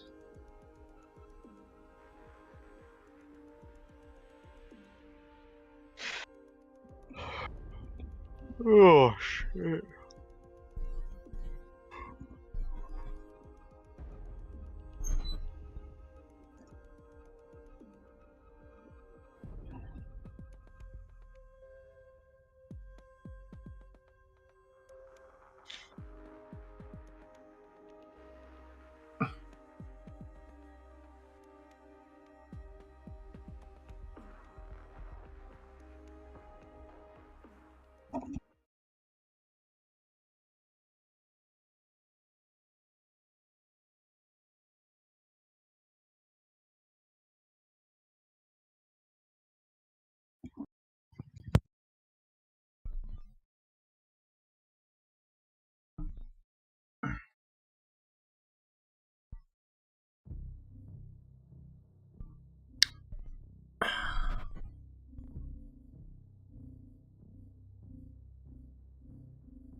I'm gonna be kind of out there with this one.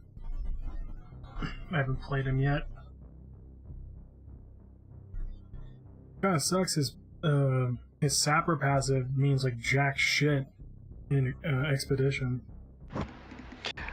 Well, that's the thing though, is it doesn't mean shit in most multiplayer matches either. Yeah, because there's no bomb defusal mode right now. Yeah, his passive is useless.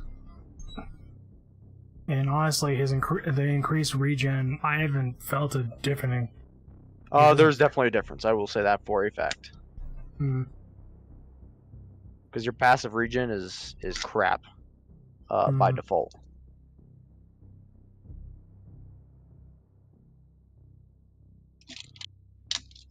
Honestly, I don't get why he has an assault or a recon drone. That doesn't make sense. Yeah, no, I think they should switch his Honestly, it'd be better if they switched his drone with the medic's drone. Yeah. Providing us with crystalline-based weaponry. I can't say I completely agree with their methods, but our cooperation with CPL has been mutually beneficial thus far, and it's in our best interest to keep it that way. Let us skip the intro. Yeah, I don't care. Please. Don't get over your heads. Complete as many I'd rather see a objectives as loading you screen. can and we'll get you out. Good luck. Alright, I already got a drone, I guess. Falcon 2. I'm taking the pump. I'm taking the pumpy. It's like, oh, spy drone. Nah. Spy drone's not good on this. The rifle's pretty good too, huh? Although my favorite is the glass trap. Hurts to even think about it. It won't be long before these prototypes of yours fall into the wrong hands. Relax, Karen. You gotta be immune to work with these things. Otherwise, they'll just kill you. He must be new. No, I don't think he is. Oh, he's just booking it. Stand in my way.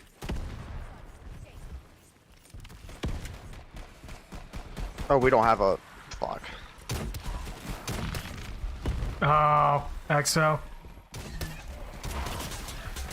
Eh. Maybe we don't need it, it just helps. Yeah. Because, I was gonna say, there's some things you cannot get without an EXO. If you have explosives, you can get those doors open. Those ones you can't. The ones you gotta kick. Yeah, you can throw a grenade. It's a separate at those. door. There's 2 different door variations. Oh, really? Yep, there's the ones that have the kick marker on it, and you need an EXO, and then there's the other ones which, I know what you're talking about. It's just like a fucking door that bends a little bit.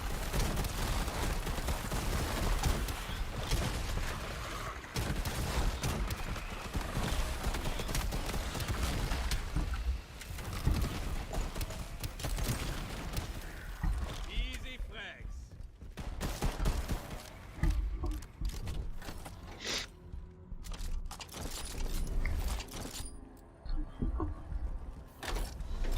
Oh no, Cyborg stilt.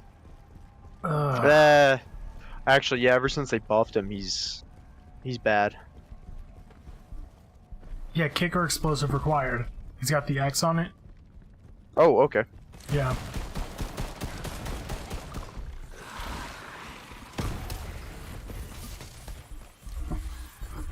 One of the missing supply drops should be nearby. Scour the area, team. Headed to that spot. I'm gonna die. I've got 3 HP. Smart mines detected.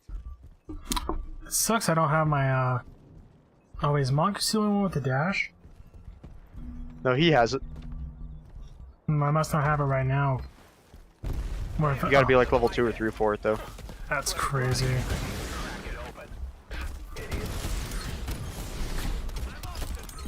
Ouch. Oh, come on.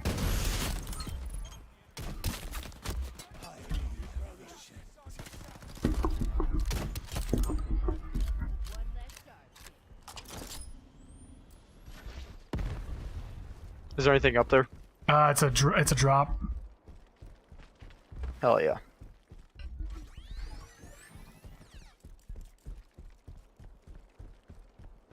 Ah, fuck it, I'll take a sniper. But the Dragonfly's not terrible. Oh yeah. If you haven't gotten it yet, that Reaper's fucking busted. Mules are capable much. The way they hold themselves against the crystalline, it's almost like they were born for it. They were, in a sense. A curious thing about the V gene is that it only started to manifest after the crystalline's arrival. So you think the two are connected? Ooh. I'd say this conflict is I'm happy. I shouldn't have dropped my shotgun. Why'd you fuck up? Yeah, I picked up the Impala. Impala, which one's that? The tier 1 DMR. Or sniper, I guess. It's not terrible. No. Just, you know, not ideal. We don't even have to worry about these guys because as soon as a cyborg spawns, it'll kill them all off.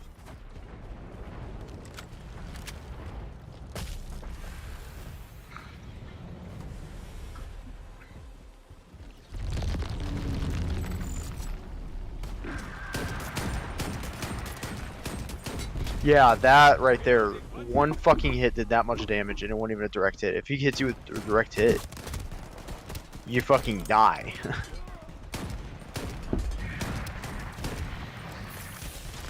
It's like the cyborg still needs a fucking nerf.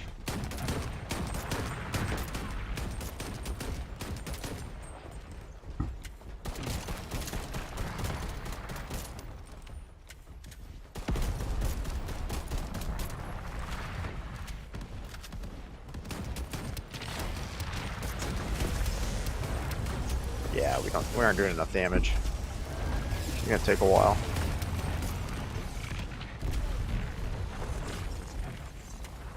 Have you noticed it doesn't seem to,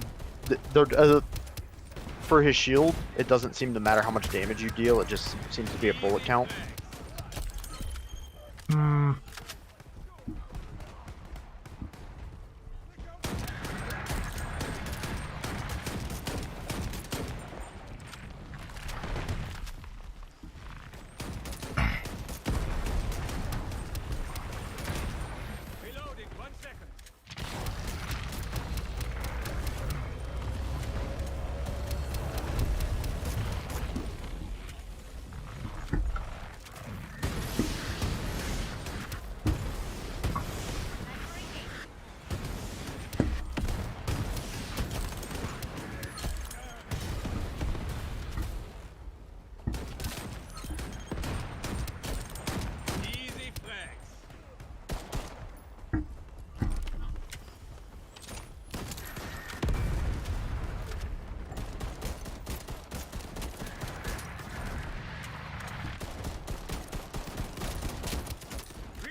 Oof. What? I just got hit by a... Oh, Jesus. Oh, God. Hey, we got him.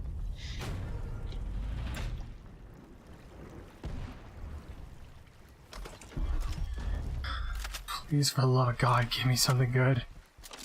Give him crap. I got my my racer draken. That's actually probably a really good ability for me. The one where while your ult is charged, your other abilities cool down faster. Yep. I take it he isn't really an immune. No, he's quite the opposite, in fact. The man should have transformed long ago, but something has halted the process. Interesting. Could there be a way to reverse it? We truly hope so. Let's swing up the right side and see if there's anything up here. But Hannah's work might shed more light on this phenomenon. What, Hannah's work? Oh, you mean her experiments with those chosen fellas? Exactly. Contamination percentage is climbing. God damn it. I need fucking Dickhead McGee up here.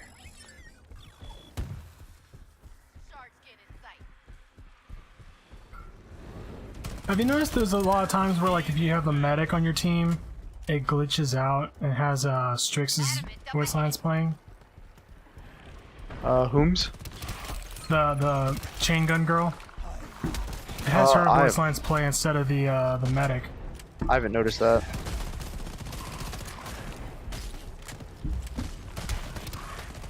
I also don't know the difference between their voice lines, really. Yeah. Well, the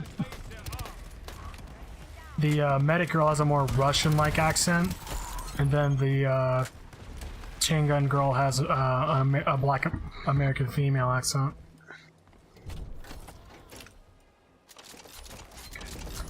I'm gonna get that ultimate charger. So I had one game where I had both of those at the same time, the crit and the regular on the sniper chick. Ooh. That shit was fucking wild, because I had a couple times where I'd get one precision kill and it'd bump me up almost 30%. I'm just running past him. Jesus Christ. Yeah, this fucking old thing is fucking wild, because my drone ability is already at 50% again.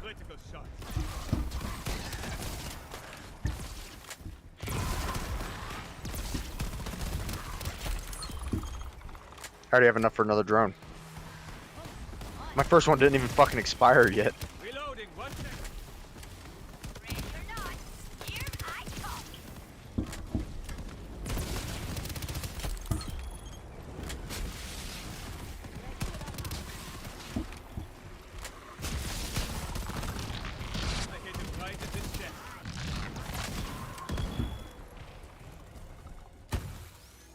Dude. Fucking Christ.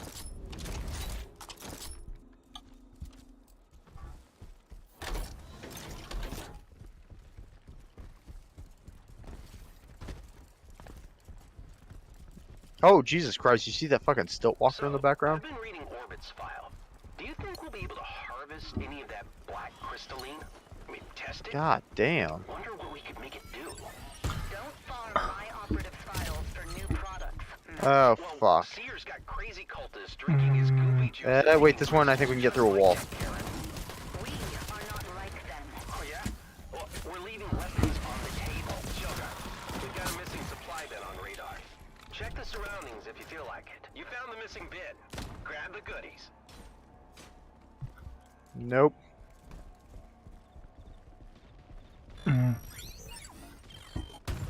Take down the shard skin. Damn.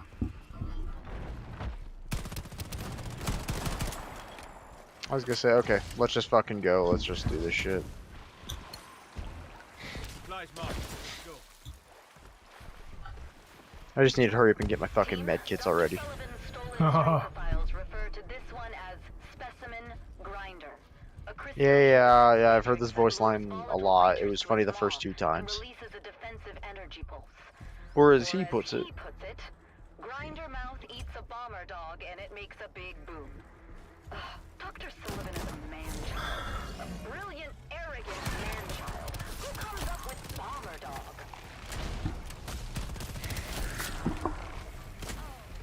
Kill that bomber dog before it reaches the specimen.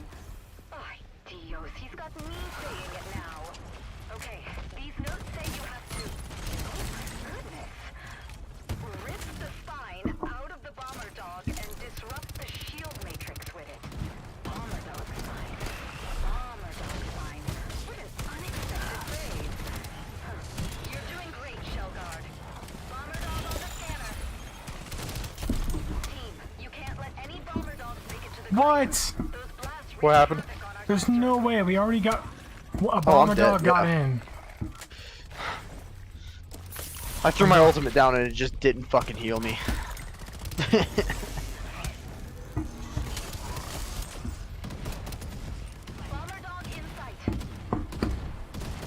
We get it, you can teleport. Stop fucking teleporting.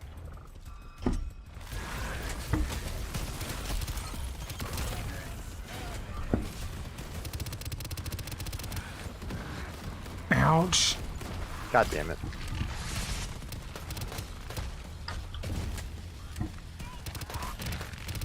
Volatile crystalline readings. Must be a bomber dog. Damn it. Oh wait, never mind. What?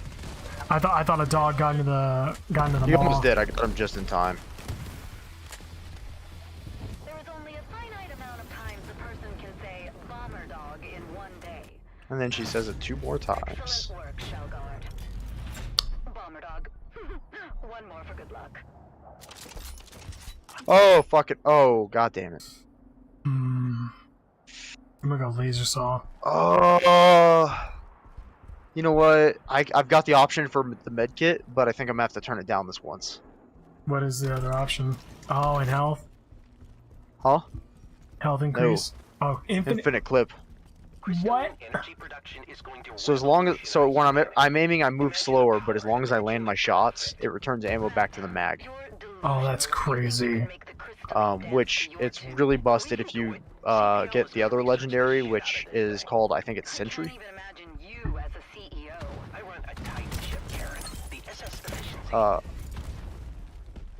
Anyways, it's the.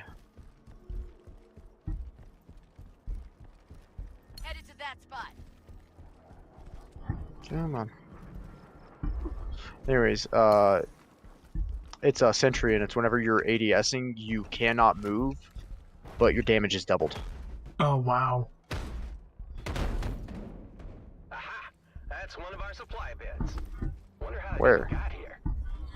And that's sometimes the voice line botches. If you get up to a point where there's supposed to be a hidden supply bin, it'll say there is one, but there's not. Yeah, it's definitely tricked me a few times, and it pisses me off. Watch out. Oh. Strafers. Oh god, that's the worst one. I hate that one. I mean, it's not the worst, but you know, it's not fun.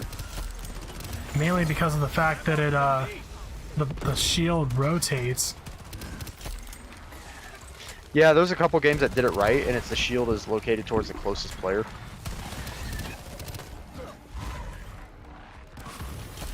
You need some help down there.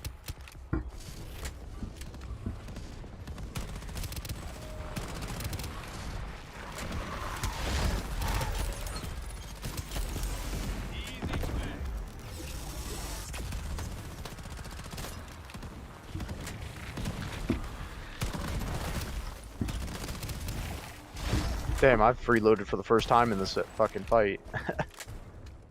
That's crazy. Reloading.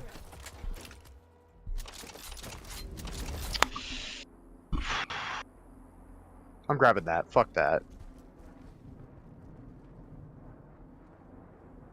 This game keeps offering me shit I'd rather have over a fucking medkit.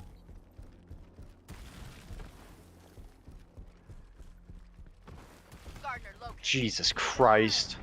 My my drone's already at 25% and I just throw it down.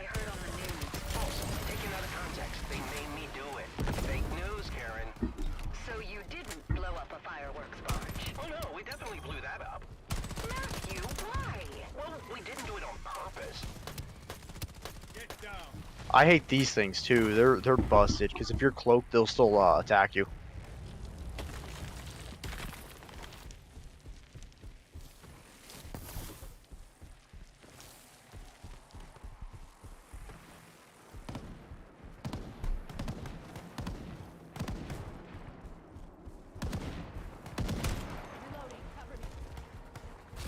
Which one we got here? Reloading. One moment. Deal with that charred skin. God damn, you want to fucking attack somebody else, buddy? I'm down. Yep. Fucking Christ. Yeah, that thing was just bombarding me and then I got bum rushed by fucking two little douchers.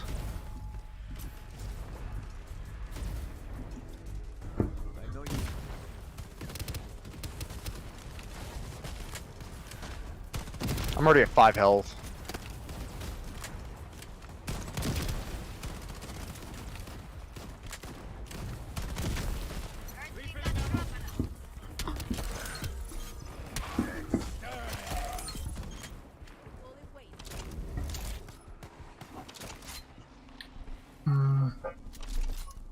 I guess I'll take the spy drone now. The what now? Spy Oh, spy drone. drone. Yeah. Yeah. It was either that or a dragonfly, and it's like, eh. Dragonfly is definitely one of my least favorite snipers. It's not terrible, but it's not great. It's not good enough for me to want to use, is the issue. Like, I've got one, but that's just I haven't been offered anything better the entire time. Destroy the element. Like, it's offering me fucking shotguns when it does offer me a weapon. The shotgun secondary's ass, too. I forgot about that thing.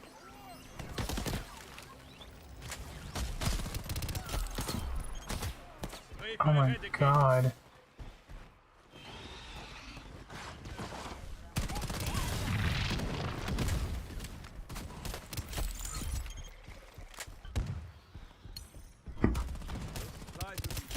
Oh fuck, water boy's down.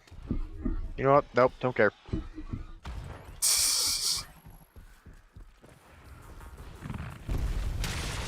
Ah.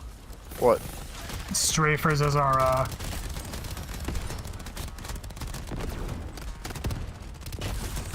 Uh-oh, I'm dead. Fuck. I wish it was invulnerability and not just reduced damage. That'd be broken. Yeah.